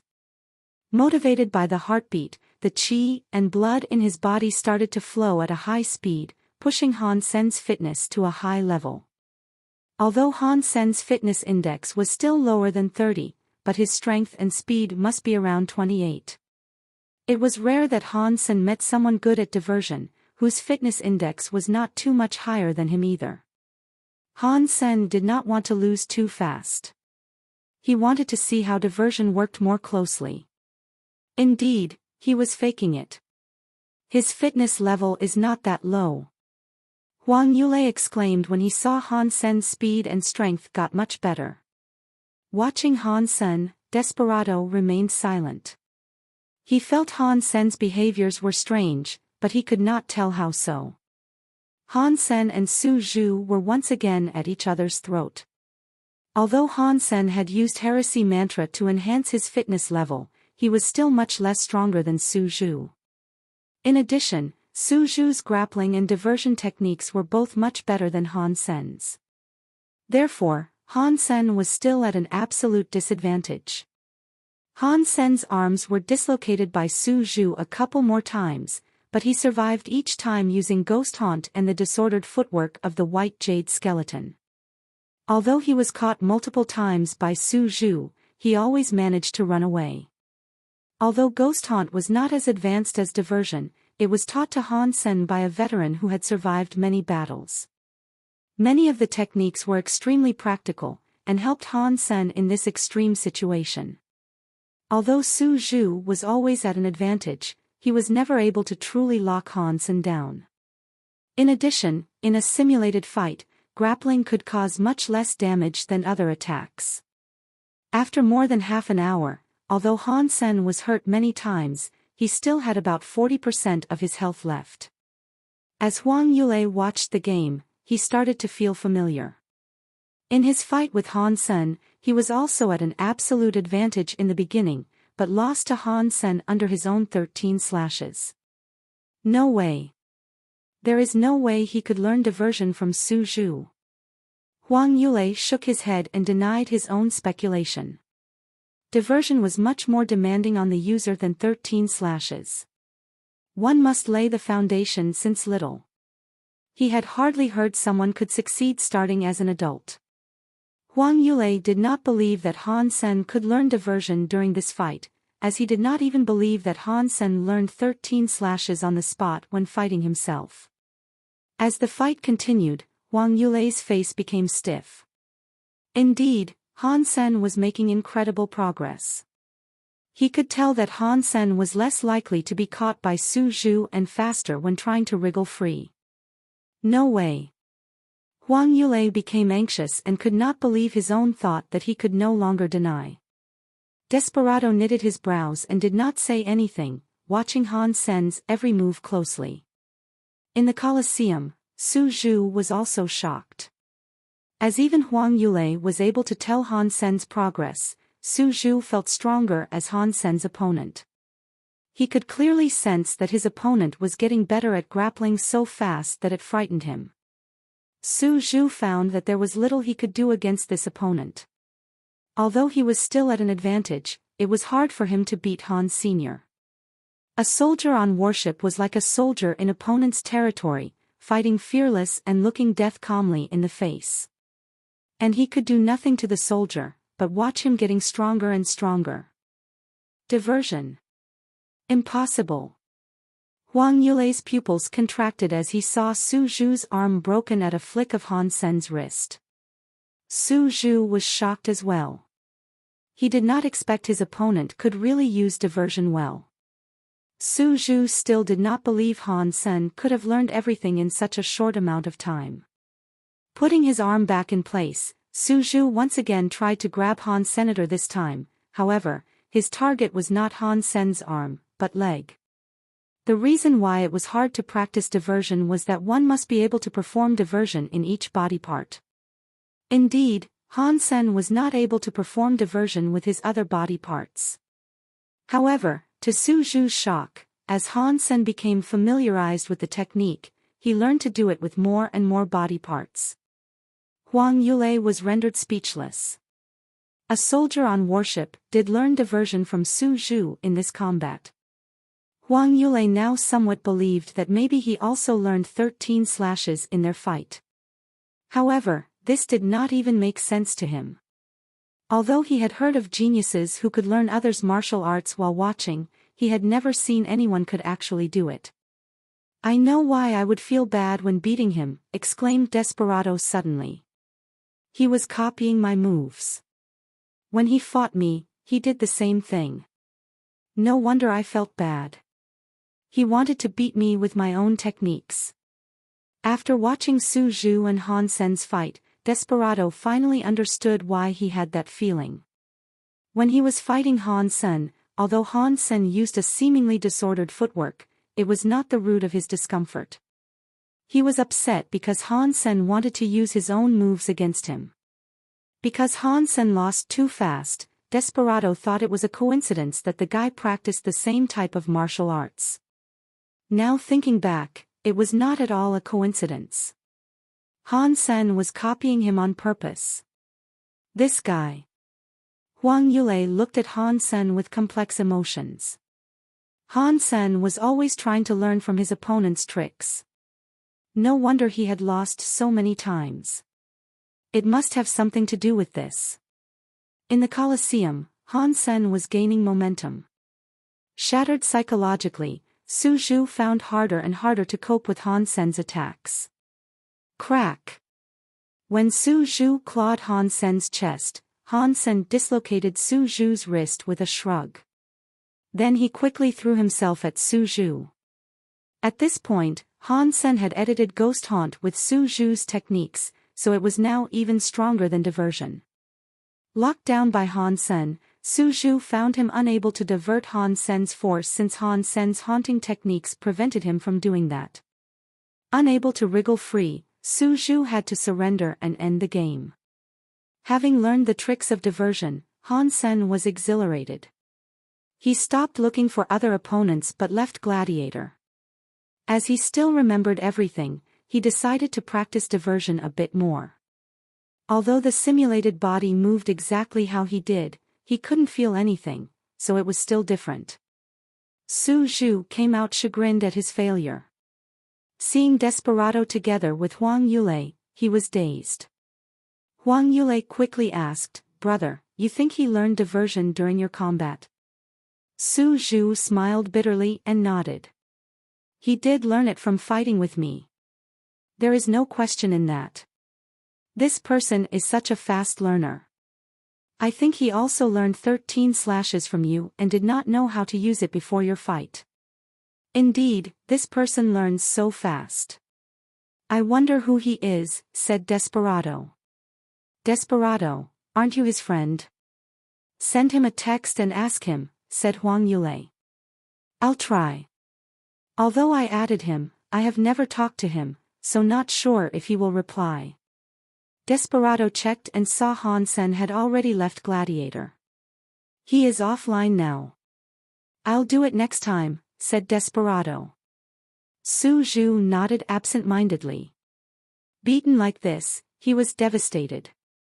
Huang Yulei's eyes suddenly lit up. He suggested, "Do you think that person would be interested in him?" "Which person?" Su Zhu and Desperado both looked to Huang Yulei, not sure who he was talking about. "The person who is the apple of the eye of our president," said Huang Yulei with his lips curled downward. "This is a great idea. That person might really be interested in this soldier guy. Then we can all be freed." Su Zhu's eyes also lit up. The person they were talking about was Qian Hezhen, the youngest student of the president of Ares Martial Hall Daniel. Qian Hezhen was gifted and learned everything fast, which was why Huangfu Xiongqing saw his youngest student as his successor. Qian Hezhen did not abuse the president's confidence in him either. He had just evolved and already succeeded in practicing several secret martial arts of Ares Martial Hall.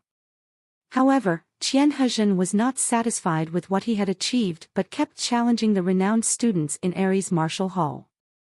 Even a master like Desperado was annoyed to death by him. The students could not turn Qian Hezhen down because he was backed by Hungfu, which was why their heads hurt whenever seeing Qian Hezhen. Chapter 309 Threatened Translator, Nioebo Studio Editor. Nioebo Studio. After Han Sen left the training hall, he felt extremely sore. Blue veins stood out all over his body, which looked frightening. Han Sen knew that it was because he had used heresy mantra for too long, which was a heavy burden on his body.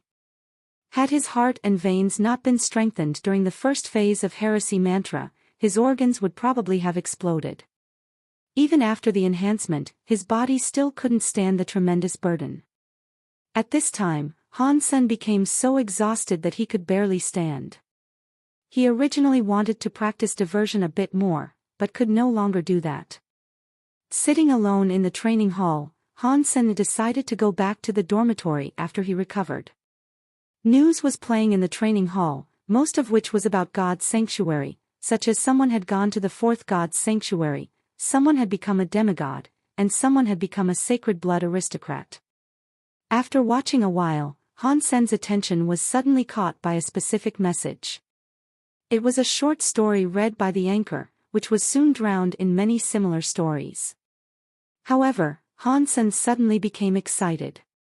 He quickly turned on his comlink and started searching on the Skynet. Very soon, Han Sen found some useful information and his eyes lit up. The news was about the Glory Shelter in First God's Sanctuary. Someone found a strong sacred blood creature in the mountains near Glory Shelter. Almost the entire Glory Shelter teamed up to hunt the creature, but they were not even able to hurt it, even at the cost of many lives. Han Sen found the comments on this matter from people in Glory Shelter. Because many of them had seen the sacred blood creature, their description of it was rather clear. It was a turtle-like creature, dark as ink and large as a car. Its body was so stiff that even sacred blood weapons could not scratch its shell. Many people died in its teeth. The huge turtle was not fast, otherwise more people might have died.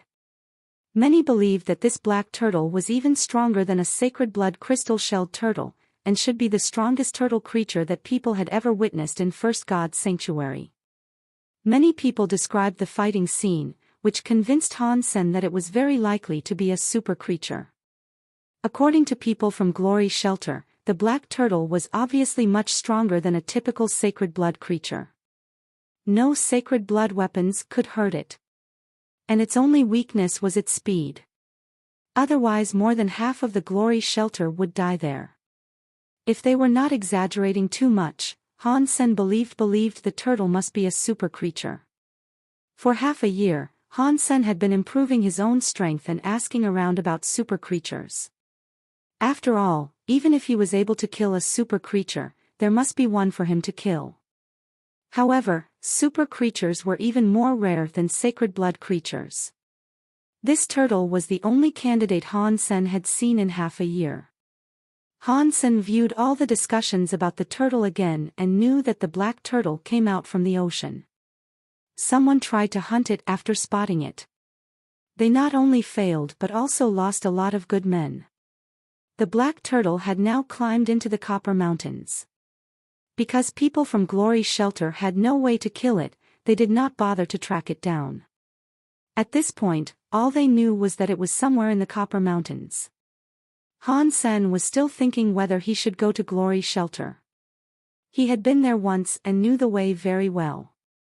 If he flew over the dark swamp, he could get there in a fortnight. However, he had not yet completed the third phase longevity of heresy mantra. Han Sen was not sure if he was strong enough to kill a super creature, which was why he was still hesitating.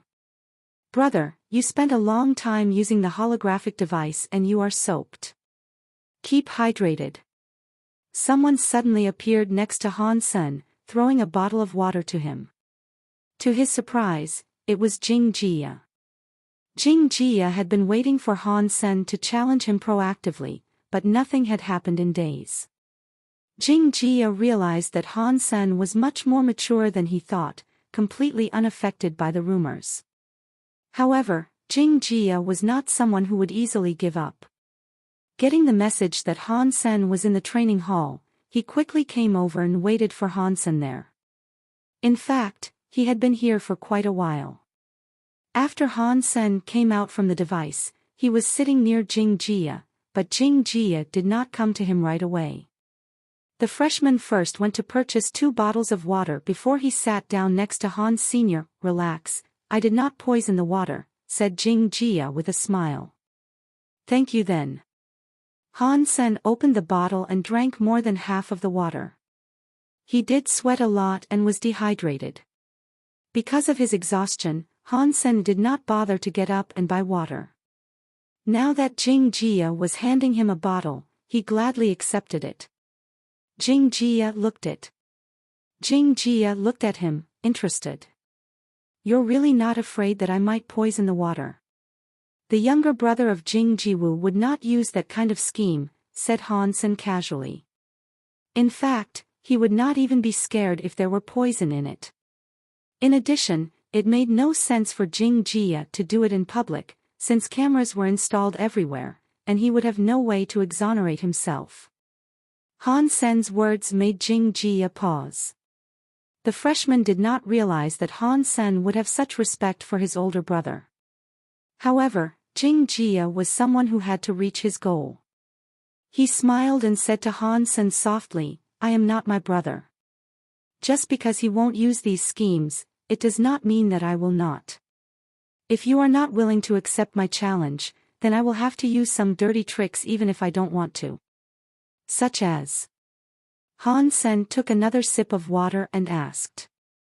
I know that your mom's name is Luo Sulan and the shelter she belonged to in Second God Sanctuary. And you have a sister named Han Yen. She is very cute and studies. Jing Jia always had a faint smile on his face and looked harmless. When girls saw him, their hearts would race. Chapter 310 As You Wish Translator, Nioebo Studio Editor, Nioebo Studio. Hearing Jing Jia's words, Han Sen smiled and patted him on the shoulder. Jing Jia, if you want to threaten someone, you'll have to be smart. When you speak, try to act like a tough guy so that I might be scared. Jing Jia's face became grim. He said, Brother, I am not joking. Leaning against the back of his chair, Han Sen stretched and said slowly, Since you have investigated my family, you should know who I am. Do you dare to touch them? Now tell me again you're not joking. Jing Jia smiled and said, Brother, you're right. I do not dare to touch your family, but your friends might not be as lucky. I don't dare to do anything to Wang Mengmeng or Lu Meng either, but Shi Zhikong and Zhang Yang were under no one's protection. I would be interested to know how you plan to hurt them in Blackhawk, said Han. Senator Jing Jia was still smiling. It will not be easy for me to injure them on campus, and it's gonna be a waste of time to hurt their family. But do you think I could seduce their girlfriends? You think I'm going to succeed? Jing Jia, there are things that you should never do, replied Han Sen solemnly. Whether Jing Jia could succeed or not, he will not let it happen.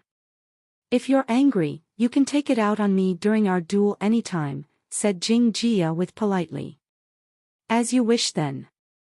Although Han Sen did not want to waste his time, he no longer wanted to tolerate the kid's provocation. He would take care of what should be taken care of. Jing Jia appeared to be exhilarated. I will be waiting for you. Please keep your words, otherwise. Jing Jia did not finish his sentence, but even an idiot could understand him. Han Sen smiled and said, Jing Jiwu did not teach his brother well, so I will be a good friend and do that for him. Jing Jia was a bit upset hearing that, but he did not talk back. Since Han Sen had agreed to his challenge, all he needed to do was beating Han Senator. It was pointless to win an argument. Jing Jia had always thought that only by defeating Han Sen could he avenge his brother. Seeing Jing Jia left, Han Sen immediately moved on to consider his trip to Glory Shelter. Although he might still be a bit weak, maybe he could give it a shot. Flame Lieutenant, Devil Sword, and the second phase of Heresy Mantra, those might be all that it took for him to kill a super creature.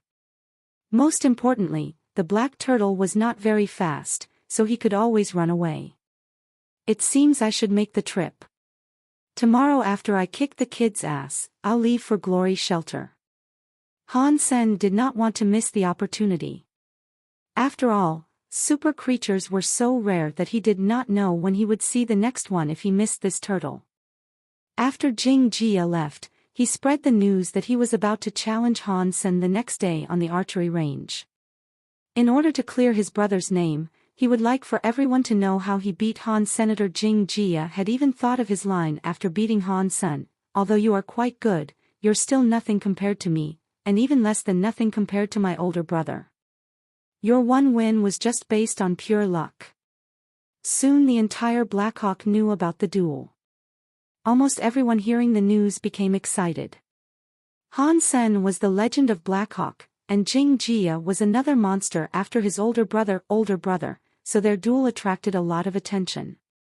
Even many professors decided to have a look after hearing about it. The next morning, before Han Sen and Jing Jia got there, the stands around the archery range was packed with audience. Who do you think will win? The genius, of course. Even Jing Jiwu was not his match, let alone Jing Jia. The senior students who had witnessed how strong Han Sen was mostly supported him. I don't think so. You have all seen Jing Jia's record, which is probably even better than Jing Jiwu when he was at school. Han Sen only beat Jing Jiwu because of good luck, and he had not done much in recent 2 years. I'm afraid he will lose to Jing Jia. Among freshmen, more people supported Jing Jia, especially the girls. Jing Jia's good looks won him a lot of popularity. Ms. Chen, you're also here to see the duel. Situ Xiang looked at Chen Ling in surprise. Yes, Han Sen once represented the Martial Arts Society and I have come to support him, said Chen Ling with a smile. Come and join me. The view is better here. Situ Xiang brought Chen Ling to the coach's bench. Coach, who do you think he has a better chance, Han Sen or Jing Jia? Chen Ling asked. It is very hard to say. So many things had happened to Han Sen in the recent 2 years, and I can say that Jing Jia has even surpassed his brother, replied Situ Xiang with a bitter smile. Chen Ling knew what the coach was saying, so she nodded and did not speak again. Han Sen's roommates also came to cheer him up, and Wang Mengmeng came with them as well.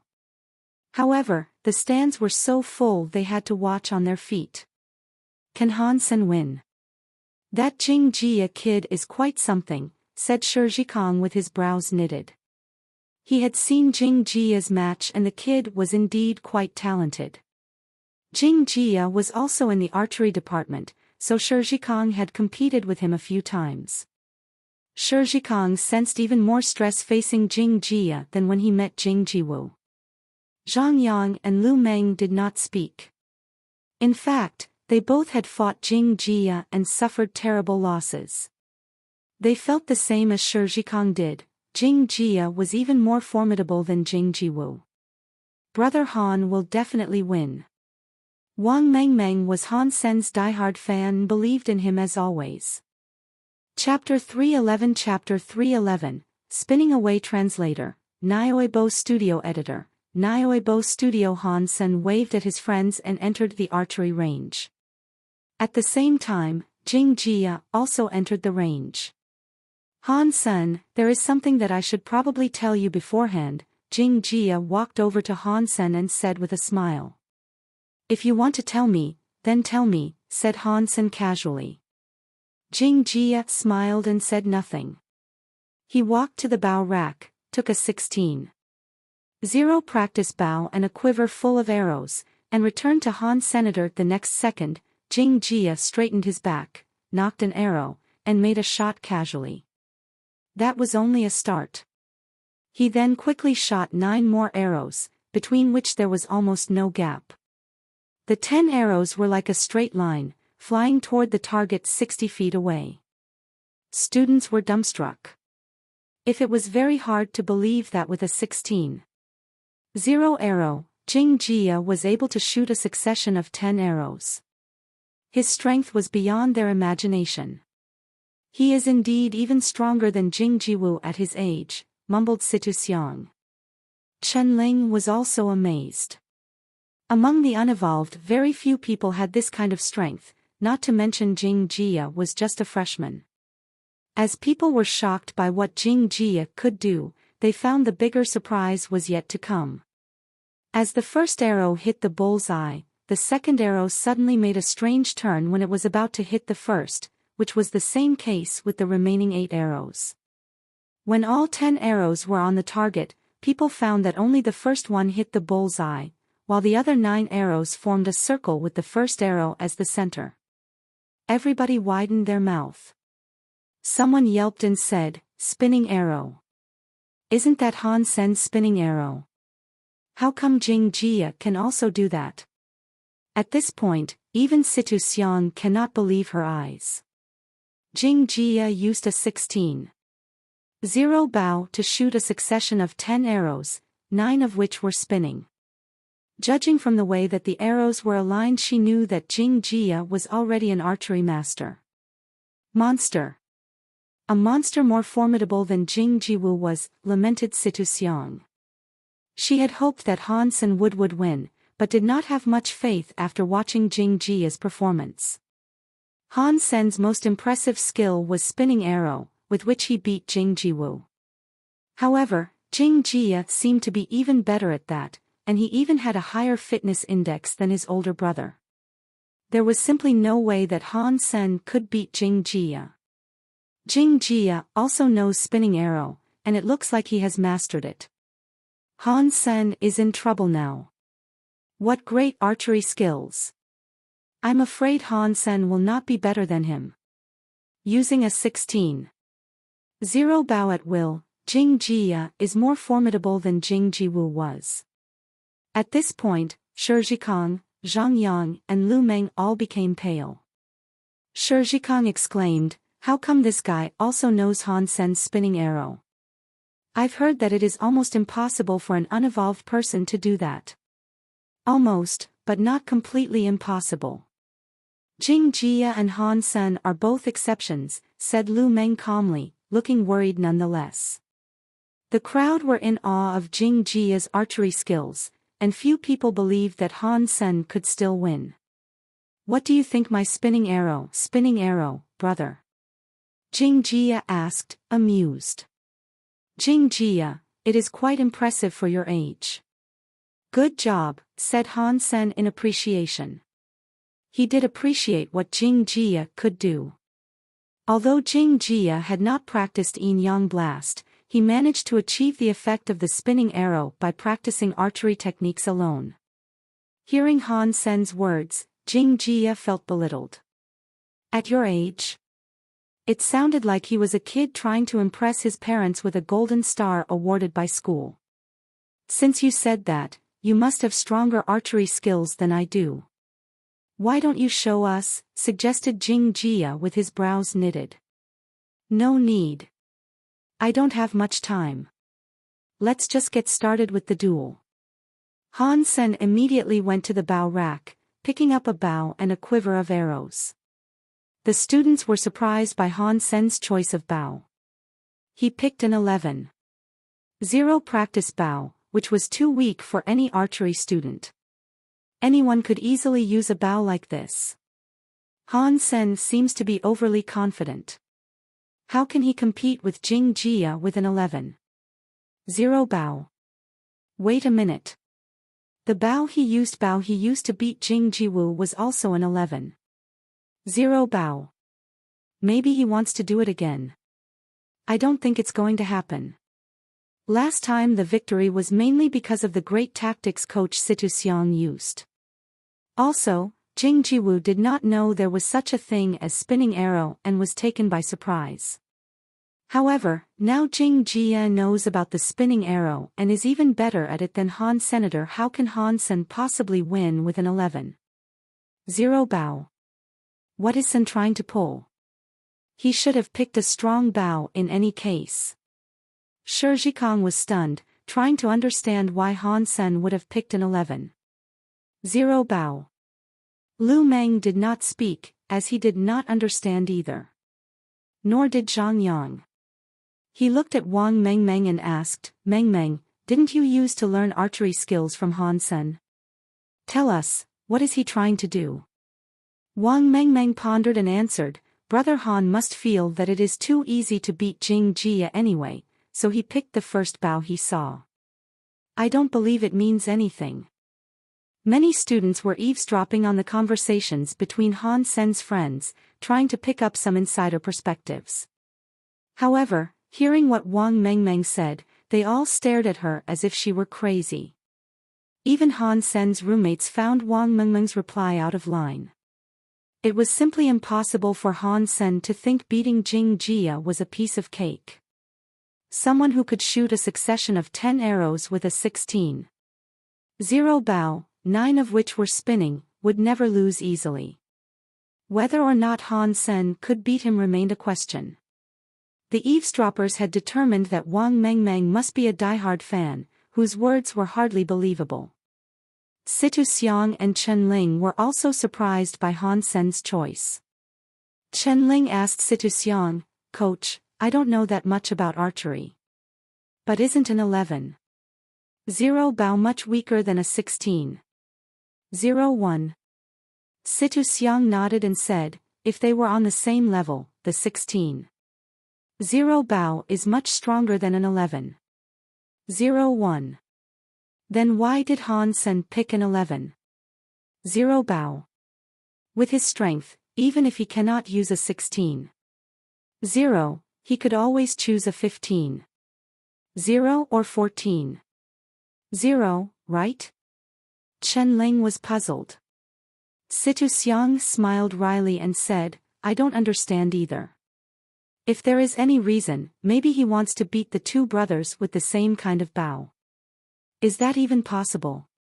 Although Chen Ling did not know archery, she knew how difficult it must be to beat Jing Jia with a weak bow. I can't tell. Situ Xiang's words were rather conservative, because in her view, Han Sen was doomed. Seeing Han Sen's bow, Jing Jia's face darkened. He could no longer keep up his good manners and asked sharply, Brother, are you really going to use the bow? Can't I? Han Sen said quietly. Sure. Jing Jia took a deep breath and tried to calm himself down. He knew that being flighty and impatient was a big no-no before a duel. Although he had no doubt that he would win, he did not want to take his opponent lightly. No matter what bow Han Sen had picked, Jing Jia decided to go all in and leave Han Sen no chance. Since you're okay with it, let's start. Han Sen did not want to waste more time. After the duel, he must leave for Glory Shelter. The trip would take him at least a month, and he must hurry. Okay, replied Jing Jia. He walked away from Han Sen and stopped when they were 220 feet apart. Jing Jia turned back and said to Han Sen with a smile, You beat my brother at this distance. How about we have the duel under the same condition? Jing Jia had thought about this a long time ago. He wanted to avenge his brother at the same distance. As you like, said Han Sen indifferently. Coach Situ Xiang, would you do the honor and blow the whistle? Jing Jia asked Situ Xiang with a smile. Situ Xiang nodded, gave a pause, and blew her neck whistle. All eyes were on Han Sen and Jing Jia. The moment the whistle was blown, Jing Jia shot the exact same succession of 10 arrows at Han Sr. Because the bow was strong, the 10 arrows were in Han Sen's face in no time. Jing Jia knew very well that although the 10 arrows seemed to be aligned, they would scatter into a storm in Han Sen's face and block every direction, thanks to the spinning techniques. Jing Jia had worked hard on spinning arrow in order to beat Han Sen this way. He had to beat Han Sen with Han Sen's own tricks to clear his brother's name. Han Sen saw what Jing Jia did, but only shot one arrow in a languid manner. It seemed that he did not even pull the string to the fullest. And he did not make a second shot either. Putting the bow down, Han Sen stood there and watched. Looks like Han Sen has given up. He didn't even want to win. No wonder he picked an 11. 0 bow. The genius has fallen. This is such a boring duel to watch. It's such a shame that Jing Jia treats him seriously. He not only disrespects his opponent, he disrespects himself as well. It is the same genius I used to worship. It seems he's not the same person after the accident. Situ Xiang was also very disappointed. According to what she remembered, Han Sen was not someone who would easily give up, let alone make a move that equals surrender. However, she had seen it happen with her own eyes. Situ Xiang thought to herself, is the archery emperor gone forever? Even Jing Jia was dumbstruck by Han Sen's attitude. He wanted to beat Han Sen, but not like this. Such a loser and such terrible skills, what point would he be making even if he could beat Han Sen? It would probably bring his brother Jing Jiwu more shame. If Jing Jiwu had lost to a genius, Jing Jia could accept it. However, it seemed that Jing Jiwu had lost to a scum. Han Sen, on the other hand, was very satisfied with the shot he made. The power of the spinning arrow did not lie in its speed or strength, but how it span. Although Jing Jia's spinning arrow seemed impressive, in Han Sen's eyes, those arrows were barely spinning. Although Han Sen's shot was not fast, but it carried a spinning force that Jing Jia could not even imagine. In addition, Han Sen's shot also represented his understanding of the spinning force and yin-yang blast in the recent 2 years. Although it was not fast, Han Sen was quite satisfied with what he had done. Jing Jia's arrows had arrived, the first of which was about to clash with the arrow Han Sen shot. All the audience just saw what Jing Jia could do and knew that his arrows could make strange turns and avoid Han Sen's arrow. Therefore, even if Han Sen had also made his arrow spin, it would not change anything. When Jing Jia's arrow was about to hit Han Sen's, something unbelievable happened. Jing Jia's arrow did not move aside, but was leaning toward Han Sen's arrow like it was a magnet. Bang! The 2 arrows clashed. Han Sen's slow arrow knocked Jing Jia's away and then became faster. Bang bang bang. Han Sen's arrow clashed successively with all 10 arrows shot by Jing Jia and knocked all 10 away. Its strength was not weakened but enhanced after the cracking sounds. Whoosh! The arrow ended up on Jing Jia's chest. Taking the hit, Jing Jia staggered back a few steps and fell to the ground. Jing Jia looked down at the arrow on his chest incredulously with his mouth gaping. Silence fell on the entire range. No one anticipated this result. No one could believe that an effortless shot made by Han Sen using an 11. 0 practice bow could carry such miraculous power. Han Sen walked to Jing Jia, patted him on the shoulder and said, Jing Jia, if you want to learn the real spinning arrow, come find me when you have time. I'll teach you. Then Han Sen took down the practice arrow on Jing Jia's chest and put it back in the quiver. Putting the bow back on the rack, Han Sen left the range. Jing Jia watched Han Sen leave and sat there like death. The genius is the genius. This is what spinning arrow really looks like. I know it was not that easy to mimic the genius. It seems Jing Jia just learned some tricks and did not master the skill. Awesome. Han Sen never took Jing Jia seriously. He did so well with just an 11.0 practice bow.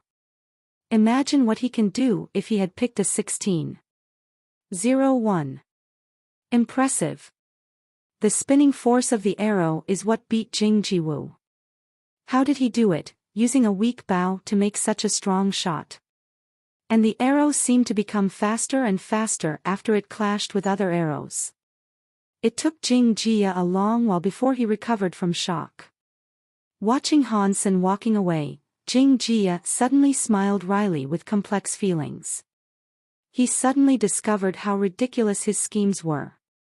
He had always believed that Han Sen was afraid of accepting his challenge and losing to him.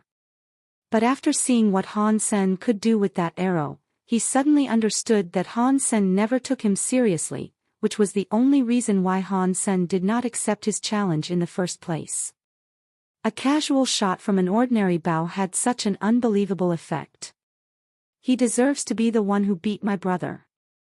Jing Jia got back on his feet and did not feel upset. Instead, he was burning with a passion that he had never felt before. As the prodigy in his family, he had the gift like nobody else. He did not need to have a passion, because he had never met a deserving opponent. However, Han Sen made him feel that it was not blood that flew in his body, but fire. Beat him. That was all Jing Jia could think of. Han Sen went back to his dorm and said goodbye to his roommates before he teleported to God's sanctuary alone. Beating Jing Jia was miraculous in other people's eyes, but for Han Sen, who just wanted to teach the boy a lesson, it was nothing. Inspired by the spinning spear, the arrow shot by Han Sen generated a centripetal force, drawing all the arrows in. Using the combination of yin and yang forces, Han Sen was also able to borrow the speed of other arrows. The 10 clashes did not affect Han Sen's arrow, but empowered it, making it 10 times stronger than when it left the string. So, Jing Jia was hit before he could even realize what had happened.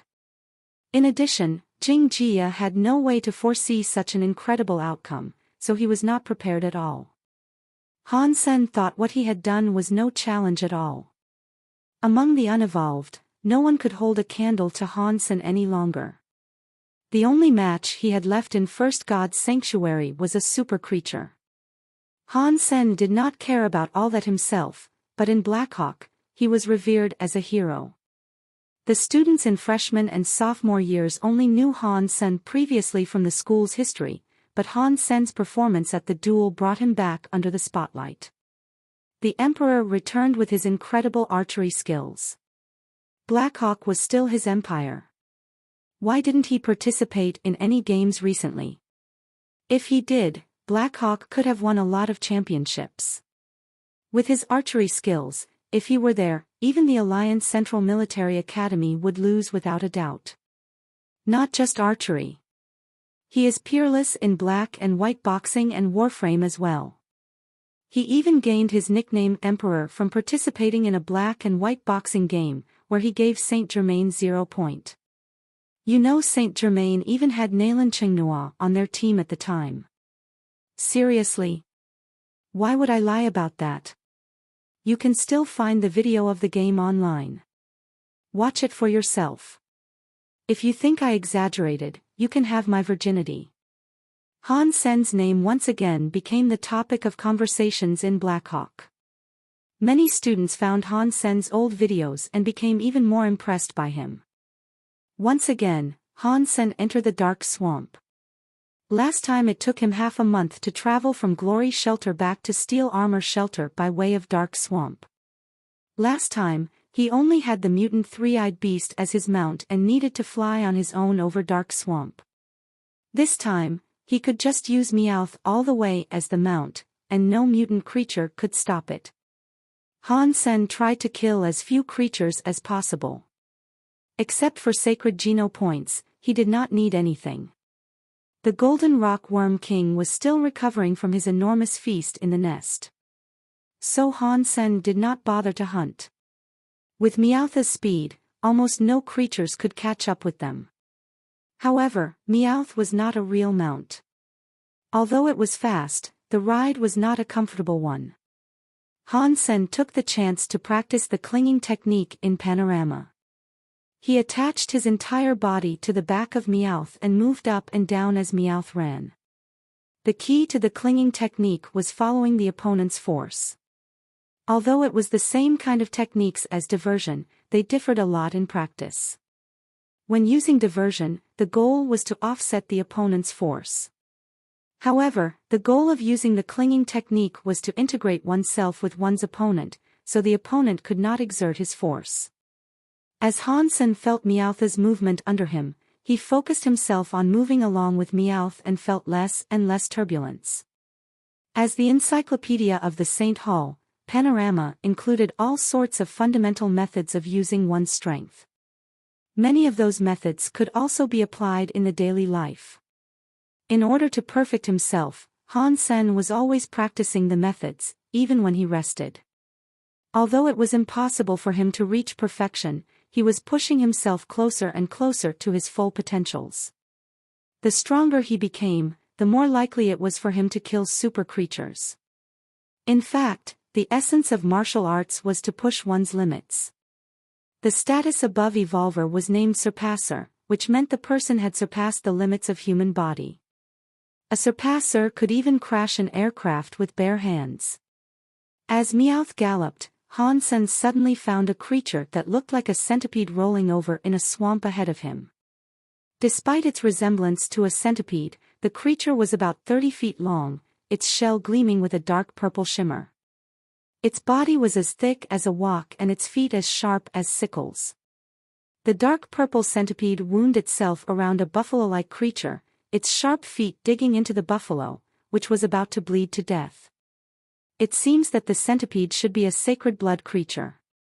How lucky! Although it is a large creature, I don't believe it has too much meat in the body, which should provide some Geno points for me. Han Sen was excited that he saw the sacred blood creature just when he entered Dark Swamp. As the huge centipede was trying to strangle the buffalo, Han Sen took out the diamond sword and jumped from the back of Meowth. With one slash, he cut the centipede together with the buffalo. The centipede was cut into pieces because it was winding on the buffalo. When each piece fell on the ground, it was still twitching and quieted down after a while. Sacred blood creature Mushu killed. No beast soul gained. Eat its meat to gain 0 to 10 sacred Geno points randomly. Mutant creature swamp buffalo killed. No beast soul gained. Eat its meat to gain 0 to 10 mutant Geno points randomly. Although no beast soul is gained, Han Sen was excited that he was able to kill a sacred blood creature with only one strike. He summoned Golden Rock Worm King to eat the swamp buffalo. Obviously, the Worm King was more interested in the meat of Mushu. In addition, its appetite did not seem to be as good as before, so it left half of the buffalo meat untouched. Han Sen found a clean pool to wash the Mushu's carcass and peeled its shell. Although the Mushu looked ugly, its meat was juicy and rich. Putting it over fire, Han Sen immediately smelled an alluring fragrance. Han Sen summoned the Holy Angel. She stared at the meat barbecue with a desiring look. It still needs a while, said Han Sen, patted the Holy Angel on her head. Holy Angel did not speak, her eyes fixed on the barbecue, which was probably all she could see at this point. Without Han Sen's order, she could not move and had to wait patiently next to the fire. Han Sen was amused. This little girl only ate sacred blood meat. Even a mutant meat could not interest her at all. Han Sen did not want to spare sacred blood meat before, while he did not care that much recently. He was about to max out on his sacred Geno points, but collecting super Geno points would take him a long time. During that period of time, he could do some casual hunting and his sacred geno points would be filled very fast. So, every chance he got, Han Sen would let the holy angel eat some sacred blood meat. If she could evolve like Meowth did, she would become a super beast soul. At that time, he did not even to move a finger and could let her do all the fighting for him. When the barbecue was ready, the holy angel started to gobble the sacred blood meat at Han Sen's command. A large piece of meat disappeared momentarily. The appetite of a sacred blood pet was unimaginable. Han Sen only had one piece when the holy angel had already swallowed a dozen, her stomach still flat. Han Sen let the holy angel eat a better half of the mushu meat, and saved a small part for the road. The part that Han Sen had eaten gave him another sacred geno point. Han Sen now had 79 sacred geno points and it will not be long before he maxed out. The second day he spent in Dark Swamp, Han Sen saw from afar that an island was floating in the sky. He was suddenly thrilled and thought, there is a mystery island in Dark Swamp. A mystery island meant a sacred blood beast soul. In the past, Han Sen needed a sacred blood ghost butterfly boomerang to kill the holy angel, but now he no longer needed that. In the entire First God's Sanctuary, there was hardly any sacred blood creature that he could not kill. Dark Swamp was remote and dangerous, it is not very likely that someone happened to be here. Therefore, Han Sen believed he would not have a lot of competitors. Having summoned his sacred blood wings, Han Sen flew toward the mystery island. The strong wind could not stop him at all. This time, Han Sen only used the wings of the purple-feathered dragon. He did not look exactly like Dollar, but he did not mind either. No one had seen the wings without the black beetle armor. In addition, all those who had seen these sacred blood wings had evolved, including Son of Heaven. When Han Sen landed on the mystery island, he frowned as he heard noises of a combat. Someone still beat him to the mystery island in Dark Swamp. Han Sen saw that it was a man and woman fighting a giant wolf with silver fur. Han Sen thought the wolf must be the sacred blood creature on the mystery island. Han Sen could not tell who the man and woman were. It seemed that they were not from Steel Armor Shelter. Maybe they are from Glory Shelter. Steel Armor Shelter and Glory Shelter are the closest to Dark Swamp, Han Sen guessed. Both the man and woman had a fabulous set of beast souls. They not only had sacred blood wings, even their weapons and armor were sacred blood beast souls. In addition, the two of them had both shape-shifted with sacred blood humanoid beast souls. The level of the beast souls they used were shocking even to Han Senator. However, with their luxurious beast souls, they were not able to beat the silver wolf. The silver wolf was so fast that when it ran, it became a blur. Han Sen could tell that the silver wolf was a huge threat to the man and woman. After watching for a while, Han Sen smiled and did not hurry to go over. Standing afar, he decided to watch them fight. At this point, he was able to tell that the man and woman were not the wolf's match. He had no intention to fight with them and wanted to kill the wolf after they retreated. It looks like Lady Luck is still on my side, thought Han Senator. Indeed, a man and woman found it was more and more difficult to parry with the wolf. They also seemed to have noticed Han Sen, and did not want to fight anymore. Fighting while retreating, the man and woman approached Han Sr. Friend, I am Ma Mingjun from Glory Shelter Gang. How about we work together to strike down this sacred blood creature, exclaimed the man when he approached Han Sr. If we work together, Hole gets to keep the meat and beast soul. Han Sen asked. Whoever makes the fatal strike gets to keep them. Ma Mingjun was 150 feet from Han Sr. All right. Han Sen smiled and joined the two. The spinning spear and the diamond sword are both kept in Han Sen's backpack. Of course, Han Sen will not use them. He summoned the three-blade harpoon and threw himself at the silver wolf. Ma Mingjun and Su Xinmei exchanged a look and quickly joined Han's senator. They did not expect Han Sen to be so decisive and were suddenly a bit scared that Han Sen might snatch the beast's soul. With Han Sen on the team, Ma Mingjun and Su Xinmei suddenly felt less pressured. They were both shocked by how well Han Sen could fight. Since they did not know him, they thought that Han Sen probably was not from Glory Shelter, otherwise they would have heard about him. The two did not dare to slack, for fear that Han Sen might kill the silver wolf first. In fact, Han Sen did not use what he got. Otherwise, the silver wolf would be killed in the first round. Han Sen was trying to practice 13 slashes on the silver wolf. Since he learned 13 slashes, Han Sen did not have too many opportunities to use it, because he could hardly find any deserving opponent. By practicing it on the wolf, Han Sen was trying to refresh his memory. However, one thing was for sure, the silver wolf was his, and Ma Mingjun and Su Xinmei had no chance at all. Although the two of them had tried very hard to kill the silver wolf before Han Sen was the one took the wolf's life with 13 slashes. Ma Mingjun and Su Xinmei were dazed. They had decided when to make the fatal attack, but did not foresee Han Sen's sudden move, which beheaded the silver wolf instantaneously before they had a chance to use their trump card. Sacred Blood Creature Tornado Wolf killed. Beast Soul of Tornado Wolf gained. Eat its meat to gain 0 to 10 Sacred Geno points randomly. Han Sen took a look at the Tornado Wolf Beast Soul and discovered it to be a Beast Soul mount. Han Sen was pleased as he eventually gained his first Sacred Blood mount. Meowth was not a mount per se, because despite its speed, riding on that was a terrible experience. Thank you, Han Sen said and went to pick up the Tornado Wall's body. 1 second. Ma Mingjun suddenly stopped Han Sr. Are you going back on your words? Han Sen asked calmly, without getting upset. Friend, we don't mean to do that. We just wanted to ask whether you are willing to sell the meat and beast soul. Ma Mingjun asked Han Sr. No.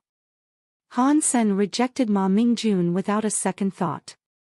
He still needed some sacred Geno points himself. Even if he did not, his holy angel needed it. Friend, if you are willing to sell, we can make you a very generous offer. Ma Mingjun exchanged a look with Su Xinmei and said to Han Sr. I'm not interested in cash.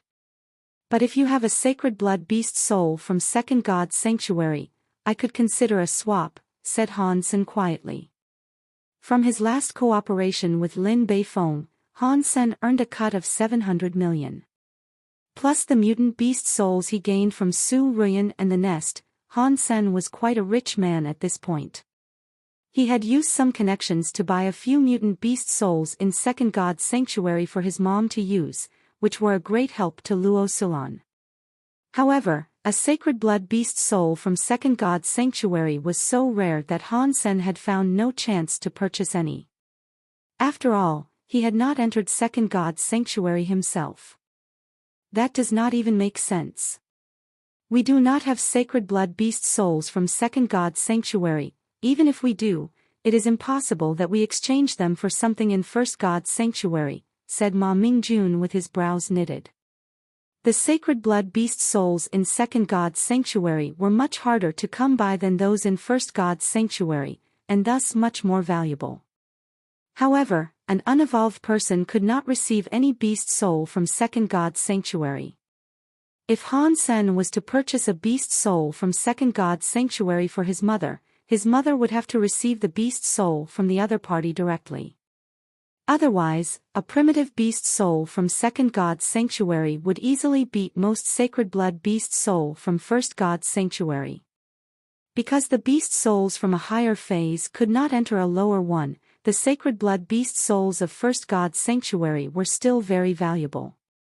However, using a sacred blood beast soul of First God's Sanctuary to exchange for one in Second God's Sanctuary was still out of the question. Forget about it then. Han Sen was very casual about the deal. Since Ma Mingjun was from Glory Gang, It was very likely that his gang was like Steel Armor Gang and had military affiliations, which was the only reason that Han Sen even considered a deal with them. Ma Mingjun and Su Xinmei whispered to each other, and then Su Xinmei said to Han Sen, who had already put the silver wolf on his back, "What is your name? Are you from Steel Armor Shelter?" "Yes," replied Han Sen, and quickly left Mystery Island with the silver wolf's body. Su Xinmei bristled. Should we just let him go like this? We had fought the sacred blood creature for a long time, and he basically took advantage of us. Ma Mingjun shook his head and said, this person was using the secret skill of Ares Martial Hall. Not a lot of students could use the skill. He should be a very important person in the Martial Hall. After Han Sen returned to the ground, he summoned Meowth and put Tornado Wolf's body on its back. They traveled a long way to find a clean lake, and Han Sen made a barbecue out of the wolf. The Tornado Wolf was the same size as a bull. Han Sen could not finish it himself, so he summoned Holy Angel to join him. It was too heavy for him to travel with anyway. Holy Angel had been in the great mood these 2 days as she was fed first the Mushu and then the Tornado Wolf. She became so excited that her eyes were sparkling. The Tornado Wolf had a lot more meat than the Mushu. Even with her shocking appetite, Holy Angel could not finish it in a short amount of time. It took Han Sen and her 3 days to finish the entire Tornado Wolf. As for the bones and inner organs, Han Sen fed them all to the Worm King. The Worm King was exhilarated. It was never fed sacred blood meat before, and was happy to taste some bones and gut. Han Sen gained another sacred Geno point from the Tornado Wolf and now had 80 sacred Geno points. Soon, they had traveled across Dark Swamp. Han Sen made a fire at mealtime and decided to heat up some of the Mushu meat he preserved. Since it was not a lot, he did not summon the 2 pets. Just as he started to eat, he saw 2 persons arriving on their mounts, who turned out to be Ma Mingjun and Su Xinmei. Han Sen was not surprised. He was always cooking these days, and it was natural for them to catch up with him. Ma Mingjun and Su Xinmei were surprised to see Han Senator since Han Sen was in Steel Armor Shelter. They did not understand why he would be traveling to Glory Shelter. What a coincidence. Good to see you again. Can we use your fire to cook? Asked Ma Mingjun. Help yourself. Han Sen did not mind and continued to eat his barbecue. Ma Mingjun and Su Xinmei regarded Han Sen, puzzled. It was easy to tell that the meat Han Sen was eating did not come from the silver wolf. Next to Han Sen, there was no large parcels either, which was strange. The silver wolf was as big as a bull. It had only been a couple of days since they parted, so it would be amazing if Han Sen could finish 1/5 of the meat, let alone the entire wolf. However, to their shock, the silver wolf had disappeared. I am the head of the Glory Gang, Ma Mingjun. This is my girlfriend Su Xinmei. How shall we call you? As Ma Mingjun started cooking, he started to make small talks with Han Sr. Han Sen, a nobody in Steel Armor Shelter, replied Han Sen casually. Ma Mingjun did not know much about Steel Armor Shelter. He thought about what he knew and said, Dollar from Steel Armor Shelter is such an impressive figure. It is a shame that they only participated in one contest for the Chosen and did not even compete in the last round. Do you know him? Everyone knows him in Steel Armor Shelter. However, he does not know me, said Han Sen with a smile. Where did that silver wolf go? You couldn't have finished that in these 2 days, could you? After chatting for a while, Ma Mingjun voiced his doubt. I fed it to my pet, said Han Sen indifferently. Ahem. Ma Mingjun choked on the water he just drank. It was the first time for him to hear someone would feed sacred blood meat to a pet. Su Xinmei looked at Han Sen incredulously and asked, You fed sacred blood meat to your pet? What's wrong with that? Asked Han Sr. Ma Mingjun quickly said, Since Brother Han would use sacred blood meat on his pet, this pet must be extraordinary. can we have the honor to see it? Ma Mingjun and Su Xinmei did not believe someone would do such a thing. However, the silver wolf did disappear, and it was impossible for Han Sen to have finished that on his own. It seemed feeding his pet was a plausible explanation. However, what a pet it must be for someone to be willing to feed it sacred blood meat. Even if Ma Mingjun had a sacred blood pet, he would not spare any sacred blood meat to feed it. It's just a pet, nothing special about it, said Han Sen, smiling. We are so curious to know what kind of pet it is to deserve sacred blood meat. Su Xinmei still did not believe that Han Sen actually did it. That's okay, but my pet has an appearance fee of a mutant beast soul. If you could afford it, I could show it to you as you wish, said Han Sen arrogantly. Su Xinmei thought the notion of appearance fee was ridiculous, but seeing Han Sen's arrogant look, she became worked up and said, a mutant beast soul. Here it is. Summon your pet. I would like to see what kind of pet deserves to be fed sacred blood meat. Su Xinmei transferred a mutant beast soul to Han Sen, which was nothing to her. Seeing the mutant weapon transferred to himself, Han Sen smiled. Since they are willing to pay, I will show it to them. Han Sen summoned the Golden Rock Worm King, whose huge body appeared on the grassland, looking like a golden armored vehicle. Both Ma Mingjun and Su Xinmei were shocked. They had never seen such a large pet before. Brother Han, has your pet transformed already? It must be a sacred blood pet, said Ma Mingjun in surprise. A sacred blood pet indeed. But it has not transformed, said Han Sen quietly. Su Xinmei remained silent, while Ma Mingjun had complex feelings.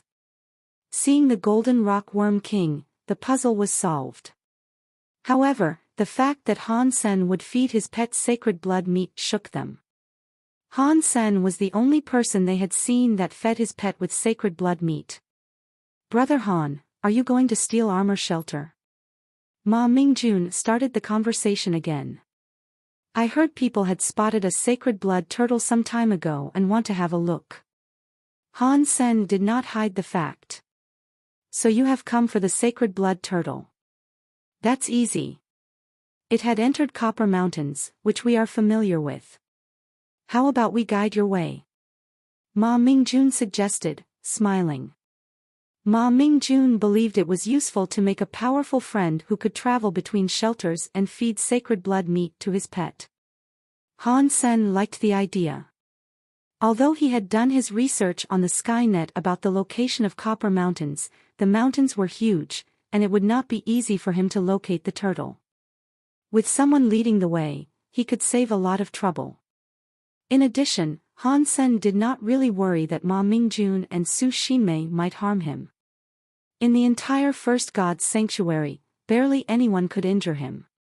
Ma Mingjun and Su Xinmei accompanied Han Sen to Copper Mountains, saving Han Sen a lot of time. Seeing the tornado wolf Han Sen was riding on, Ma Mingjun and Su Xinmei felt a bit upset.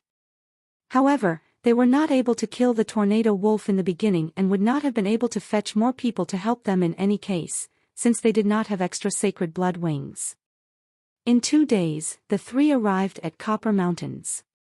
The body of the mountains had a burgundy tint, which made the stones look like copper. There was little plantation on these mountains, so it was easy to spot someone in the mountains. However, with the peaks rising one over another, it was hard to find the turtle even though Ma Mingjun and Su Xinmei saw which direction it went. Either way, having them as guide was much better than figuring out the direction alone. Han Sen followed Ma Mingjun and Su Xinmei deeper into the mountains. After less than a day, they saw a group of 8 people who had noticed them as well, waving at them.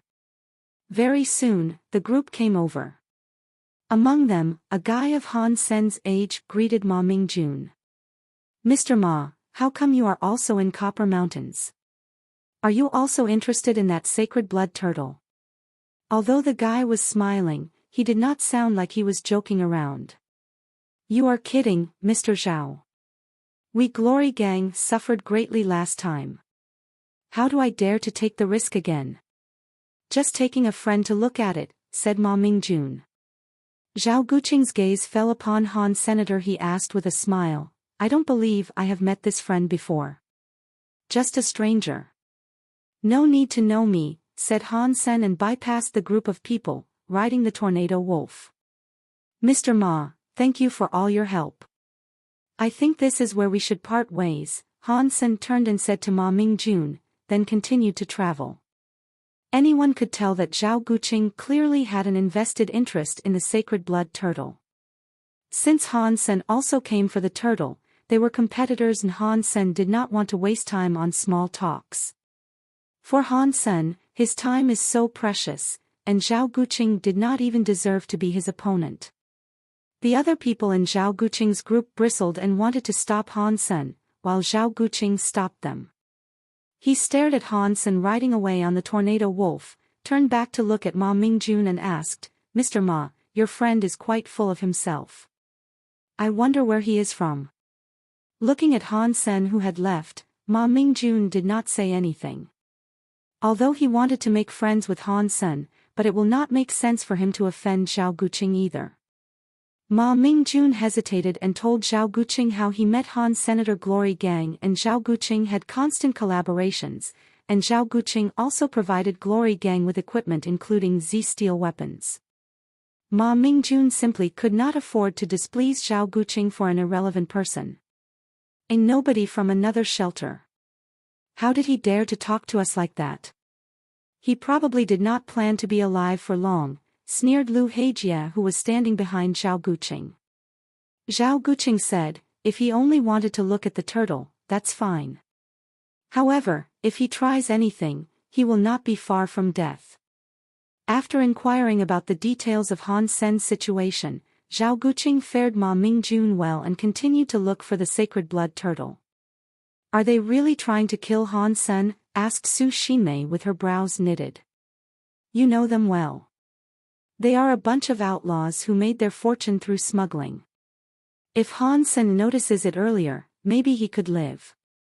Otherwise it's hard to say, said Ma Mingjun with a wry smile.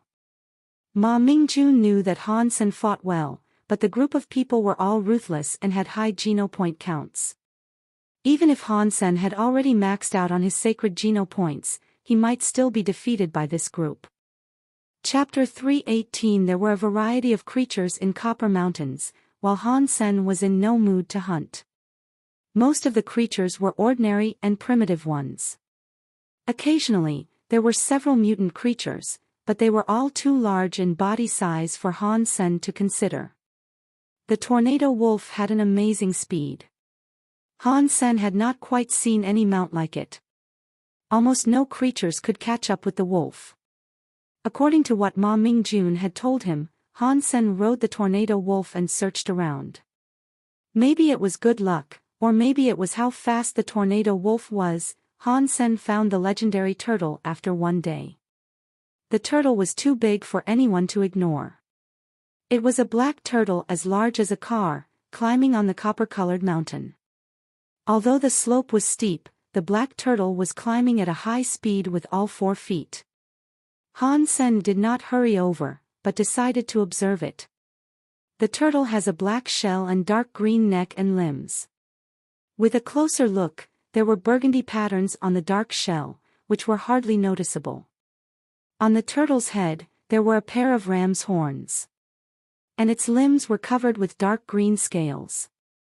After a while, the turtle was about to reach the mountaintop.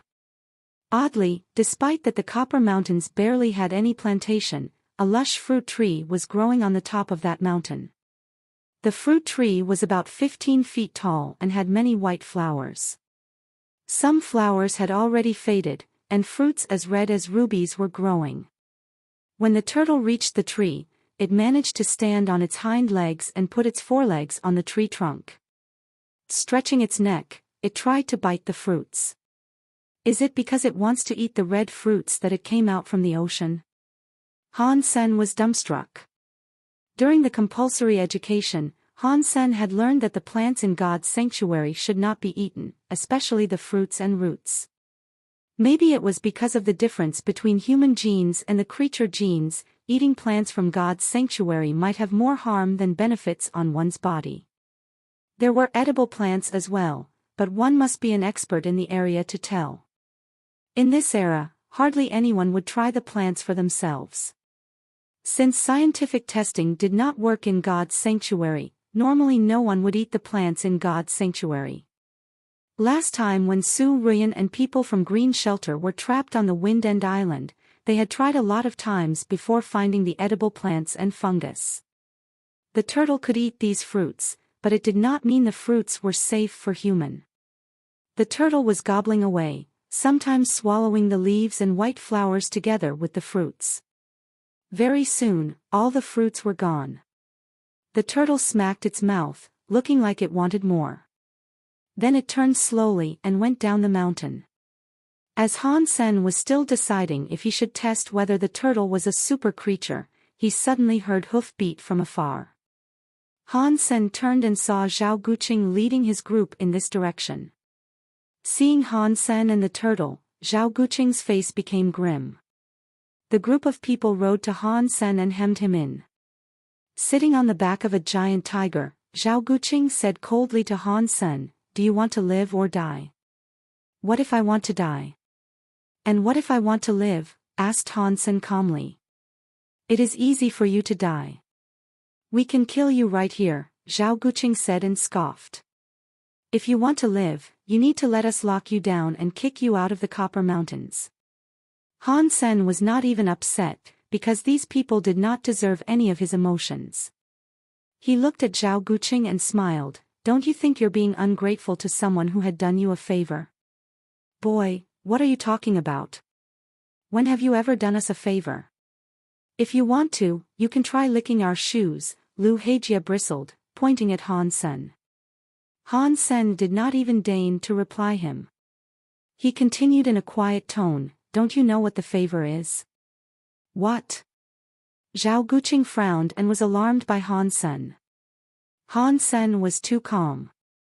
It looked like he did not even fear them. Zhao Guqing threw a look at someone next to him. Two persons immediately searched around, but found no ambush except for Han Sen himself.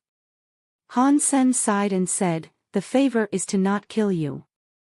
I haven't killed you yet, which is a huge favor. Instead of considering how to repay me, you are trying to harm me. If you are not ungrateful, what are you? Damn it." The group of people raged and threw themselves at Han Sen with long weapons in their hands. Although Zhao Guqing remained skeptical, there was indeed no one but Han Sen himself. Without thinking any further, Zhao Guqing summoned the spear and stabbed it at Han Sen. Seeing the weapons coming at him, Han Sen reached back and drew the spinning spear from his backpack. With a sweep, the spear flicked away all the incoming weapons, breaking those that were weaker than sacred blood. Although Zhao Guqing and Lu Hejia's weapons were not broken, they could barely hold their weapons, because their hands were numb and bleeding. Everyone was dumbstruck, unable to believe that the person was able to parry with all of them with just a spear. Regarding the figure sitting on top of the silver wolf, they were all frightened. Han Sen was in no mood to appreciate their looks. He quickly stabbed the spinning spear at one person among them. The person quickly summoned a heavy steel shield, holding it up to Han Sen's spear. A shield was the biggest enemy of a spear. And this shield was particularly huge and heavy. Even a sacred blood weapon could hardly penetrate it. The person had a malicious look in his eyes. Apparently, he wanted to use the shield to smash Han Sen's spear. Han Sen smiled and did not stop. His spear touched the steel shield. That person was glad in the beginning, but suddenly felt an unimaginable force. Crack! The long spear was like a drill head, penetrating the steel shield with a strong spinning force and driven through the person's chest. The person looked down incredulously at the red spear head in front of his chest. The rest of them were almost scared to death. They knew that the shield was a top-ranking mutant beast soul, that even a sacred blood weapon could only leave a deep mark on it. However, Han Sen's spear pierced the shield and the person at the same time. Without any pause, Han Sen's spear left the person's chest and pointed to another man. "Little one, run!" Zhao Guqing exclaimed at the man and raised his spear at Han Sen, trying to distract Han Sen and save the man. Lu Heijie cried out and hacked his axe at Han Senator. The rest of them also summoned their weapons and attacked Han Senator. The man called "Little One" shape-shifted into a monkey and jumped away from Han Sen's strike. However, Han Sen's spear suddenly accelerated and pierced him in the air. And then Han Sen still had time to block the incoming weapons. Han Sen's movements were so smooth that it was incredible to watch. "The favor is not to kill you." Those who were still alive suddenly thought of what Han Sen said, but it was too late for their repentance. Han Sen was like Apollo. Wherever he struck, lives would be taken. "Run in different directions. We can't all die here." Zhao Guqing turned and rode away on his mount, sick with terror. Having spotted a lot of strong men in First God's sanctuary, Zhao Guqing had never seen a monster like Han Senator. If he had not seen Han Sen with his own eyes, Zhao Guqing would not believe that such a person was in First God's sanctuary. Han Sen should only be an evolver. Zhao Guqing regretted so much his decision to provoke Han Senator. However, all he could do at this point was trying to run. He did not even dare to think of revenge. Other people immediately scattered. The outlaws were a bunch of decisive people and would not think twice before they acted. "Ah!" Screams filled the valley, one after another with hardly any pause in between. Zhao Guqing turned pale, looked back, and saw the guy on the silver wolf holding a black spear had killed 4 persons already and was about to throw himself at Lu Heijie, who was the only one left except for Zhao Guqing. Zhao Guqing was almost scared to death. He did not waste any time and kicked his sacred blood mount. Han Sen was like a monster, killing off 6 persons instantaneously, all of whom had distinguished themselves at the risk of life multiple times. Any of the 6 could parry with the chosen. However, under that person's spear, they all died in the blink of an eye, even when they were scattering. "Ah!" Zhao Guqing was shaken by another scream. Since he started running, his sacred blood mount only made it to 30 feet away, while all his 7 brothers were killed. Zhao Guqing could not even imagine what a formidable person this must be. Urging the sacred blood mount, Zhao Guqing thought his only hope was that he had a head start. In addition, his mount was a sacred blood beast soul, so it would not be that easy for Han Sen to catch up with him. Just when Zhao Guqing had the idea, he heard Han Sen catching up. Counterintuitively, Zhao Guqing glanced back. With this glance, Zhao Guqing's legs went limp as he saw the silver wolf was narrowing the distance at an incredible speed. In the blink of an eye, the man with a calm look was only 10 feet away. "Please." Before Zhao Guqing finished his sentence, Han Sen and Tornado Wolf brushed past him and the black spear run through his head and stuck out from his mouth, silencing Zhao Guqing forever. Without looking at the dead bodies, Han Sen followed the turtle on the Tornado Wolf. These people did not deserve any of his attention. It was like killing chickens to him. "The favor is not to kill you." However, that group of people failed to understand what Han Sen meant. A few days later, someone found the dead bodies in Copper Mountains, which shocked the entire Glory Shelter. The group of people represented a large gang in Glory Shelter. However, all 8 of them died in Copper Mountains, each with only 1 strike, without any exception.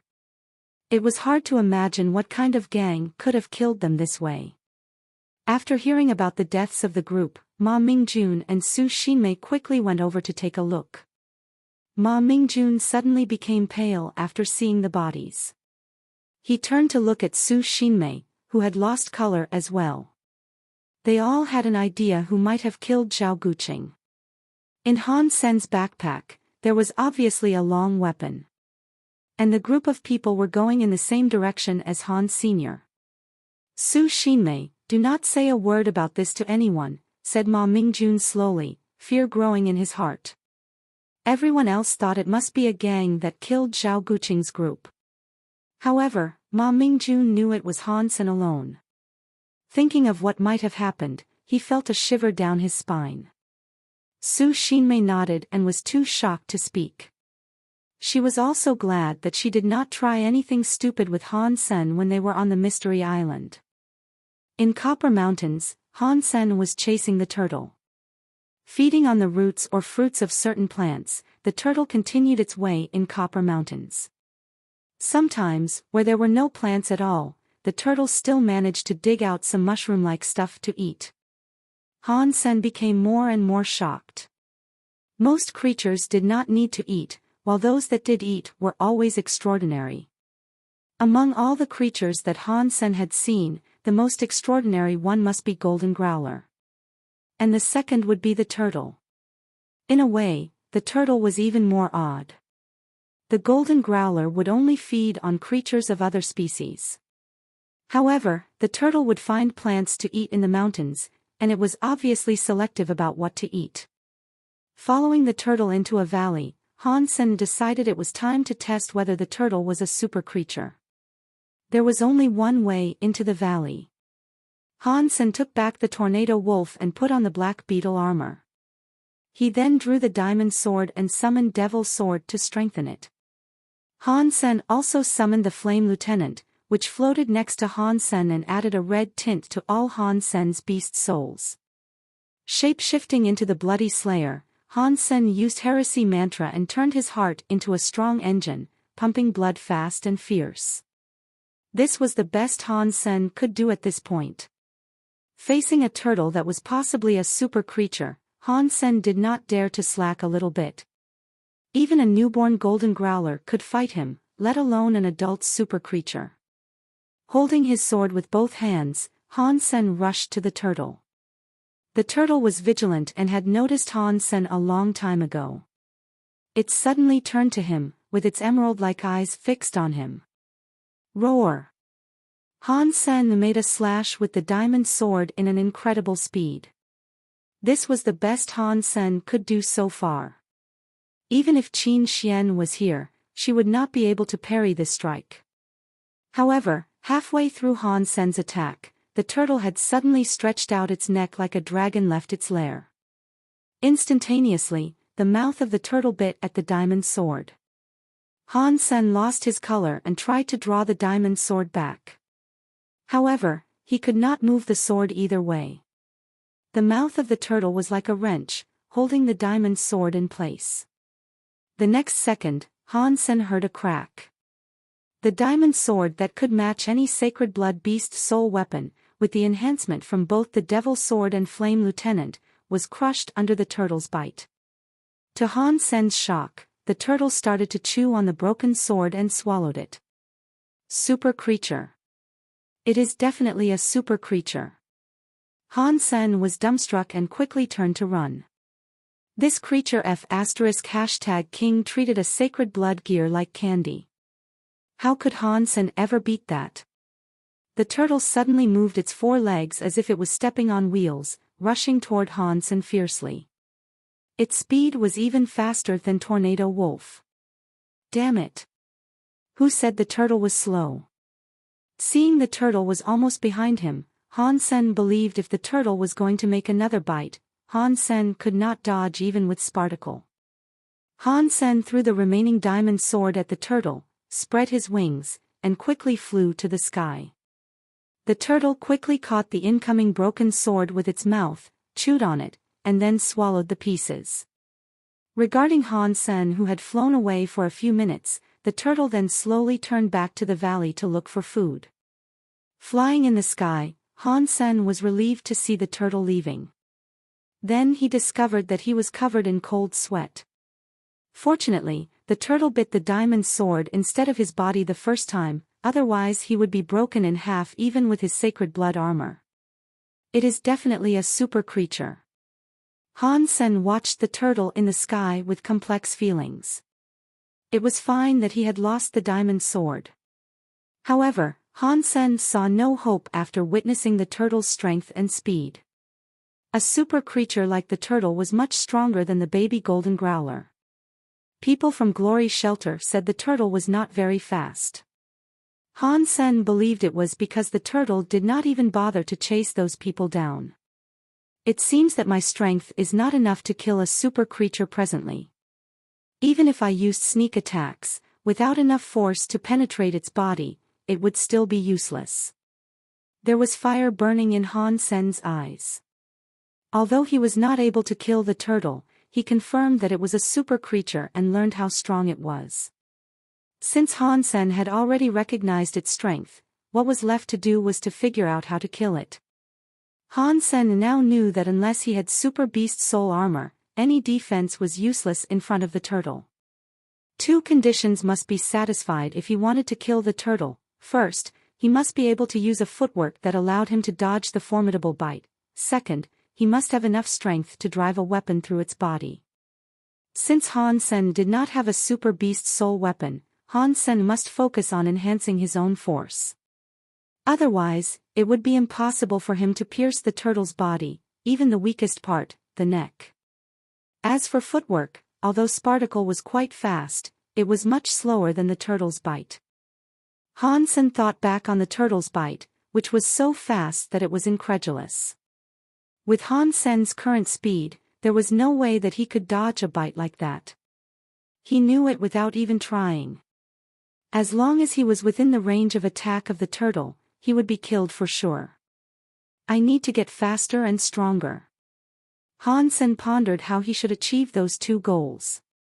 Heresy Mantra could enhance his strength and speed, but Han Sen had not completed the third phase longevity yet. Therefore, he had to find another path. Spartacle was out of the question. He had to use a faster footwork. At least the footwork should allow him to dodge the turtle bite, otherwise stronger force meant nothing. He had to survive first. Han Sen did not go back to steel armor shelter. Hiding the spinning spear and the skeleton's daggers in a remote cave, he teleported back to Blackhawk from Glory shelter. Gears were not beast souls and could not be brought out of God's sanctuary. There was simply no way around it. After returning to school, Han Sen logged in the Special Squad's platform online. Currently, Han Sen had more than 100 points as the head of Special Squad, so it should be easy for him to buy several S-Class Hyper-Geno arts. Han Sen slowly browsed all the available S-Class Hyper-Geno arts, wishing to find some that would be helpful to improve his strength and speed. However, it was difficult to find a footwork faster than Spartacle. After all, Spartacle was already a top-notch footwork. Although there were many techniques in Panorama, they were all fundamental skills and could not enhance a certain ability significantly. Panorama focused on slow, long-term improvement of one's fitness.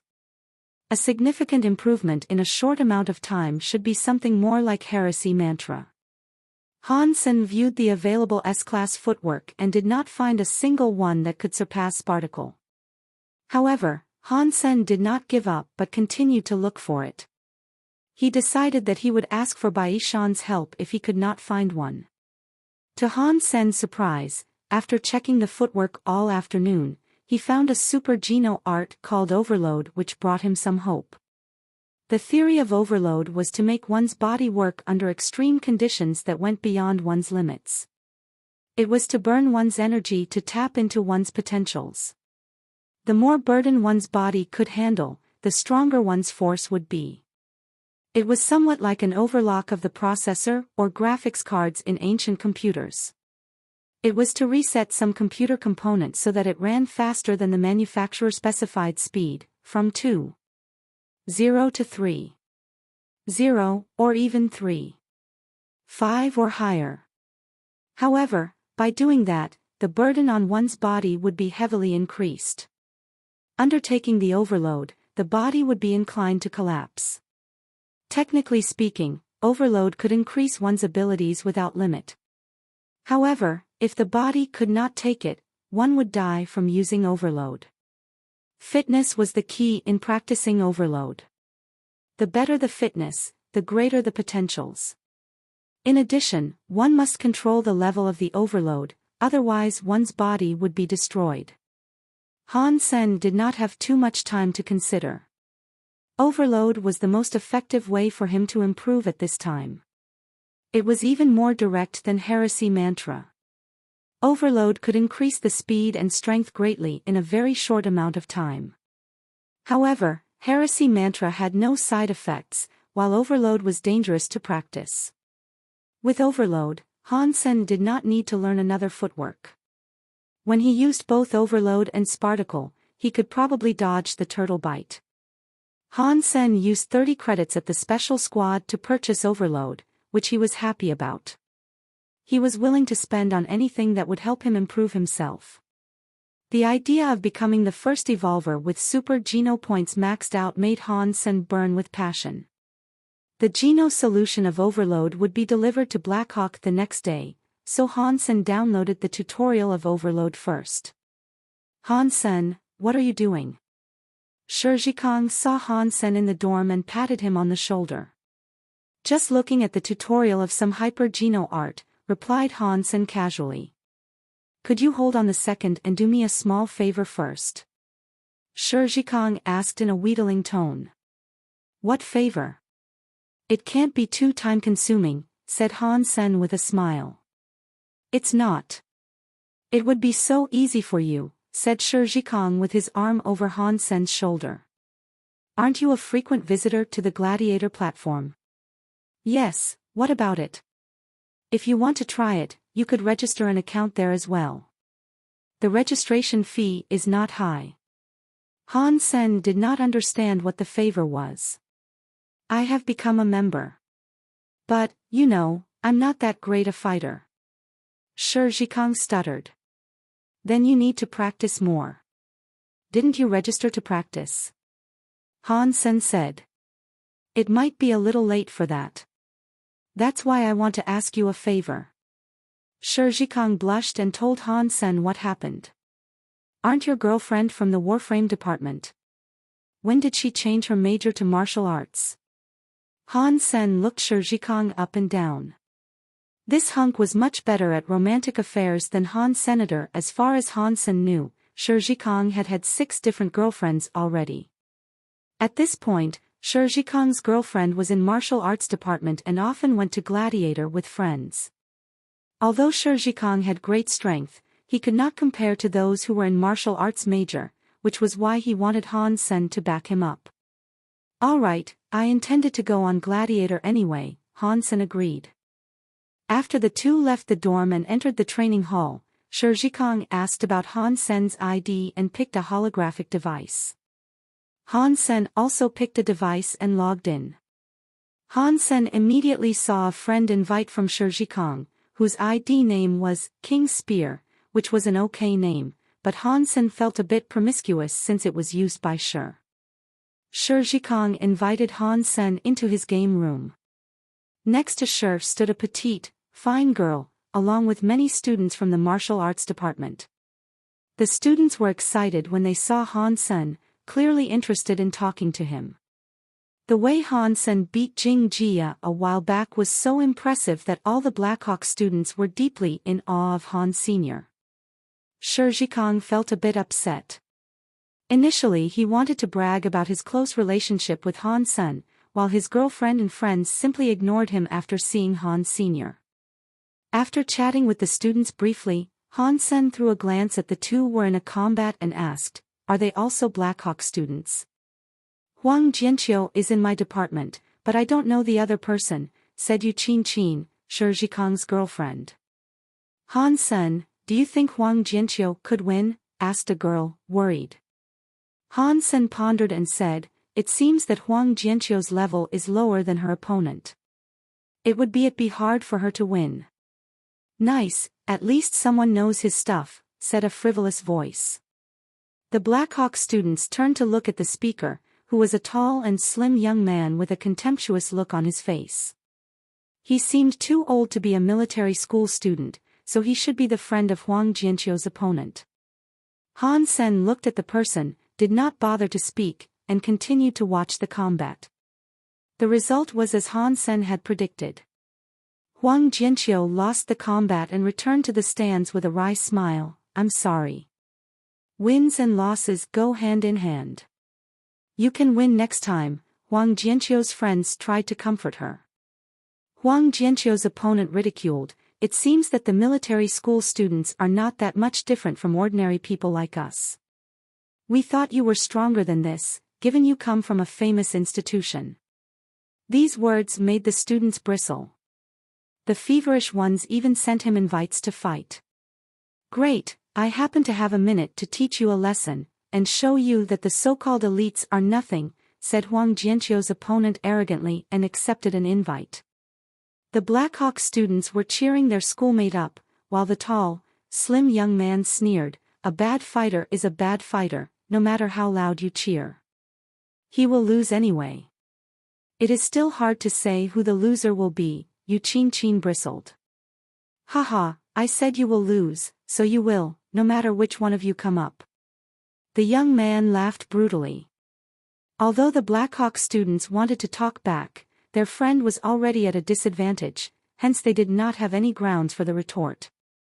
Very soon, the students lost the fight and returned to the stands with his head down. The tall and slim young men squinted at Yu Qin and said, "Little girl, am I right? I said you will lose, so you will. You think you're somebody after being admitted by a military school, but in fact, you're just a bunch of stupid kids. This is it. No one is my match here. I should just stop playing." The man who won the fight looked bored. Looking at their hateful faces, the Blackhawk students wanted to challenge them again. "Let me do it," Han Sen suddenly stopped their challenge and said calmly.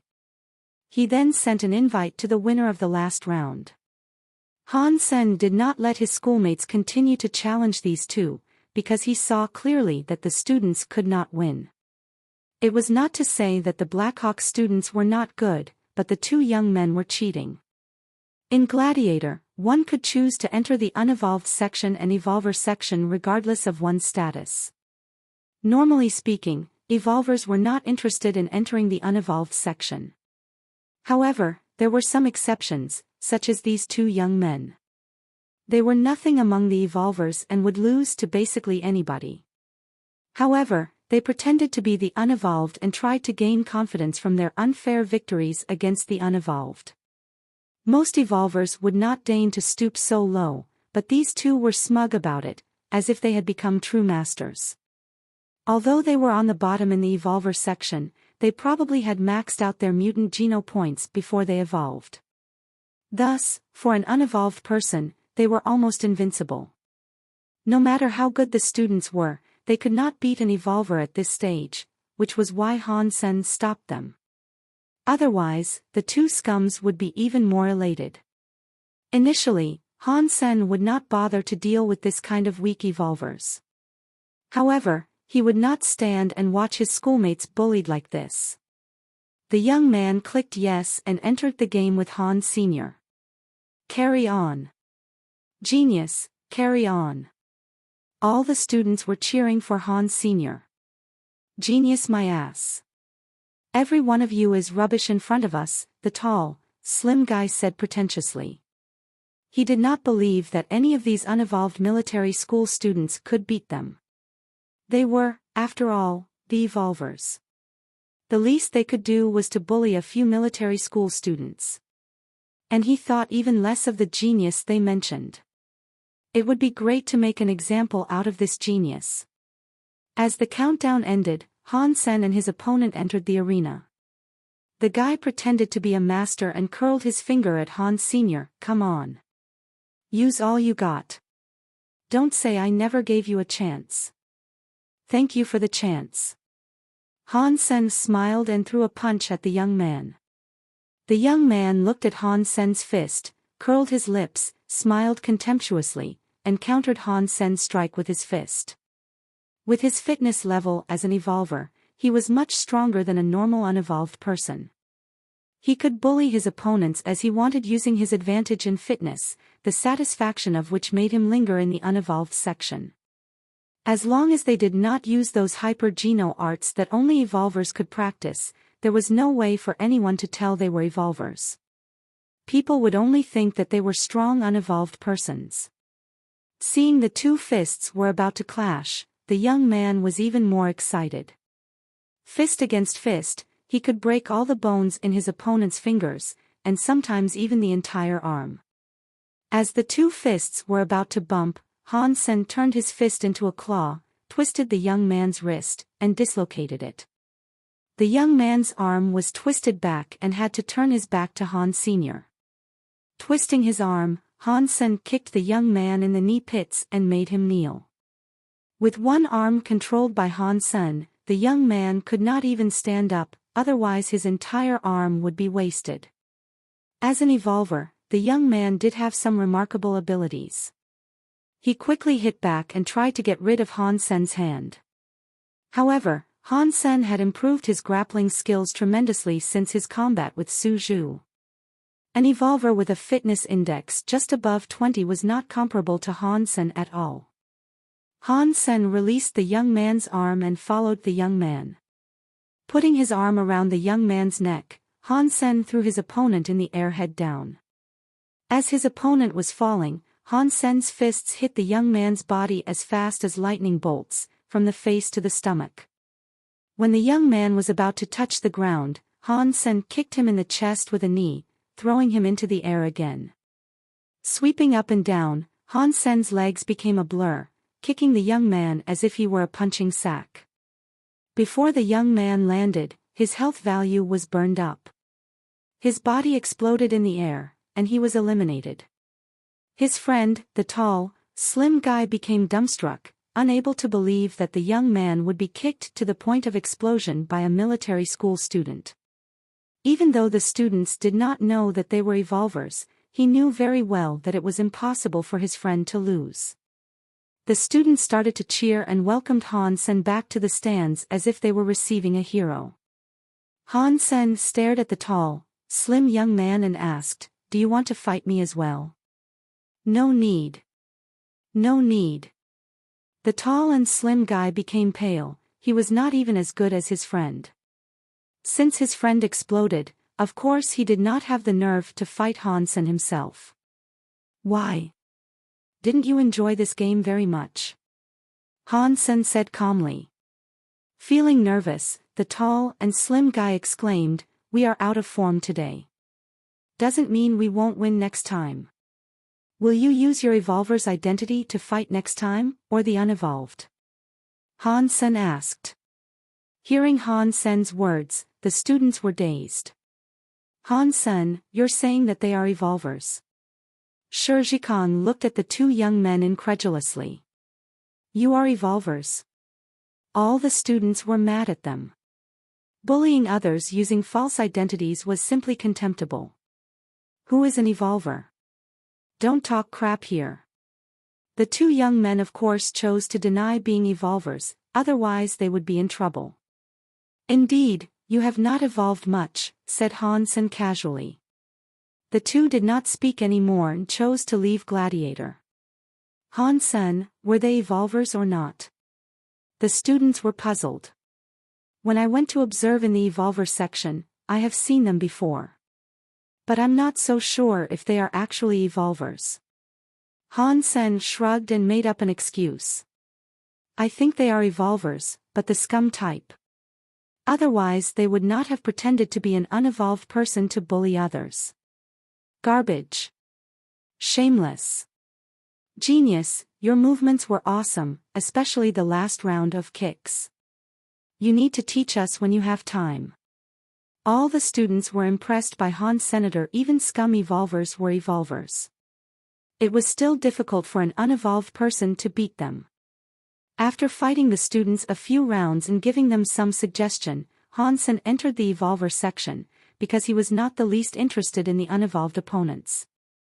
As soon as possible he received an invite to fight. Han Sen thought it was those who had lost to him, but was dumbstruck by the ID name. The ID looked very familiar, but it was not the two persons that he had beaten before. It was a one-word ID, Queen. Han Sen had never seen such an ID, but he remembered this name. A while back, Huangfu Pingqing had taken him to a restaurant named Queen Restaurant once, which was the property of Ares Martial Hall. Han Sen saw an evolver with the nickname Queen there in the restaurant, who destroyed an evolver opponent momentarily with incredible skills and power. Is this the same queen? With some doubt, Han Sen clicked yes and entered a fighting scene. Chapter 324. Han Sen hoped he would see Queen from the Ares Martial Hall again. Although Han Sen knew he was not nearly as good as she was, he still looked forward to their fight. After all, they were both fighting in the virtual community and he would not be injured while appreciating her incredible skills. Han Sen had seen many impressive evolvers on Gladiator, and some of them could beat him with just 2 or 3 strikes. However, no matter how strong they were, they did not leave him shaken like Queen did. During the countdown, Han Sen stared into the opposite direction. It's her. Seeing the tall figure, Han Sen was excited. Although she was dressed differently than he remembered and used the face blur function of the platform, Han Sen immediately recognized her at first glance. There were some people in the world that were recognizable by their special air, instead of the face or a certain body part. Queen is such a unique person. She was cold, proud and aloof, absolutely indifferent to everything in the world, like a real queen. It was not a disguise or result of training, but a testament to her mental strength. Although Han Sen did not know why Queen would invite him to fight, her invite made him jump with joy. To win or lose was not important. Han Sen cherished the experience to fight such a strong opponent. The reason that Queen picked Han Sen was not because she saw something in him. In fact, Queen did not even know Han Sen existed. No one could make Queen do anything if she doesn't want to, except for one person, President of Ares Martial Hall, Huangfu Xiongcheng. Because Ken recommended a soldier on warship to Qian Hezhen became interested in the soldier. However, Huangfu Xiongcheng had strict rules about Qian Hezhen's training. If Qian were to fight a student from Ares Martial Hall, that would be fine. But if he were to look for someone from Gladiator, he must get Huangfu Xiongcheng's approval beforehand. After hearing Qian Hezhen's request, Huangfu Xiongcheng did not stop him, but asked Queen to determine whether Han Sen was qualified to be Qian Hezhen's opponent. Huangfu Xiongcheng had high hopes for Qian Hezhen, and did not want anything to go wrong in his training. Huangfu Xiongcheng did not want Qian Hezhen's opponent to be too strong or too weak. And if Qian Hezhen's opponent was not on the right path, that might affect Qian as well. Huangfu Xiongcheng would not allow that to happen and trusted Queen to make the decision whether Han Sen was fit to be Qian Hezhen's opponent. That was why Queen had sent the invite to Han Sen. Queen was a frequent visitor to Gladiator, so she would occasionally send an invite to Han Sen to check if he was online. Although Han Sen did not know the story behind the invite, he very much looked forward to the fight with Queen. After the countdown was over, Han Sen entered the arena. Without any hesitation, Han Sen used heresy mantra to strengthen the functions of his heart, blood and qi. His fitness level was increased substantially. Without a word, Han Sen threw a punch at Queen. He was afraid that if he did not make a strike soon, he might never have an opportunity to do so. Queen was definitely much stronger than most super creatures in First God Sanctuary. Therefore, Han Sen's punch almost carried all his strength, and would take most people by surprise with his sneak attack skills. Originally, Han Sen thought Queen would fight back fiercely, which was her style. However, Queen simply dodged Han Sen's punch and did not fight back. Han Sen was dazed. Without much time to think, he threw a second punch. Facing such an opponent, it would be ideal if he could survive more rounds. The punch that cost all his strength only took Queen one step to avoid. None of his skills worked. Han Sen decided to use the skeleton's disordered rhythm. He summarized Queen's rhythm and hit her when her defense was down. However, she suddenly changed her rhythm and made his attack end up in vain. Han Sen had never met an opponent who could change her own rhythm as abruptly as this, which surprised him. No matter how good he was at prejudgment, he must base his prediction on his opponent's rhythm. Queen was able to change her rhythm as she wished, which meant it was impossible for Han Sen to determine her movement pattern. Any prejudgment was thus pointless. Although Han Sen was shocked, he remained calm and tried to use all the methods he knew to attack Queen. Although Han Sen did not know why Queen did not fight back at all, he was glad that he had this opportunity to spar with an opponent of this level. Normally speaking, evolvers of her level would not accept his invite, but this time, Queen even sent him an invite. Han Sen did not care about the reason why she did not fight back, as long as he had the chance to practice with her. However, no matter what kind of skills Han Sen had used, from sneak attacks to the skeleton's skills, from 13 slashes to bladestorm, nothing worked on Queen. He could not even touch the corner of her clothes. What was even more scary was that only by dodging Han Sen's attacks, Queen managed to force Han Sen into a corner. And he did not notice that until it happened. Han Sen was dumbstruck. He was the one who was making all the attacks, while Queen managed to force him into a corner simply by avoiding his attacks. He could not imagine how wide the gap was between the two of them. Eventually, when Han Sen was forced into the corner, Queen made her first attack. Jumping in the air, she kicked her legs at Han Sen's chest. Han Sen did not have any room to run. Reaching him in a second, Queen's kick was even more horrendous than the turtle bite.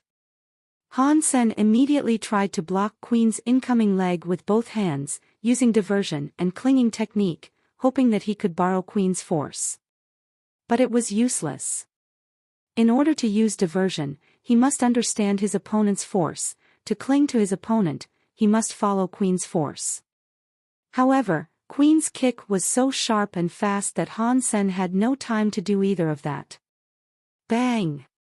Her leg kicked on Han Sen's hands and then his chest. He felt like his entire body was smashed into pieces. Then his simulated body suddenly disappeared. Killed with one strike, and not even in a vital body part.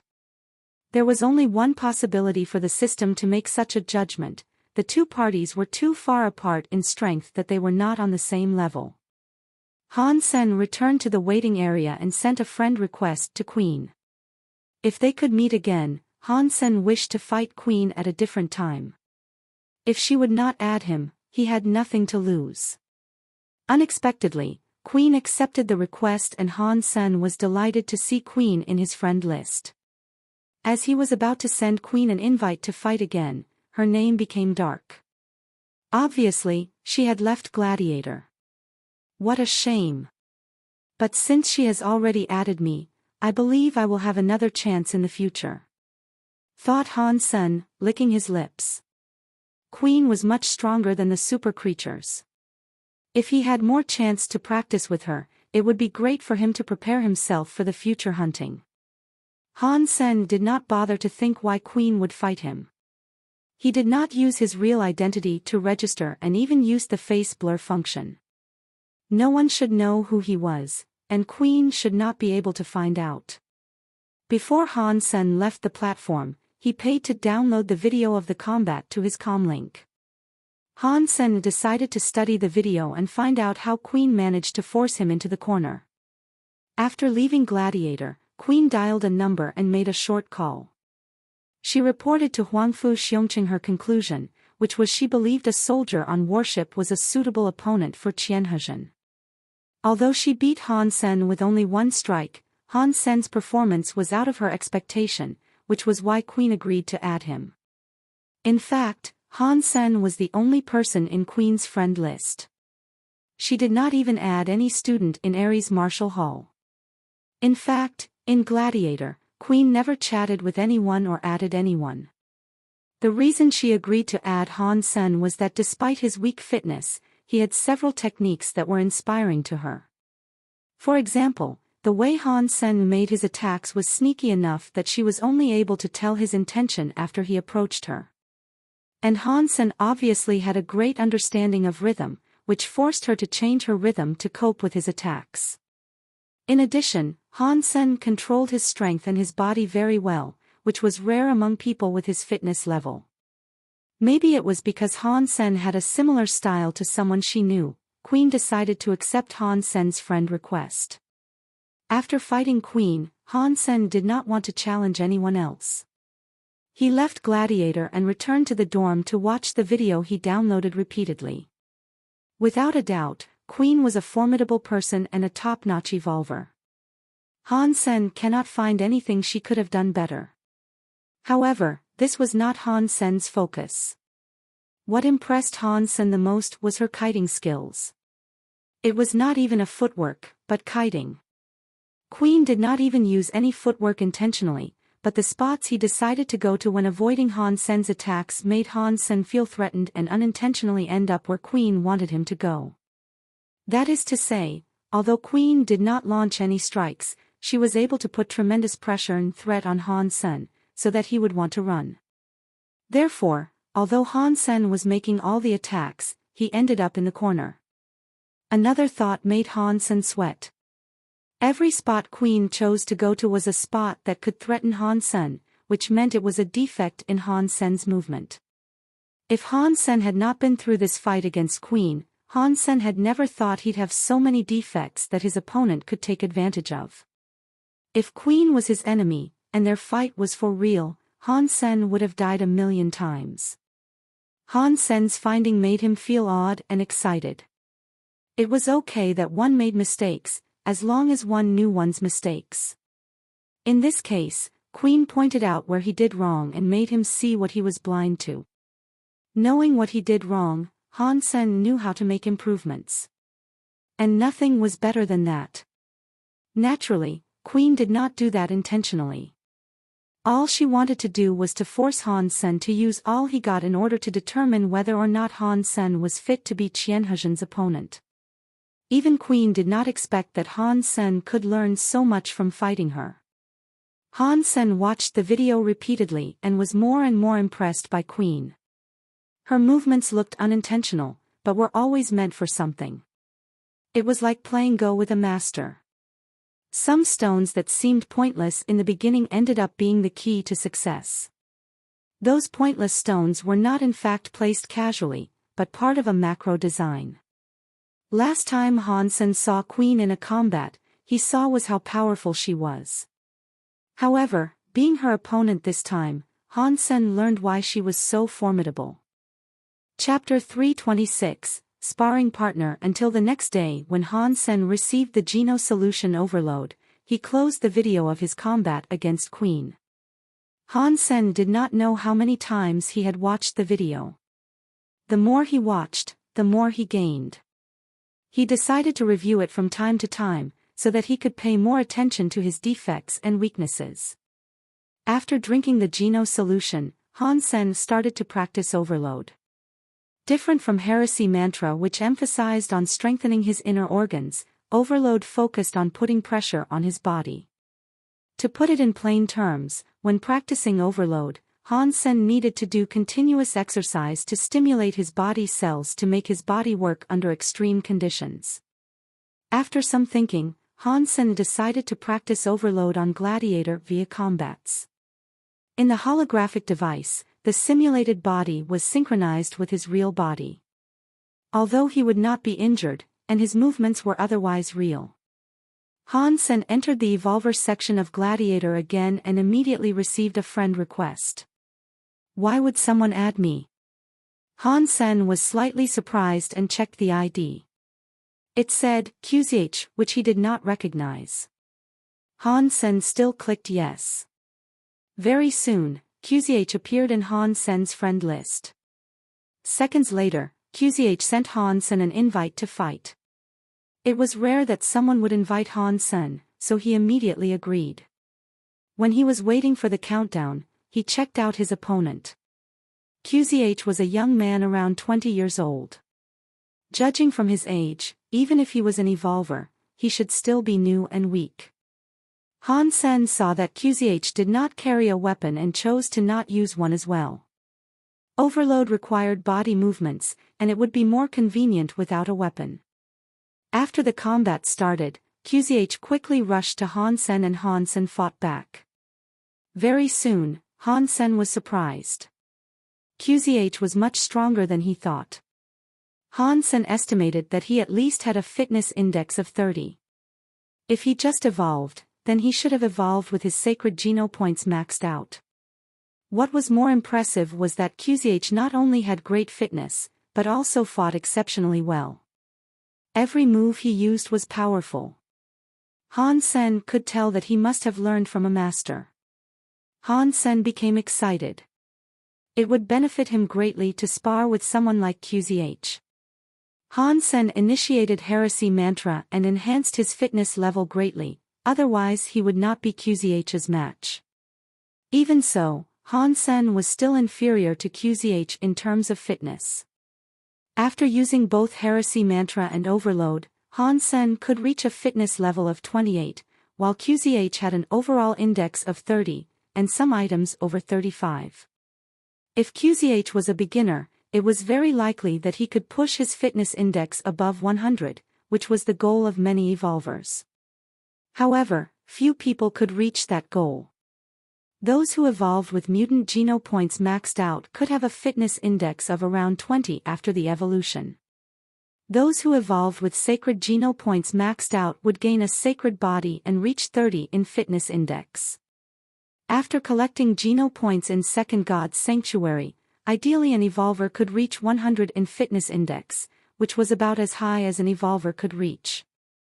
Han Sen was glad to fight QZH, who was strong but not strong enough to eliminate Han Sen instantaneously.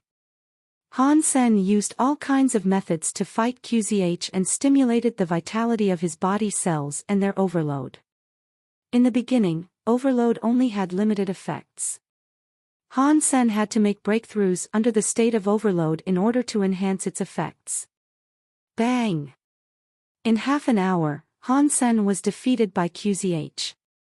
QZH was better than him in every aspect and did not leave him any chance to fight back. Han Sen did not feel upset and sent QZH an invite. QZH agreed immediately. QZH was great in terms of strength and speed, and he used many hyper-geno arts that Han Sen had never seen before. Having realized he was not QZH's match in either fitness or hyper-geno arts, Han Sen thought of one thing. Maybe I could try that. At least it will buy me more time. Han Sen thought of the kiting skills that Queen uses.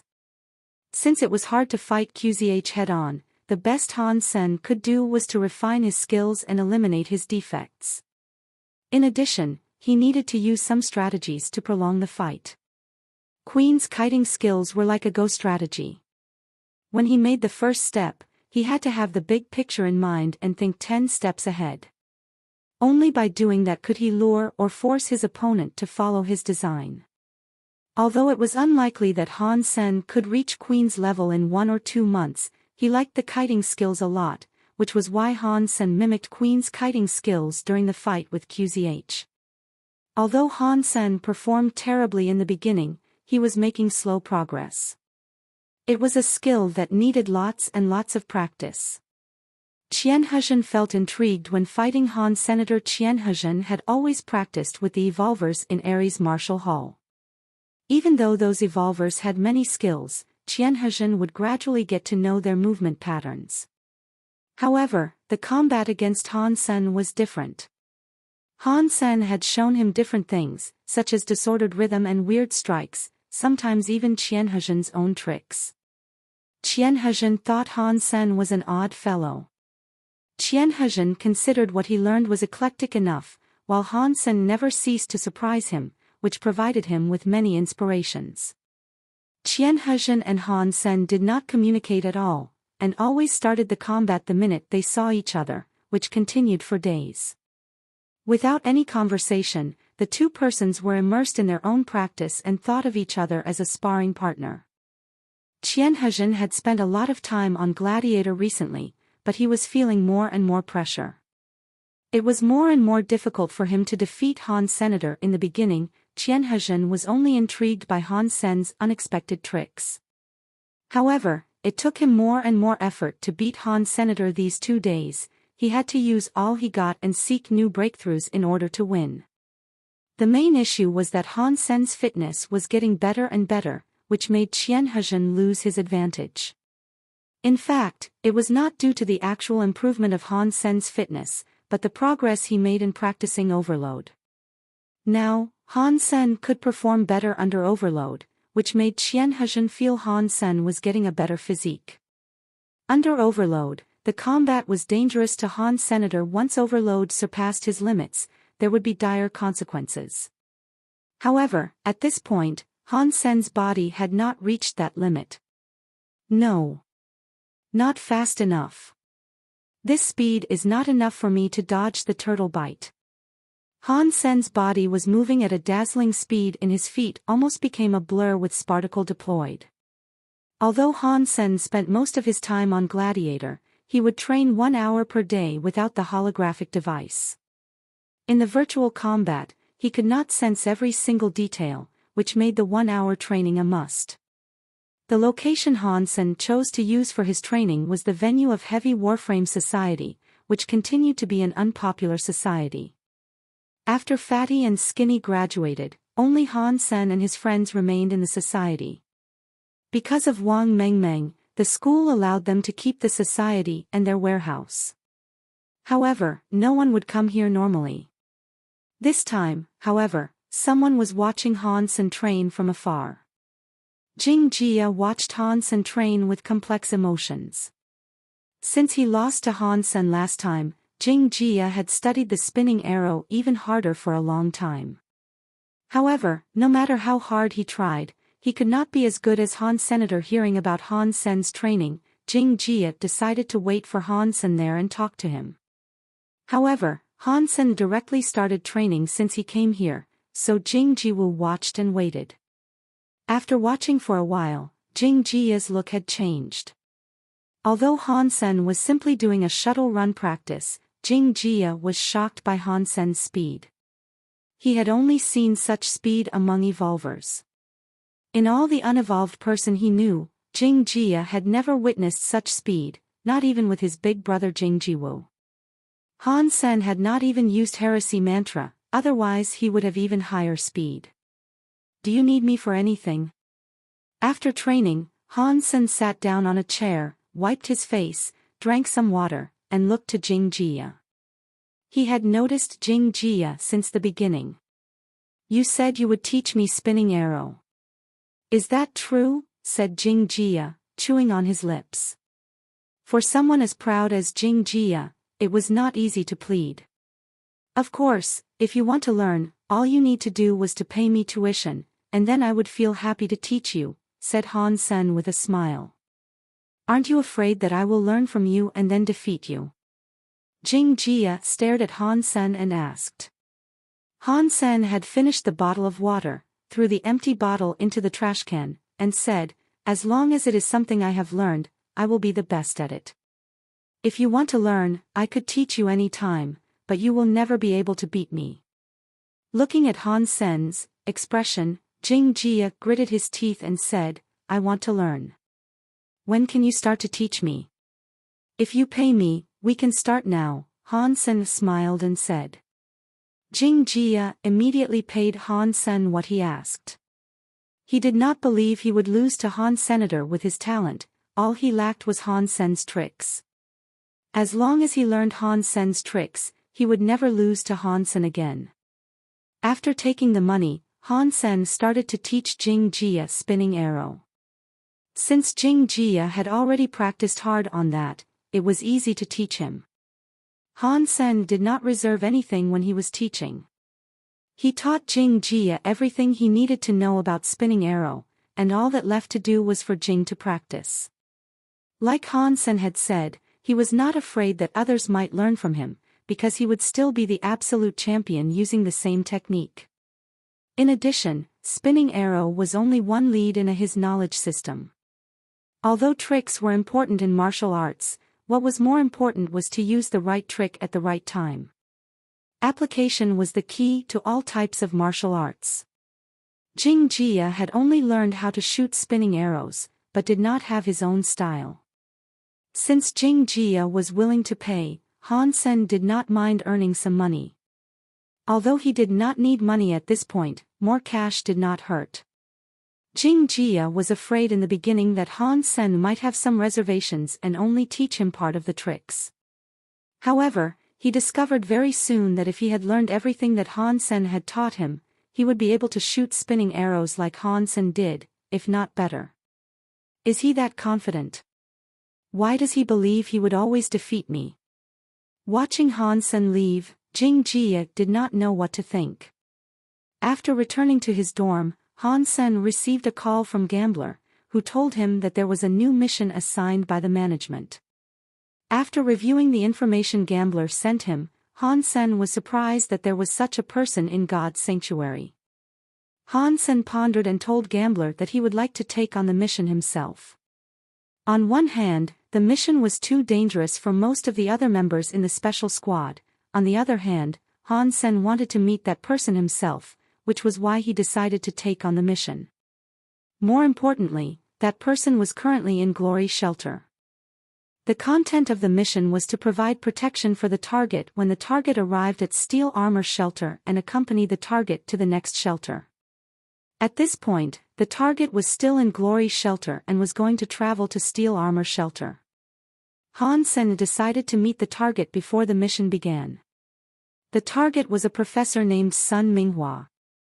According to his profile, he was about 80 years old and had maxed out on all 4 types of Geno points. However, he still chose to stay in First God's Sanctuary instead of entering the second, because he was a professor of botany. He had done research work on the plantation in First God's Sanctuary for decades. In fact, although Sun Minghua had maxed out on his Geno points, he could not fight well. All he had was a strong physique. Sun Minghua had spent no time on practicing hyper-Geno arts or combat skills, but put all his energy on studying the plants in First God's Sanctuary. All his Geno points came from the meat provided by the Alliance. He had never been hunting. Han Sen had high respect for people like this. If Sun Minghua chose to stay in First God's Sanctuary, he would age much faster than evolvers. In the future, despite that he would gain 100 years in lifespan once he evolved, the process of aging could not be turned back. He would continue his life as an old man. Even worse, an old body was terrible for hunting. When Sun Minghua entered Third God's Sanctuary, there was no way he would survive. In addition, Sun Minghua had never practiced hyper-Geno arts. At his age, it was too late to start. His choice was to do research at the cost of his life. Han Sen could never do that, but he admired people like Sun deeply. What Han Sen did not understand was how Sun Minghua conducted his research under the condition that no technology could be used in God's sanctuary. All kinds of equipment and formulas simply did not work in God's sanctuary. Also, what did Sun Minghua do his research for? Speaking of plants, Han Sen thought of the turtle, which came out from the ocean to feed on the plants in Copper Mountains. Han Sen wondered what the plants meant to the turtle. Han Sen arrived at a room in Glory Shelter at the agreed time and saw Sun Minghua himself. Because he had maxed out on all Geno points, Sun Minghua did not look like an old man 80 years old. He seemed to be around 40. In addition to Professor Sun Minghua, Han Sen also saw the 3 members of Glory Special Squad who were responsible for the professor's safety in Glory Shelter. Han Sen, is it? Looks like I will become your problem soon, Professor Sun Minghua greeted Han Sen warmly. Your safety is my duty, said Han Senator. However, the 3 members in Glory Special Squad were not as friendly to Han Senator. It was still in their shelter, while a stranger Han Sen was intervening in their mission, which was upsetting to them. Han Sen knew that very well and said to the head of Glory Special Squad, Jin Raiji, please rest assured. I only hope to follow you to Steel Armor Shelter. Before we arrive there, I will follow your commands and will not cause any trouble. Jin Raiji warmed up a little and introduced the other 2 members to Han Senator. One of them was named Lu Mingda and the other Jin Chioli. Lu Mingda was quite a hunk and carried a huge sledgehammer that looked familiar to Han. Senator Han Sen thought about it and recognized the sledgehammer to be the sacred blood gear he gained from killing the sacred blood creature in Sand Valley. He gave the sledgehammer to Huangfu Pingqing for action, and now it had ended up in Lu Mingda's hands. The fact that Lu Mingda was able to use this sledgehammer showed that he had special gifts in terms of strength. Han Sen believed he must have also practiced a hyper-Geno art that focused on enhancing his strength. Jin Qiuli was Jin Raiji's cousin. He looked polite and easygoing. Although the three were a bit upset about Han Sen joining them early, they could not say anything because Han Sen had submitted an application which was approved by the management. In addition, Han Sen did not cause any trouble or voice any opinion, which made them feel better. Sun Minghua did not go to Steel Armor Shelter directly, but needed to collect some specimen of the plants near Glory Shelter first, which would take about 10 days. To Han Sen's surprise, Sun Minghua's destination was Copper Mountains. "Professor, why did you become obsessed with botany in God's sanctuary?" After knowing Sun Minghua better, Han Sen knew that he was not someone hard to talk to. One night, while everyone was eating dinner around a bonfire, Han Sen voiced his doubt. Sun smiled and said, "It is more like a family tradition. My grandfather and father were all researchers in this area. I have picked up a lot of knowledge of botany since little and have always been interested in studying it." Han Sen pondered and did not say anything. He did not know how to ask what he was wondering about. The creatures in God's sanctuary could contribute Geno points to humans, while no one had ever gained any Geno points from eating the plants. In addition, the majority of the plants were harmful to the human body. It seemed Sun Minghua had seen through Han Sen's mind. Or maybe it was because too many people had asked the same question before. "The reason I study the plants in First God's sanctuary is to make some contributions to mankind," the professor smiled and said. The creatures in God's sanctuary could provide Geno points, but the plants could not do the same. They were all living things, so why would they differ so much? Han Sen shook his head, as he did not have a clue. "In fact, my family used to be in the study of medicine, and had a focus in the ancient herbal medicine. My grandfather and father believed that since all sorts of herbs had medical values, we could also take advantage of the plants in God's sanctuary. In fact, we all know that many plants were harmful to the human body, but this further proved that these plants were effective." Sun Minghua went on and on with his explanations. The three from Glory Shelter had heard this too many times and were no longer interested, while Han Sen was intrigued. 3 generations in Sun Minghua's family had done tremendous research work on the plants in First God's sanctuary, and the remaining interest was to find out whether the plants in God's sanctuary could be used in medicine. Because scientific methods did not work in God's sanctuary, Professor Sun's family still managed to achieve great results in the research. They mainly did their research through observing the reactions of the creatures after consuming certain plants. They would also keep some creatures to feed them plants to determine the effects of different plants. Of course, creatures were different from humans. Before they conducted human subject experiments, they could not publish any of their findings. However, Professor Sun Minghua shared with Han Sen about some of their findings. For example, Sun Minghua's grandfather had made a certain paste from some of the plants in God's sanctuary, which was effective on external wounds. In fact, they had many similar inventions, which were only applied in a limited scope. The main reason was that the herbal medicine they made was not much better than the man-made medicine in the Alliance. In addition, the side effects were unknown, which was why it was hard to be promoted. Han Sen had many conversations with Sun Minghua on the way. Han Sen mainly wanted to learn some common sense in case it would be useful in God's sanctuary. What's more, he was interested in the plants the turtle chose to eat and wondered what they could be used for. Unfortunately, although Sun Minghua had conducted research for decades, it was not nearly enough time to explore First God's sanctuary. Han Sen described the fruit tree to Sun Minghua, while Sun Minghua did not know what plant it was, let alone its effects. However, after hearing about the turtle from Han Sen, Sun Minghua said, "In my decades of research, I have witnessed a lot of creatures consuming plants, despite that the majority of them did not need to eat plants. According to my observation, the creatures did not consume plants to maintain life like we do. Then what do they eat the plants for?" Han Sen couldn't help asking. "I have given a lot of thought to the question, and my conclusion is that those plants might be helpful to their reproduction," Sun Minghua hesitated and said.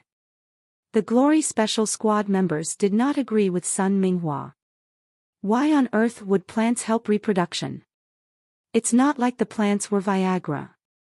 However, Sun Minghua's words reminded Han Sen of the golden growler. Although the golden growler did not need plants, it consumed tons of creatures before it gave birth to its baby. Han Sen was guessing either plants or meat, all the pregnant creatures needed to eat. If that was true, Han Sen felt like he had an opportunity. Maybe the turtle was eating to give birth as well. If it was anything like the golden growler, it would produce its life essence to feed its baby after giving birth. At that time, Han Sen would have a chance to snatch its life essence. Han Sen had only just started on practicing overload. He was afraid that the turtle might return to the ocean. If he could snatch the life essence while the turtle was giving birth, that would be ideal. "Han Sen, is that turtle you mentioned still in Copper Mountains?" While Han Sen was still thinking how to ask Professor Sun Minghua to check on the turtle, the professor asked him first. "It should still be there." "No one had seen it come out," replied Han Sen hurriedly. "All right. Let's go see the turtle. It might be helpful to my research," Sun Minghua decided on the schedule. The Glory Special Squad did not have much to object. They did not participate in the campaign to hunt the turtle, but they had heard about it. There were plenty of creatures in the Copper Mountains, but none of them was scary. In their opinion, the turtle should not be too dangerous since it was not fast. Only Han Sen knew that the turtle had an unbelievable speed. Han Sen did not say anything about it and only wanted to check on the turtle from afar. In addition, Han Sen would like for the professor to determine whether the turtle was actually giving birth. Sun Minghua should be an authority in that. The group of people marched into Copper Mountains. Sun Minghua had a great physique and a sacred blood mount, so they had a smooth trip. Han Sen did not have much to do and kept chatting with Sun Minghua. Sun Minghua had spent decades doing research in First God's Sanctuary, while all his friends had left sooner or later. It was rare that a young man would listen to him like Han Senator. Since Han Sen was interested, Sun Minghua had shared a lot. Sun Minghua did his research for his interest as well as to benefit mankind, so he had nothing to hide and taught Han Sen a lot of practical knowledge, such as how to determine which plants were edible and which plants were toxic. Han Sen memorized all the information, which might be life-saving in the future. After traveling on the back of the golden growler, Han Sen understood that once he left the shelters, it was not easy for a human to survive in the wild. After searching in Copper Mountains for days, they finally spotted the turtle, which was chewing on some black and brown vines. "Professor, let's just stay here and watch. If we get closer, it might be risky." Han Sen stopped Professor Sun Minghua, who was approaching the turtle. Sun Minghua frowned and said, "This is a bit too far and I could see nothing. Can we get closer?" "Try the telescope first." "It is dangerous to approach," said Han Sr. "What can we possibly see from here?" "Go, Professor. We will protect you," said Lu Mingda after throwing Han Sen a look of disapproval. Sun Minghua wanted to get closer to the turtle. Jin Raiji checked the distance and did not object. "Professor, the sacred blood creature is something different. Last time, a lot of people from Glory Shelter were flying to hunt it, while they not only failed but also lost many men. How about we stay farther from it?" Han Sen tried to talk the professor out of it. Since he was the one who mentioned that to the professor, Han Sen was not willing to see any mishaps happening. "Han Sen, Do you doubt the ability of Glory Special Squad? Said Lu Mingda, displeased. Jin Raiji and Jin Qiuli couldn't help frowning. Han Sen had been a good fellow so far, but now he was trying to intervene in their mission. Sun Minghua quickly said, Han Sen, don't worry. We are not trying to approach it, just get a bit closer. It will be fine. Han Sen did not know what to say to them. He could not tell them that he was not a sacred blood creature, but a super creature. The professor had already moved and got closer to the turtle under the protection of the Glory Special Squad. Professor, stop right here. We really cannot go any farther. Han Sen reached out her hand and stopped the professor when they were 1,000 feet from the turtle. If the turtle got mad, Han Sen was not sure if he could keep all of them safe even if he used all he got. Sun Minghua hesitated. The distance was still not ideal for his observation. However, seeing Han Sen being so careful, Sun Minghua did not insist on going forward, but used his telescope to watch the turtle. Damn! Han Sen, this is not steel armor shelter yet, said Jin Raiji solemnly with his brows knitted. Han Sen, what did you say in the beginning? Why are you being so controlling now? Lu Mingda shouted. Han Sen said calmly, I don't mean to be controlling. But the professor is only here because I told him about the turtle. I cannot let anything happen to him, otherwise I would feel so guilty. What can happen to him? It is just a sacred blood creature.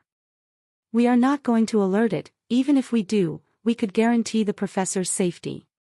He would not even lose a hair. This is not your business, said Lu Mingda madly.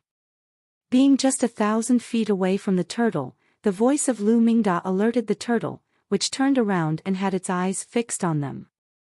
Han Sen felt a chill down his spine. He remained still and watched the turtle. Lu Mingda was still upset and wanted to add something, but Jin Raiji had also noticed the turtle's movements and stopped him. Suddenly, the turtle moved all its 4 legs and rushed to them as fast as a bird. Feeling worried, Han Sen quickly yelled at Sun Minghua, Professor, run. Although Sun Minghua had maxed out on all his Geno points, he did not spend any time practicing martial arts and did not react fast enough. When he summoned his mount, the turtle was already next to him. Seeing how fast the turtle was, Jin Raiji, Lu Mingda and Jin Qiuli were dumbstruck. This was not what they had heard. This turtle was even much faster than a sacred blood mount. It's just a turtle. I will smash it right now, Lu Mingda yelled and smashed at the turtle with his sledgehammer. The sledgehammer was very heavy, but the turtle did not even dodge. Its speed became even faster and the sledgehammer ended up on its shell, instead of its head, where Lu Mingda was aiming. Bang! The hammer as large as a barrel knocked on the turtle's shell and made a sound of metal. Ah! Lu Mingda screamed. The sledgehammer was a destructive weapon, so it kicked back a lot stronger than other weapons. Lu Mingda had used all his force in the strike, which failed to hurt the turtle at all. On the other hand, all the bones in his hands were broken, the sledgehammer was blown away into rocks and left a huge hole there. Not only Lu Mingda, even Jin Raiji and Jin Qiuli were shocked. They knew how heavy the sledgehammer was. With a hard strike by Lu Mingda, even a tank could be flattened. However, the turtle was not even scratched, which was frightening. Han Sen did not stand still. He immediately made a kick. It was not at the turtle, but at Lu Mingda, who was still screaming. Lu Mingda was kicked 12 feet away. Both Jin Raiji and Jin Qiuli were shocked, but they immediately saw the turtle bit where Lu Mingda was standing so fast that they could not even tell what the turtle's neck looked like. Don't stand here. Go! Seeing Sun Minghua froze on his mount, Han Sen yelled, ran to the sledgehammer and summoned the fairy queen. Jin Raiji and Jin Qiuli picked up Lu Mingda and wanted to run, while the turtle made another bite at Jin Raiji, who was the closest to it.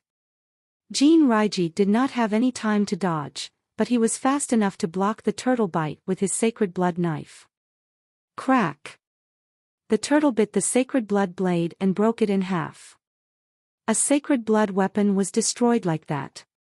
The Glory Special Squad were almost scared to death. The knife was a sacred blood weapon and was broken under the turtle bite easily. They were suddenly covered in cold sweat and wanted to run. However, the turtle was so fast that they could not make it. It quickly reached out its neck and bit toward Jinraiji, who was empty-handed. Jinraiji had used all his energy and there was no way he could avoid this bite.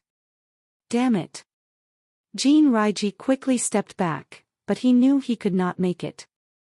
Lu Mingda and Jin Qiuli did not even have any chance to save Jinraiji, given how fast the turtle was. Bang! Something giant and black suddenly fell on the turtle's head and knocked its head down. Han Sen. Jinraiji escaped death and was as pale as a sheet of paper. Seeing Han Sen, who had knocked the turtle down with the sledgehammer, he was suddenly thrilled. Don't stay here. Run. Han Sen watched the turtle solemnly. Although the head of the turtle was knocked down, Han Sen did not feel it was broken. It felt like smashing on rubber. As he expected, the turtle raised its head and shook it around, its emerald-like eyes fixed on Han Sr. Han Sen did not hesitate and smashed at the turtle again. Using heresy mantra, his heart was beating like thunder, and his blood and chi were circulating at a tremendous speed, making his veins stand out. The sledgehammer was so heavy that even Lu Mingda could only slowly brandish it a dozen times. With Lu Mingda's speed, it was impossible for him to ever hit the turtle. Han Sen was stronger than Lu Mingda to begin with, but even he could not hit the turtle relying on just his strength. Only with the heresy mantra and overload, Han Sen managed to hit the turtle's head when it was not paying attention. Although Han Sen's second strike was still under dual enhancement, the turtle quickly withdrew its head and avoided the sledgehammer. The moment it drew back its head, the turtle stepped hard on the ground and threw itself at Han Sen like a cannonball. Han Sen waved his arm backward and knocked the sledgehammer on the turtle's shell, sending the turtle back to the ground. However, the turtle quickly bit the handle of the sledgehammer and broke it in half. All Han Sen had left in his hand now was a part of the handle. He hastily ran to the side, while the turtle was pissed off by Han Sen and decided to throw itself again at him. Hang in there. We're here to help. Jinraiji summoned another weapon and was ready to help Han Sr. Han Sen felt almost depressed. What the heck are you doing staying here? Are you trying to get killed by the turtle? This is a super creature, and none of you would be alive if you stay. Help my ass. Run. I'll be right after you, Han Sen exclaimed at Jinraiji. Jinraiji paused and quickly ran away with the others, looking back at Han Sen while running. Han Sen quickly dodged the turtle and rolled toward the sledgehammer with its handle broken. Although the handle was broken, there was still a part of it attached to the hammer. Han Sen grabbed the sledgehammer and smashed at the turtle again. The three united with Sun Minghua and then stopped, watching Han Sen fighting the turtle alone. The sledgehammer was like a toy in Han Sen's hand, moving as fast as lightning bolts. The three of them were all dumbstruck. They knew very well how heavy the hammer was. Even Lu Mingda would be tired out after a dozen strikes, and he could never use it as well as Han Sen did. His strength, exclaimed Lu Mingda with his mouth widely open. Is Han Sen going to be okay? Sun Minghua looked at Han Sen with a worried look. If it were not for Han Sen, they would have all died. Let's wait and see. If he is in danger, we'll go back for him, said Jinraiji, gritting his teeth. He started to regret not listening to Han Senator, otherwise, they would never have been trapped here. Wait a second. Maybe Han Sen has his plans. Jin Qiuli stopped Jinraiji. It's all me. If it were not for me, the turtle would not have noticed us. I will apologize to Han Senator and I will fight the turtle myself. I will not let him sacrifice himself for us, said Lu Mingda with his face flushed. What's the point in staying these? We should focus on helping Han Sen get out of there, exclaimed Jean Chioli. How could they possibly think of anything? The level of the turtle was beyond their wildest imagination. There was no solution whatsoever. With the dual enhancement, Han Sen found he was still slower than the turtle even when he was using Sparticle.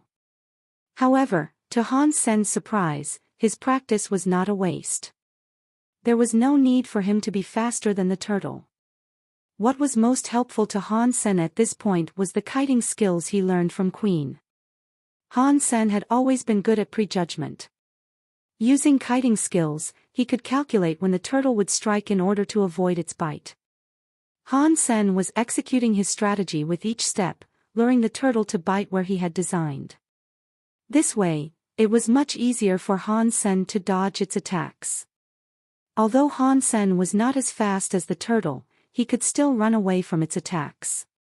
It was like running from the bullets. There were all kinds of scenes depicting someone avoiding bullets in the movie. However, in reality, it could never be done. When the trigger was pulled, no matter how fast one was, it was simply impossible to dodge the bullet. In order to dodge the bullet, the only way was to prejudge when the opponent would shoot and avoid the trajectory beforehand. Han Sen was doing exactly that, making the turtle bite somewhere and moving away from that spot ahead of time. The kiting skills made something impossible possible. Han Sen, who was slower than the turtle, was able to fight it. However, the kiting skills were demanding on one's brain power. Under the burden of overload, Han Sen could not sustain very long. Han Sen also had the Fairy Queen Beast's soul to thank. The Fairy Queen made the turtle's movement much slower in his eyes, which helped him to better his strategy. However, it was still almost impossible for him to kill the turtle. Han Sen had already been fighting at his limits. He had hit the turtle with the sledgehammer a few times, but such frightening force did not even cause much damage to the weakest part of the turtle's body. Strength, I need more strength. Han Sen shouted inwardly. However, he felt quite content that he was able to fight the turtle for this long. Avoiding the turtle bite one more time, Han Sen had come to a cliff, from which he jumped without hesitation to avoid the turtle's attacks and the gaze of his company. After falling from the cliff, Han Sen summoned his wings and flew away. The turtle looked down the cliff and turned around. It obviously had no intention to chase Han Sen. When Han Sen joined the rest of the group, everybody was overjoyed to see him. Han Sen, we are alive thanks to you. I am so sorry that I almost got you killed, said the professor, feeling guilty. It's not your fault, Professor. This is all on me. Han Sen, you can punish me as you like. I owe everything to you, Lu Mingda said with his face flushed. Jean Raiji wanted to add something but was interrupted by Han Sen. We were all just trying to protect Professor Sunday. You just did not know how scary the turtle was. It's okay. Rest assured, Han Senator, you have saved all of our lives. If you ever need anything, we will be here for you, said Jean Raiji seriously. After some discussion, the group decided to return to Glory's shelter for maintenance before they came back for the turtle. Han Sen took the opportunity to go back to Black Hawk. He quickly logged in Gladiator, opened his friend list and found Queen online. Han Sen was overjoyed and hastily sent her an invite. The kiting skills he learned from Queen were still faulty. There were many things that he failed to understand. If he could actually learn the kiting skills from Queen, maybe he could fight the turtle without relying on speed. Therefore, Han Sen wished to fight her another time and observe her kiting skills. However, Han Sen did not know whether Queen would agree to fight him. After all, the two of them were too far apart in strength. If Queen were there, she would have killed the turtle easily. Han Sen estimated that a super creature should have a fitness level around 40, while the strongest humans in First God's Sanctuary could only reach 20 in some aspects. Most good men usually had an average fitness index of 15. Even those who had maxed out on all 4 types of Geno points in First God's Sanctuary only had a fitness index of 30, which was still not enough for one to kill a super creature. However, an evolver with a fitness level beyond 100 like Queen would be able to kill a super creature easily. An evolver would not be able to return to First God's Sanctuary, unless the evolver had just evolved. Even for Queen, when she was an unevolved person or had just become an evolver, she would not have been able to fight the turtle. Han Sen was not sure whether Queen would agree to fight him, but he wanted it so much. One more round. Just one more round. Seeing Han Sen's invite, Queen was dazed. Her setting was not to accept invites from strangers, and she had never had a friend before, so she had never received an invite. Seeing the invite was from a soldier on warship, Queen hesitated and clicked yes. Han Sen was exhilarated to see Queen and her amazing kiting skills again. After the countdown was over, Han Sen immediately ran toward her. He did not dare to wait for her attacks. Their fitness levels were so different that he would be killed immediately. After all, his fitness index was only 30, while hers was probably 100. Queen only dodged the punch like last time, and did not fight back. Feeling excited, Han Sen threw his other fist at her and made a step. Queen was surprised. Han Sen's punch and step were not as simple as they appeared to be. Although he was not that fast, in Queen's eyes, his moves were unexpected. Han Sen's step was almost like her kiting skills, making it impossible for her to force Han Sen into a corner. Is he copying me? Queen's gaze fell upon Han Senator. She continued to observe. Very soon, Queen was certain that Han Sen was mimicking her kiting skills. Although there were many errors and defects in his movements, it was amazing that he could achieve this level in such a short amount of time. Queen did not rush to end the combat. She wanted to see how well Han Sen could do. Kiting skills were not for anybody. It was easy to learn, but hard to become a master at. It was like playing Go. Whoever knew the rules could play, but it was extremely difficult to excel at Go. Queen was good at kiting skills. At least among the opponents that she had met, no one could match her level. Han Sen's performance more or less surprised her. He was a bit green and was still making mistakes, but in her eyes, he had his own understanding of the skills. Also, Han Sen was sensitive about what she wanted to do. These proved that Han Sen was talented in this matter. After testing Han Sen's level, Queen stopped thinking about it. Being talented was one thing, but whether he could go far was another. Queen did not say anything but continued to dodge Han Sen's attacks. However, Han Sen suddenly felt much more pressured. It became more and more difficult for him to determine where Queen was going. They were like two players at a Go game. Han Sen was the weaker player and his every step was in Queen's calculation. There was no way he could fight back. Very soon, Han Sen was pushed to the corner like last time. Bang! With another kick, Han Sen was eliminated. When he returned to the game, Queen had already gone offline. However, Han Sen did not feel upset, but more excited than ever. He was not sure if Queen was intentionally teaching him. Her last few steps were indicating the weaknesses in his kiting skills, which was why he felt terrible toward the end. This was not a bad thing for Han Sen, but a good thing. Queen was like a teacher, helping him find his mistakes. Whether she was intentional or not, Han Sen was grateful to Queen. Kiting skills were crucial for him to hunt super creatures. And kiting skills like this could not be practiced through tutorials like Hyper Geno Arts. Han Sen had gained an incredible asset through fighting Queen. After downloading the video of their combat, Han Sen left Gladiator and went to the warehouse of Heavy Warframe Society. While watching the video, he pondered what he could do to refine his kiting skills. Indeed, Queen was trying to indicate Han Sen's mistakes to him in the last few steps. There were not many people were interested in practicing kiting skills. Since Han Sen was interested, she was willing to give him some tips. However, what she did casually meant a great deal to Han Sen, and added to his chance at killing a super creature. If I could use kiting skills to avoid the turtle's attacks, I will never be defeated. This way, I will find a chance to kill it sooner or later. Han Sen became more excited. After watching the video of his combat against Queen, Han Sen had gained a lot. The last few steps Queen made pointed out Han Sen's weaknesses. After watching the video repeatedly, Han Sen enjoyed correcting himself little by little.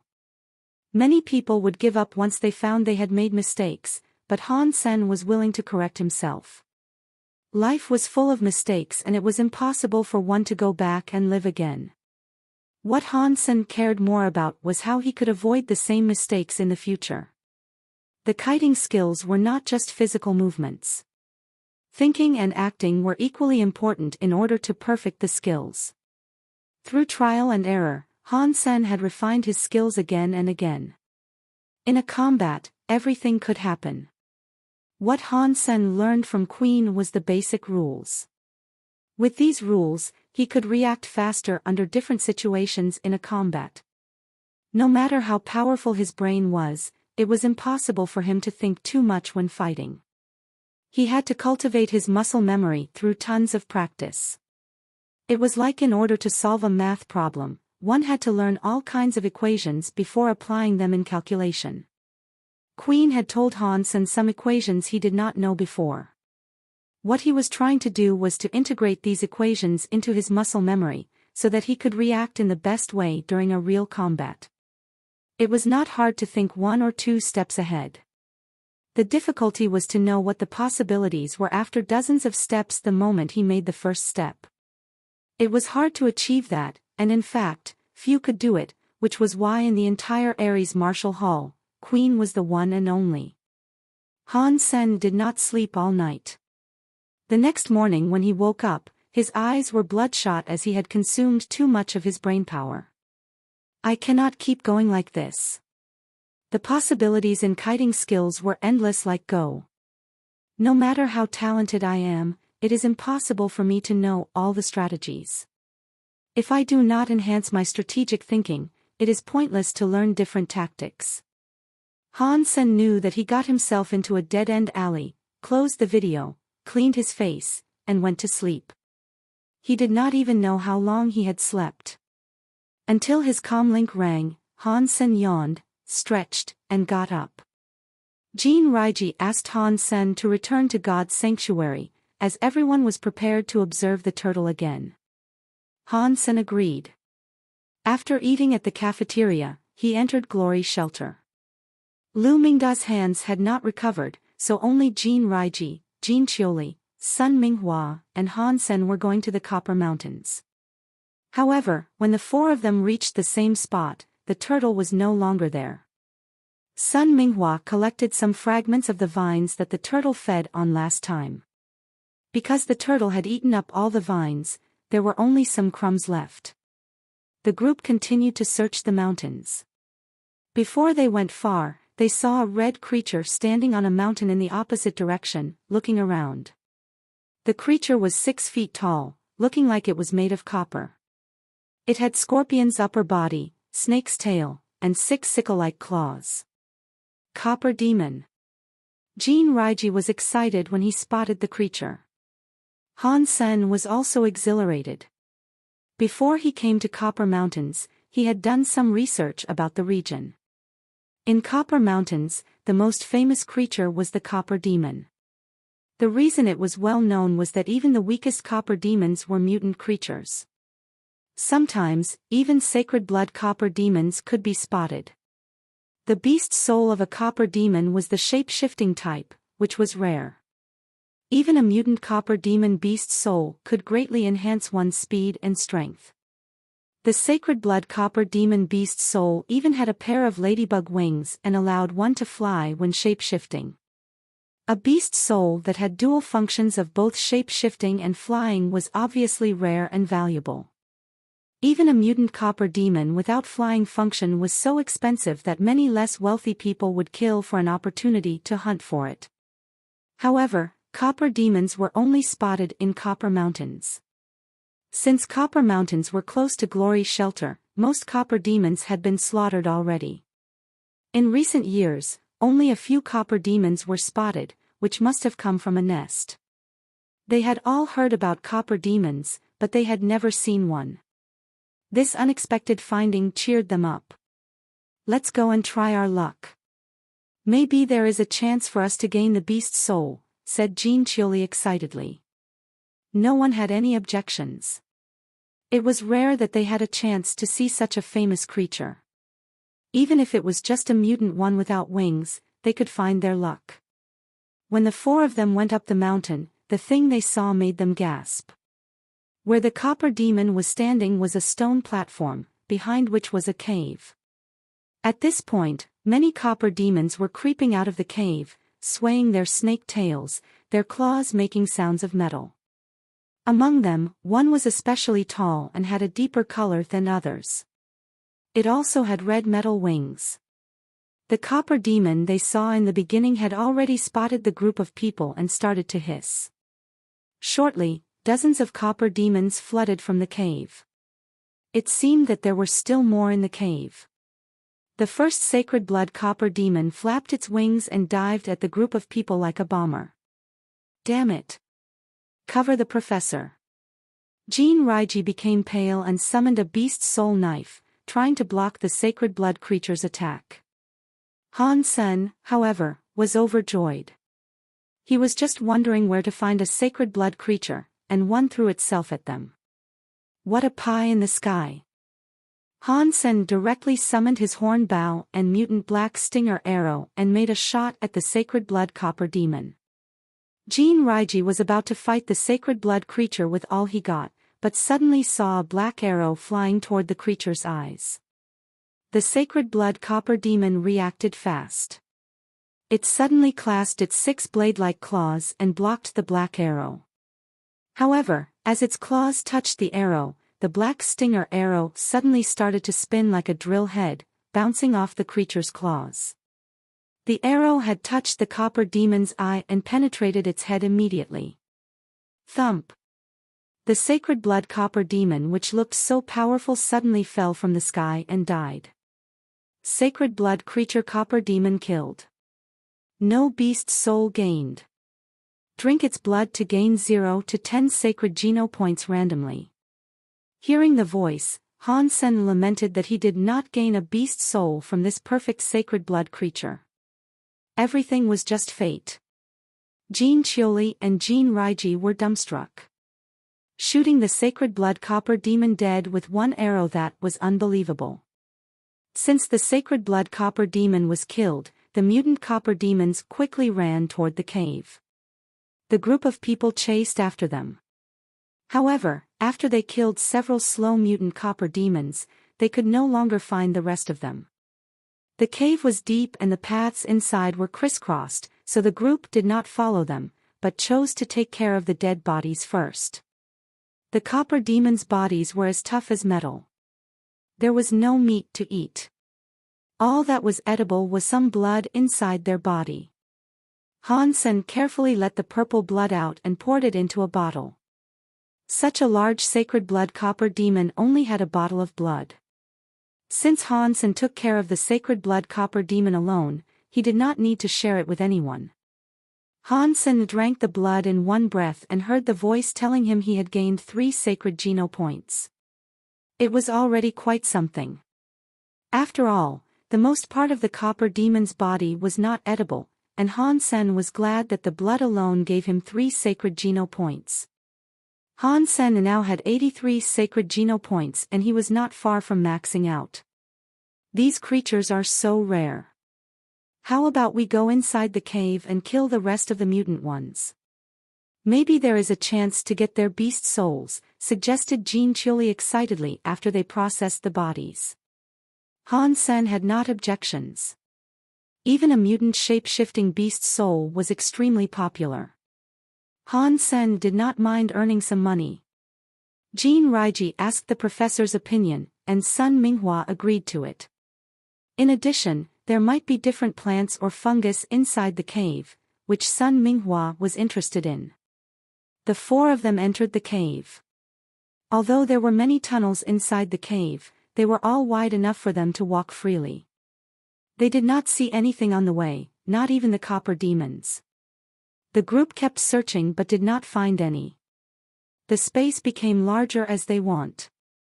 After walking for 2 hours, they suddenly entered a huge opening. An underground river 200 feet wide were running through the cave.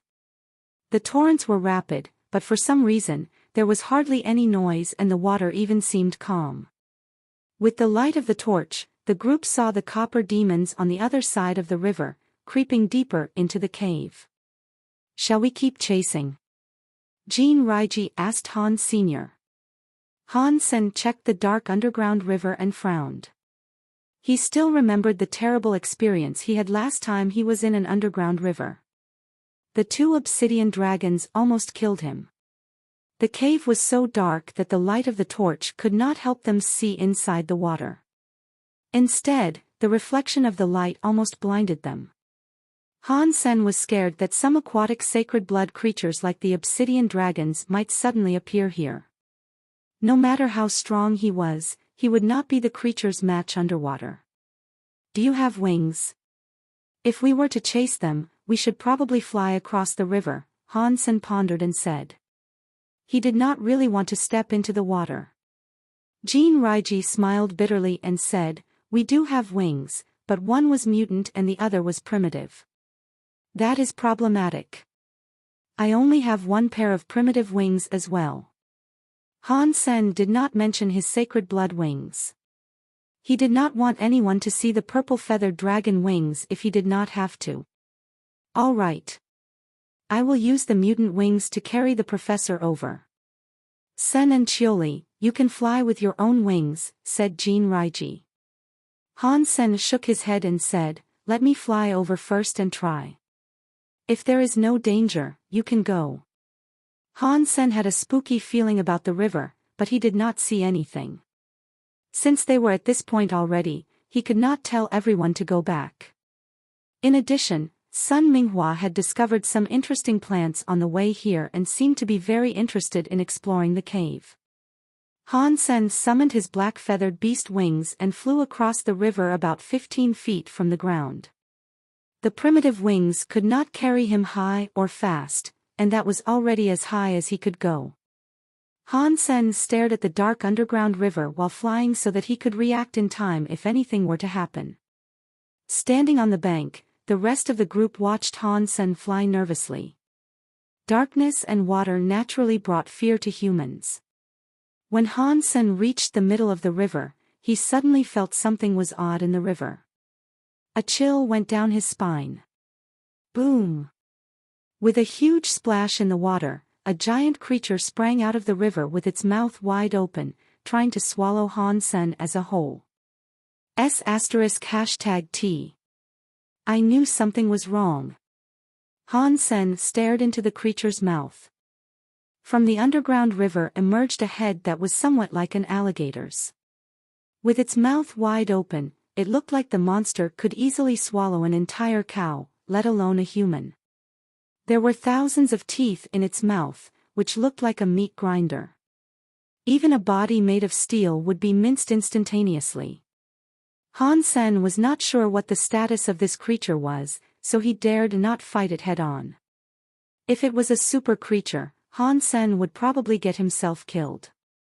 Without saying anything, Han Sen flapped his wings and shifted his body to the side. Pushing on the tip of the creature's mouth, Han Sen returned to the bank. The creature roared and followed Han Senator as its entire body came out of the underground river. Everyone gasped. The creature's head looked like a crocodile's, while its body was like a centipede without feet. With its whole body shaking, the creature was incredibly fast. Han Sen shot an arrow backward. The creature suddenly closed its mouth and crushed the arrow with his teeth. Han Sen thought with terror, "Fortunately I did not use a beast soul arrow, otherwise my only mutant beast soul arrow would be destroyed. Run! Han Sen summoned the tornado wolf, shooting at the creature riding on his mount. Although Han Sen did not know whether it was a sacred blood creature or a super creature, it would be unlikely for him to hurt a creature with a body 300 feet long even with the three-blade harpoon. In addition, with such a gigantic body, this creature must be strong as well. If Han Sen was hit by its tail, he would probably be severely hurt. In a tight space, it would not be wise to fight such a creature. The three protected Sun Minghua and rushed out. However, the monster was so fast that none of their mounts could run faster than it. The monster was at their heels in a second.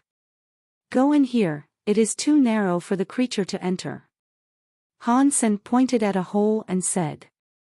Seeing the creature smashing a rock more than 7 feet tall, Jin Raiji and Jin Qiuli quickly took back the mounts and entered the hole along with Sun Minghua. The moment they were in the hole, the creature immediately threw itself at them. However, its head was much bigger than the entrance. It was as if the creature could not feel pain, it repeatedly hit the entrance with its head, making it bigger and bigger. Quick! Jin Raiji exclaimed, and the group went deep inside the hole since they had no other option. The hole led to a tunnel. After they had walked for about a mile, they saw an opening and was again in a big cave. There were paths both to the left and right. Jin Raiji looked both ways, but could not tell which way would lead to the exit. He then asked Sun Minghua, Professor, do you know which way we should go? Sun Minghua walked to the side and pinched some plants that looked like moss growing on the cave wall. He observed it and said, we should probably go left, since it seems that air was more likely to come from the left. Let's go left then. Jin Raiji trusted Sun Minghua in this respect. Previously, when he was covering Sun Minghua, the professor explained these things to him, but Jin did not quite understand. They could hear thumping behind them. Obviously, the creature did not give up and was still hitting the entrance. There was no way they could return the way they came from. Han Sen followed the rest. He was not really worried. Even if there was a super creature, he could always manage to run away even if he could not beat it. Very few creatures could threaten his life in First God's sanctuary. The professor kept telling them which direction to go by observing the moss. After they had walked in the cave for half a day, they were completely lost. When they were in a large opening again, Han Sen saw that the underground river had become a waterfall, running down the cave wall into a pool. Next to the pool, a black turtle as large as a car was drinking. It is that turtle. What is it doing here? Sun Minghua gasped in excitement. Lower your voice, Jin Raiji was startled and quickly stopped Sun Minghua. Luckily, the waterfall was loud and the turtle was very close to it, so it did not hear Sun Minghua's voice. The group of people stepped back before they started to discuss. Professor, do you think there is another way to go? Jin Raiji asked. He pondered and said, according to how the moss grows, the air should come from this giant cave. Jin Raiji smiled bitterly and asked Han Sen, what do you think, Sen? Han Sen hesitated and said, it is very likely that the turtle had come here to eat. After eating, it should be going away. If we follow it closely, we might be able to get out of here. True. Why did I fail to see that? Sun Minghua said gladly. This way, we can observe the turtle and find a way out in the same time. Great idea, Han Sen. Jin Raiji and Jin Qiuli did not have other ideas. The four decided to follow the turtle. They did not dare to approach the turtle, but observed it from afar. Although it was dark in the cave, the red patterns on the turtle's shell were glowing in the dark like lava.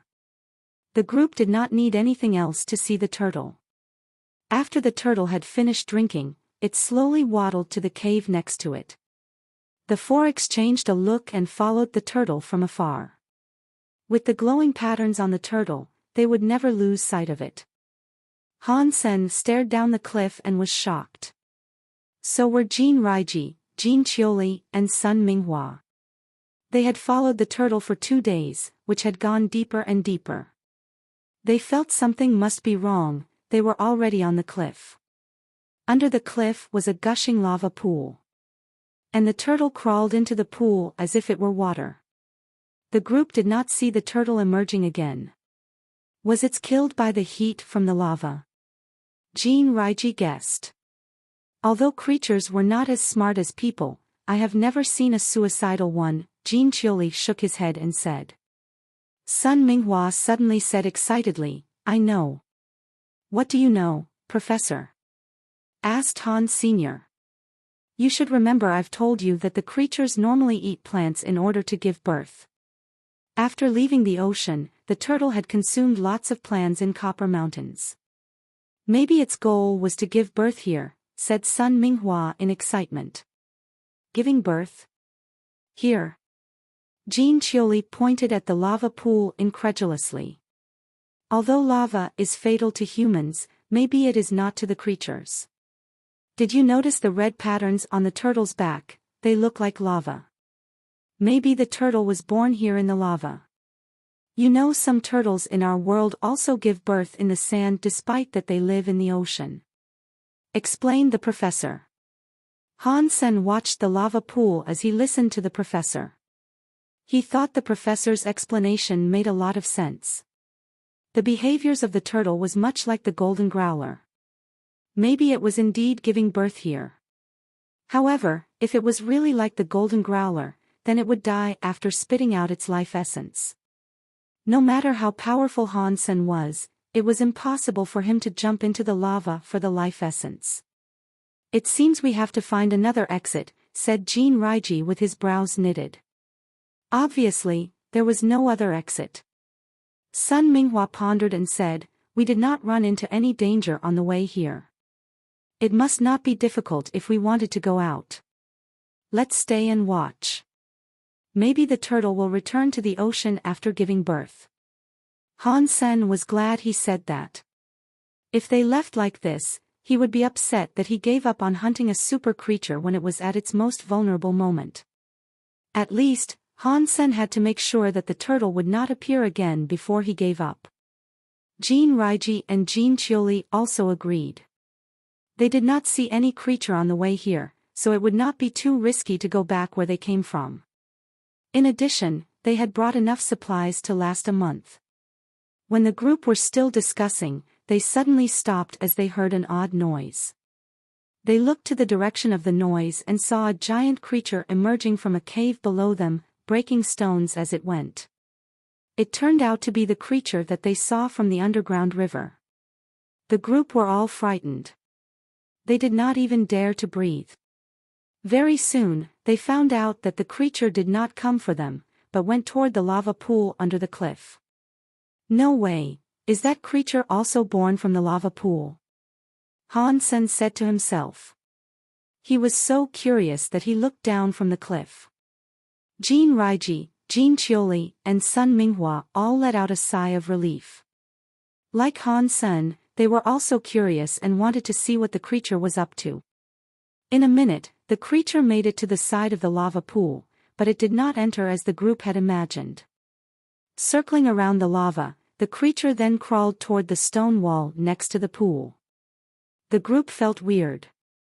The stone wall had nothing on it and they wondered what the creature was trying to do. As they were wondering, the creature suddenly threw itself hard at the wall as if it was agitated. Bang! The rocks fell under the impact. However, the stone wall was still intact. The creature hit the wall again and again in madness and the cracks were growing on the wall, while the creature itself was also injured and covered in blood. However, it did not stop ramming against the wall, as if the wall had killed its parents. Jin Qiuli was dumbstruck and said, this creature must be mad. It must be committing suicide. Sun Minghua did not speak. He was also puzzled and did not understand what the creature was doing. Although Han Sen could not tell what the creature was doing either, he was overjoyed. Originally, he was concerned that the creature was too big, and he did not have an appropriate weapon to kill it. Now the creature was killing itself. When it was near death, it would be great if Han Sen could take advantage of the opportunity and kill it. Judging from how strong it was, maybe it was really a super creature. The four of them lay on their stomach and looked down the cliff. Maybe the turtle went into the lava to give birth, but it was impossible that this creature was knocking its head on the wall to give birth as well. No matter how they thought about it, there was not a plausible explanation. What is it trying to do? Han Sen stared at the creature ramming itself into the stone wall. From the dim light from the lava, he could see clearly the creature's movements. The stone wall was cracked by the creature, and it was bleeding heavily, its blood coloring the stone red. Suddenly, Han Sen's pupils contracted. Chapter 337, Creature War Translator, Nioebo Studio Editor, Nioebo Studio. Han Sen gazed at the cracked stone wall. Initially, he thought the wall was red because of the creature was bleeding. However, with a closer look, it was more than the creature's blood.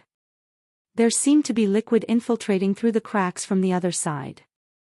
Under the glow of the lava, the liquid also seemed to be red. However, Han Sen could tell that it was not blood, but more like water. Water. Han Sen suddenly understood what the creature was going for. Behind the stone wall, there was very likely a branch of the underground river. The creature was trying to break the stone wall in order to feed water into the lava pool. Damn it. This creature is treacherous. It is trying to lead the water into the lava. Han Sen thought. In the alliance, when water met heat of the lava, one possibility was that the water would evaporate. However, if there were enough water, the lava would be turned into a piece of rock. Even if the turtle could survive in the lava, it didn't mean that it could survive in the rock.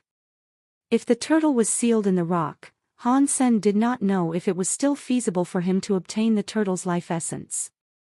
Put on gas masks. Han Sen exclaimed at the rest and quickly slapped a mask on himself. Although Sun Minghua, Jin Raiji, and Jin Mingli did not understand why Han Sen was asking, they had grown enough trust in Han Sen recently, so they simply followed his instruction. Shortly after they put on the masks, they suddenly heard cracking and spluttering. Water started to come out of the stone wall that was more and more damaged by the creature, flooding into the lava and giving rise to pungent gray smoke. Get back. Don't get yourselves burned by the steam. Han Sen did not dare to stay and watch, pulling the professor back with him. Bang! When the four of them stepped back, they heard a loud noise of stones crashing and water falling. Then there was a sizzling sound. With the rising of gray smoke, the entire cave became extremely hot that it was almost unbearable. The group quickly ran back. Fortunately, the gray smoke did not expand very fast. It took some time for the smoke to rise to the cliff. When they reached a small cave far from the cliff, they were covered in gray dust. Each of them looked like a statue coming out of storage. Luckily, they were all in beast soul armor and gas masks, so they were not hurt at all. After waiting for a long while in the small cave, the gray smoke gradually dispersed and the air started to cool down. All they could hear at this point was the water flowing. I will go have a look. Han Sen did not want to let go. He had prepared so long to kill the turtle and would hate to see it killed in the lava. Running to the cliff again, Han Sen looked down. Although there was still some thin smoke left, he could see clearly with the light penetrating from the stone wall broken by the giant creature. There was not a single spark in the lava pool. Under the cliff was a newly formulated lake. The water came from the underground lake that was originally behind the stone wall. Under the water, where the lava pool was, the lava solidified into a piece of smooth black rock, dotted with craters like the surface of the moon.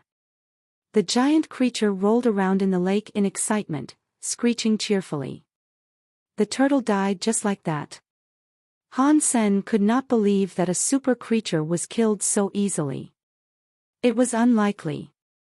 Han Sen decided. The lava was liquid, so there must be a source of heat under the pool to keep it that way. Since the source of heat was not put out, it was impossible for the lava to solidify entirely. This creature is so devious to think of such a strategy. I wonder what's its grudge against the turtle, said Jin Mingli, walking over and joining Han Senator. When Sun Minghua was about to say something, they suddenly heard rocks broken. The fresh rock ground started to crack. The giant creature was also alarmed by the sound, and straightened its back like a cobra in attack mode, staring at the broken basalt vigilantly.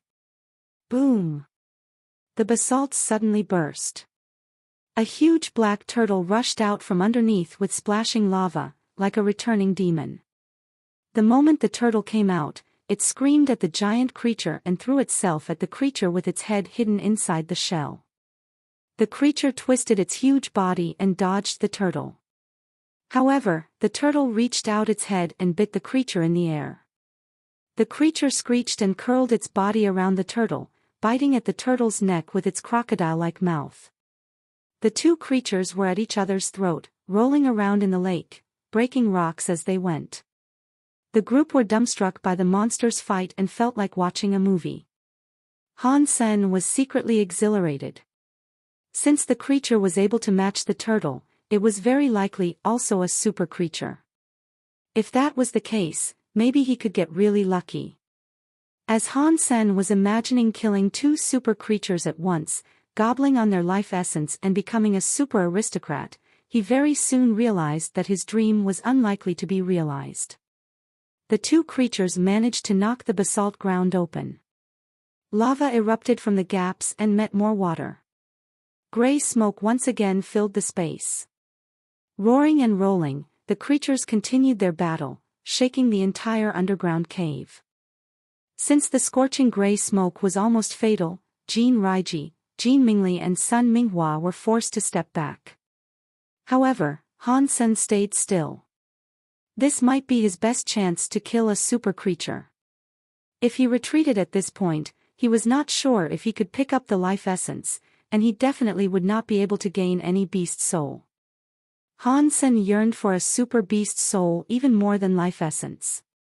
If he could obtain a powerful super beast soul, maybe he would be able to kill a super creature on his own, instead of hiding and sneaking around like this. Han Sen, let's go. It's too dangerous over there, Jin Raiji shouted at Han Sr. You go first. I will stay a bit longer, Han Sen gritted his teeth and said, initiating Jade Skin at the same time. With the protection from both the Sacred Blood Phantom Ant Armor and Jade Skin, Han Sen was able to stay put and watch the two creatures fighting. Although his sight was blurred by the gray smoke, he did not dare to approach the creatures and had to wait for a chance. Roars and shrieks rang, lava and water clashed, and gray smoke rose. Han Sen could occasionally catch a glimpse of the two creatures. Fairy Queen. Han Sen could not tell what was happening and it was becoming worse. He quickly took back his phantom ant armor and shape-shifted into Fairy Queen. His hair became blonde and his armor red. Using the strong eyesight of the Fairy Queen, he continued to watch the fight. The Fairy Queen was indeed effective. Han Sen saw that the creature had lost a huge piece of meat in the back of its head, its bones bared and its blood continued flowing. From a crack in its bones, Han Sen could vaguely see its brain. If I could stab my spear in this crack, I would have a big chance to kill it directly. Han Sen took out the spinning spear from his backpack. Of course, he did not want to go down just like this. He would not be the match to either the turtle or this creature. With one blow from either of them, his body would be destroyed. Han Sen took out the spear to use it like an arrow. Han Sen also summoned the horn bow and used heresy mantra and overload. Incredible strength filled his body, his muscles became as tough as iron, and his veins stood out all over. Han Sen fixed his golden eyes upon the two creatures rolling around in the smoke, lava, water, and rocks. He pulled the horn bow to the fullest. The spear was too thick and long as an arrow. It was not an easy shot. However, Han Sen had no other options. If he used the mutant black stinger arrow, it will not be enough to kill such a creature. Wait. I must wait, for the perfect opportunity. Han Sen stared at the creatures through the smoke. Although he was able to see the crack in its skull twice, Han Sen did not shoot his spinning spear. The spinning spear was not a beast soul arrow, and could not be taken back once it was shot. He only had this one opportunity, and had to choose the right moment to kill the creature with one strike. Otherwise, he would lose this only chance. Han Sen's eyes were as calm as ice. Although that creature was severely injured, it was still able to fight the turtle. The turtle had the same thought as Han Senator. It also tried to bite the injury in the back of the creature's head, but the creature did not give it any chance. What is he trying to do? Sun Minghua could vaguely see that Han Sen was still standing on the cliff. Jin Raiji and Jin Mingli smiled bitterly. They had no idea what Han Sen was trying to do. Standing afar, they were already sweating like pigs from the unbearable heat. However, Han Sen stood still on the cliff like a tower in the gray smoke. Jin Raiji and Jin Mingli felt they had already lost to Han Sen in perseverance. Is he trying to kill the two creatures? Jin Mingli suddenly said. Is that even possible? Jin Raiji paused and replied. Killing a creature like that did not seem humanly possible. If it were anyone else, Jin Raiji would say it was impossible without question. Judging by how fiercely the creatures fought, it was easy to tell that killing them was beyond the skills of any human. However, it was Han Sen who was standing there, which made Jin Raiji feel it was possible. Han Sen was someone Jin Raiji could not understand. Jin Raiji had seen a lot of people in Glory Shelter. However, he had never met anyone like Han Senator. Han Sen's ability was too extraordinary for an unevolved person. Since it is him, maybe there is a chance. Jin Raiji said with a wry smile. Sun Minghua said with worries, it seems too risky. We should tell him to come back. When the two creatures were almost dying, he could then go snatch the meat. I'm afraid his goal is more than the meat, but also the beast souls, Jin Raiji said, shaking his head. All of a sudden, they heard a blood-curdling cry. Right now. A cold light flashed in Han Sen's golden eyes. The spinning spear left the bow with a strong force, flying toward the screeching creature. Whoosh! The spear reached the back of the creature's head in the blink of an eye. Dang! The spearhead was stuck in the crack of its bones and did not make it through. The bones were so stiff that the spear failed to break it. However, the spinning force did not end. Like a drill head, the spear continued to dig into the bones, making sparks and smoke. Go deeper. Han Sen roared inwardly. This is the only chance he got. Crack. It seemed that heaven was listening to Han Senator. The cracks in the creature's skull was broken further by the spinning spear. With a pop, the entire spear entered the skull from the crack. Roar. With another painful cry, the crocodile-like head of the creature raised up for a few seconds and suddenly collapsed, shaking the entire cave. Larva of super creature Aqua Reaper killed. Beast soul of super creature Aqua Reaper gained. Life essence available. Consume its life essence to gain 0 to 10 super geno points randomly. Meat inedible. The voice Han Sen heard made him jump. A super beast soul. I finally gained a super beast soul. Shortly, Han Sen became calm again. It was not yet time to celebrate. The turtle was still there. Han Sen now understood that the Aqua Reaper was still a larva. The reason why it could fight the turtle was likely that the turtle had just laid its eggs in the lava and was still weak. Even so, the turtle was too strong for Han Sen to kill. At least before he had gained a strong weapon, there was no way he could hurt the turtle. After the Aqua Reaper was shot dead, the turtle threw a gaze at where Han Sen was, sending a chill down his spine. However, the turtle merely looked at him and then left the cave from the opening on the stone wall made by the Aqua Reaper. Han Sen was overjoyed. If the turtle did not leave, he did not even dare to go down and collect the life essence. Before Han Sen went down, he saw that the body of the Aqua Reaper gradually dissolved and disappeared in the thin air. Thump! A football-sized purple crystal fell into the lake along with the spinning spear. Han Sen did not dare to hesitate anymore and quickly jumped from the cliff, summoned his sacred blood wings in the air, dived into the lake and dredged up the life essence and the spear. Licking at the purple crystal, Han Sen heard the voice he had missed so much. Life essence of super creature Aqua Reaper consumed. No super geno point gained. The voice cheered Han Sen up. He continued to look at the life essence of the Aqua Reaper, which became purple liquid in his mouth.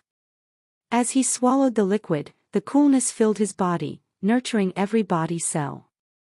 After licking for a while, Han Sen eventually heard the voice telling him he had gained 1 super geno point. Fortunately, the life essence of Aqua Reaper was much smaller than that of the Golden Growler. If it was bigger, Han Sen would not be able to finish eating it on the spot. Such a giant Aqua Reaper turned out to be a larva. If it was in the adult form, it would not be smaller than the Golden Growler. Maybe it was because the life essence was from a larva. Han Sen had gained 7 super geno points from eating the entire crystal, which was less than what he used to get. However, Han Sen was satisfied already. Originally, he thought it would take him a while longer before he could kill a super creature, but he just managed to kill one by chance and gained 7 super geno points and a super beast soul. What a surprise! Looking at his super geno point count, which was now 26, Han Sen was very pleased. Sen, are you okay? Jin Raiji asked from the cliff. Jin Raiji, Jin Mingli and Sun Minghua were all looking down from the cliff and became excited when they saw Han Sr. I'm fine. The two creatures both left. Let's follow this opening to go out. I see light on the other side. This should be an exit, said Han Sen, pointing at broken stone wall. After the three of them flew down with wings, they saw a valley from the opening. Going out of the cave and climbing up the valley, the group discovered that they were still in Copper Mountains. Returning to Glory's shelter, Han Sen heard someone had seen the turtle crawling back into the ocean. Although it was a shame, Han Sen was not too disappointed because he had gained a lot from the Aqua Reaper. Type of Super Beast Soul of Aqua Reaper, Parasite. Han Sen studied the beast soul of the Aqua Reaper in the shelter and found that it was something he had never seen before, a parasite beast soul. Like the beast soul of the Beetle Knight, it could not be summoned, and Han Sen had no idea how to use it. However, normally speaking, a rare beast soul was a strong beast soul.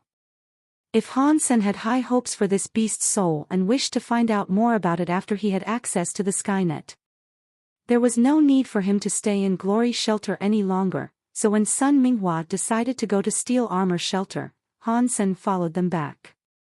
On the way, Han Sen continued to think about the lava pool. Maybe the turtle had laid its eggs there and it would be wonderful if he could fish those out. Because Dark Swamp was too dangerous, Jin Raiji did not choose to go via that route, but picked a longer and safer path. Han Sen was in no hurry. He had Heresy Mantra, Overload, Panorama, and Kiting skills to practice on the way. When they finally reached Steel Armor shelter, it was more than a month later. After returning to his room in Steel Armor shelter, Han Sen checked on the cloud beast he was feeding. Its body was becoming more and more transparent, and its progress was more or less what Han Sen estimated. The black crystal should be able to make a super creature in about a year. What is this black crystal? It could even make super creatures. It seems that it's not getting any smaller either. What a wonder. Han Sen again felt lucky that he had gained this treasure. It was indeed priceless. No one would believe him even if he told someone. After resting for 2 days in Blackhawk, Han Sen did not immediately go on Gladiator. He had read more news from different shelters, trying to find the traces of a super creature again. Han Sen had found a lot of leads, but they were all too far from Steel Armor Shelter, and it would not be easy for him to travel to those places in time. During Han Sen's recess, Gambler told him via comlink that Yang Zikuan wanted to meet him to discuss a deal. Yang Zikuan did not tell Gambler the specifics of the deal and wanted to talk to Han Sen alone. Yang Zikuan did not ask Han Sen to meet in God's sanctuary, but managed to get Han Sen out of Blackhawk and took him to a private club. Han Sen had little faith in the so-called closed-door military training at this point. Those with means could always open the doors. "Mister, you did not go through all this trouble just to drink with me, right?" Sitting on the couch, Han Sen asked Yang Zikuan, who was sitting opposite him. "Brother, today I asked you to come both to learn boomerang skills from you and to ask for a favor." Yang Zikuan was very polite to Han Senator since Han Sen beat him at boomerang. Yang Zikuan had thought of Han Sen as a master. Yang Zikuan had spent a lot of time practicing butterfly boomerang recently, but the effect was not ideal. He had asked a lot of masters to gain a bit progress. However, if he wanted to reach Han Sen's level, it would take him years of hard work. Business first. "You can learn boomerang from me anytime. I have a fair rate for tutoring," Han Sen smiled and said. Yang Zikuan gave him a thumbs up and said, "Great. I love how direct you are. I'll be straightforward with you then. I've asked you to come today because I need some sacred blood beast souls and wonder if I can purchase some in Steel Armor Shelter. Sacred blood beast souls are rare. Too many people need them, yet too few want to sell. Even if someone was to evolve and sell part of their sacred blood beast souls, those beast souls would most likely be reserved in advance. You should know that very well," Han Sen pondered and said. When Qin Xian evolved, she only kept 2 sacred blood beast souls with her to enter Second God's Sanctuary. Her other beast souls were reserved long before they went to an auction. Those who had purchased her sacred blood beast souls were probably extremely wealthy people like Yang Zikuan, Yuan, and Qing. After they got their hands on the sacred blood beast souls, it was highly unlikely that they would sell them again. These people normally chose to bring all the sacred blood beast souls with them when they became evolvers. Although the sacred blood beast souls from First God's Sanctuary would not be considered strong in Second God's Sanctuary, in the early stage, they could still be helpful. That was one of the reasons why the sacred blood beast souls were so rare in First God's Sanctuary. "If it is easy, I will not need to ask for your help, brother." Yang Zikuan turned on the holographic video, and the image of a person appeared. The clip was pre-recorded. That person summoned his beast souls one by one and introduced them. After showing the clip, Yang Zikuan showed Han Sen and another clip that was similar to the first one. "Brother, I want to trade with you for sacred blood beast souls. I can offer you beast souls or warframes. This private club is specialized in beast soul dealing. You can have a look at the clips. If you have a certain beast soul in mind, I can trade with you. Most people here are not from Steel Armor Shelter," said Yang Zikuan. Han Sen's eyes lit up. He asked, "Does this private club also deal beast souls from Second God's Sanctuary?" Yang Zikuan was puzzled and explained to Han Sen, "That is possible. But most deals are conducted in the same phase. It would be harder to exchange across different phases. If I were to exchange sacred blood beast souls in the First God's Sanctuary for sacred blood beast souls in the second, what would that be like?" Han Sen asked. His family was doing well financially, but he had hoped to gain some sacred blood beast souls for his mother to guarantee her safety in Second God's Sanctuary. Second God's Sanctuary was not like the first. It was extremely risky, and even the shelters were not 100% safe. Creatures would attack shelters in large groups in Second God's Sanctuary, which was different from the first. "If you wanted to trade, that's okay. But it depends on what kind of beast souls you have. Normally speaking, 3 sacred blood beast souls from first God's sanctuary could be used to trade for 1 sacred blood beast soul in the second. After all, it is much more difficult to gain a sacred blood beast soul in second God's sanctuary, explained Yang Zikuan briefly. Han Sen pondered for a while and said to Yang Zikuan, I do have some sacred blood beast souls on hand, but I am not interested in anything else but the sacred blood beast souls in second God's sanctuary.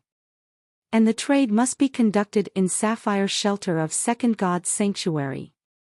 Yang Zikuan looked at Han Sen and asked, Brother, do you have any requirement for the types of beast souls you want? I would prefer beast soul armor, followed by beast soul mount and beast soul wings. Han Sen wanted to get some beast souls that could keep his mother safe. When he evolved and entered second God's sanctuary, it would be easy for him to get beast souls and meat for his mother. The most important thing was to keep his mother alive. Although Luo Sulan was located in a large human shelter and all she did was killing ordinary creatures and primitive creatures at most, it was hard to say what would happen in second God's sanctuary. Many human shelters be destroyed overnight. Give me a minute. Yang Zikuan checked his comlink and dialed a number. A man of about 60 years old appeared in the holographic image. Young master. The man bowed to Yang Zikuan. Mr. Su, could you check for me how many sacred blood beast souls we could use in sapphire shelter of second God's sanctuary? Asked Yang Zikuan. One moment, young master. I will report to you when I have the information. Yang Zikuan turned off his comlink and said to Han Sen with a smile, Brother, let's see if anything interests you. If there is something you like, then we will continue our discussion. Han Sen nodded and admired Yang Zikuan's masterful manner. Indeed, Yang Zikuan was the grandson of a demigod. Although he was still young, he treated everyone gracefully. Shortly, Mr. Su knocked on the door in person and showed a video clip to Yang Zikuan, while explaining, currently, we have 3 sacred blood beast souls that we can use in sapphire shelter. One is. After he had explained everything, Mr. Su stepped back and waited for Yang Zikuan to speak. Brother, what do you think? Yang Zikuan asked Han Sr. Mr. Su looked at Han Sen in surprise. He knew very well Yang Zikuan's character and thought Han Sen must be someone important so that Yang Zikuan will treat him this way. I am very interested in the sacred blood armor and sacred blood mount. I have 3 sacred blood beast souls that I want to use to exchange for those 2. Do you think that's doable? Han Sen pondered and asked. Chapter 341, Cross-Border Trade Translator, Nioebo Studio Editor, Nioebo Studio. Mr. Su frowned upon Han Sen's words. Although the sacred blood beast souls in first God's sanctuary were rare, the normal value of a sacred blood beast soul from the first and one from the second were 3 to 1. Although the sacred blood armor and sacred blood mount in sapphire shelter were not the best, he would not necessarily trade them for even 6 sacred blood beast souls in first God's sanctuary. However, Han Sen was trying to exchange for both using just 3, which made Mr. Su sneer. Brother, can you show us the beast souls you have? Yang Zikuan said with a smile. Han Sen summoned his 3-blade harpoon, brandished it briefly and said, I think you should recognize this 3-blade harpoon. Huangfu Pingqing once showed it at an auction. It is rather sharp among sacred blood weapons. Mr. Su was dazed. He had heard of this harpoon. In fact, they did a lot of business with Ares Marshall Hall. And he had thought about acquiring this harpoon before. In terms of sharpness, the 3-blade harpoon was more than just rather sharp, but definitely one of the sharpest weapon in first God's sanctuary. Mr. Su did not expect Han Sen would produce this weapon first. It was a top-notch sacred blood beast soul. Normally speaking, one would not let go of it. Brother, are you really going to sell this? Yang Zikuan asked Han Sen in surprise. Sure. Han Sen smiled. This three-blade harpoon did not mean as much to him at this point. He could not kill a super creature with this harpoon. And since the harpoon was not a sword, he could not attach the devil sword to it. Han Sen still had the pair of skeleton's daggers, which were as sharp as the three-blade harpoon. Although they were not as valuable as the beast's soul, to Han Sen, they functioned equally well. Therefore, Han Sen wanted to sell his harpoon. For the second piece of beast's soul, Han Sen summoned the tornado wolf. "Amount?" asked Yang Zikuan, gazing at the tornado wolf. Yang Zikuan had never seen such a mount before and did not know what it could do. Mr. Su frowned slightly. Although the three-blade harpoon was great, a sacred blood mount from second god's sanctuary was definitely worth at least 3 sacred blood mount in the first. Han Sen smiled and explained, "It is a mount called Tornado Wolf. It is nothing but fast. You should have heard about Blast Horse." "Of course, Blast Horse is the fastest mount in first god's sanctuary," Yang Zikuan nodded and said. "This Tornado Wolf is slightly faster than Blast Horse." "What do you think of it now?" said Han Sen casually. Mr. Su stared at the Tornado Wolf and asked, "Are you serious? Is it really faster than Blast Horse? If you don't believe me, you can try it out." "If it is not faster than Blast Horse, I will give it to you for free," said Han Sen with a smile. There were a lot of videos of Blast Horse on the Skynet. Han Sen had no doubt that the Tornado Wolf was faster. Mr. Su changed his look. If this Tornado Wolf was really faster than Blast Horse, its value was hard to say.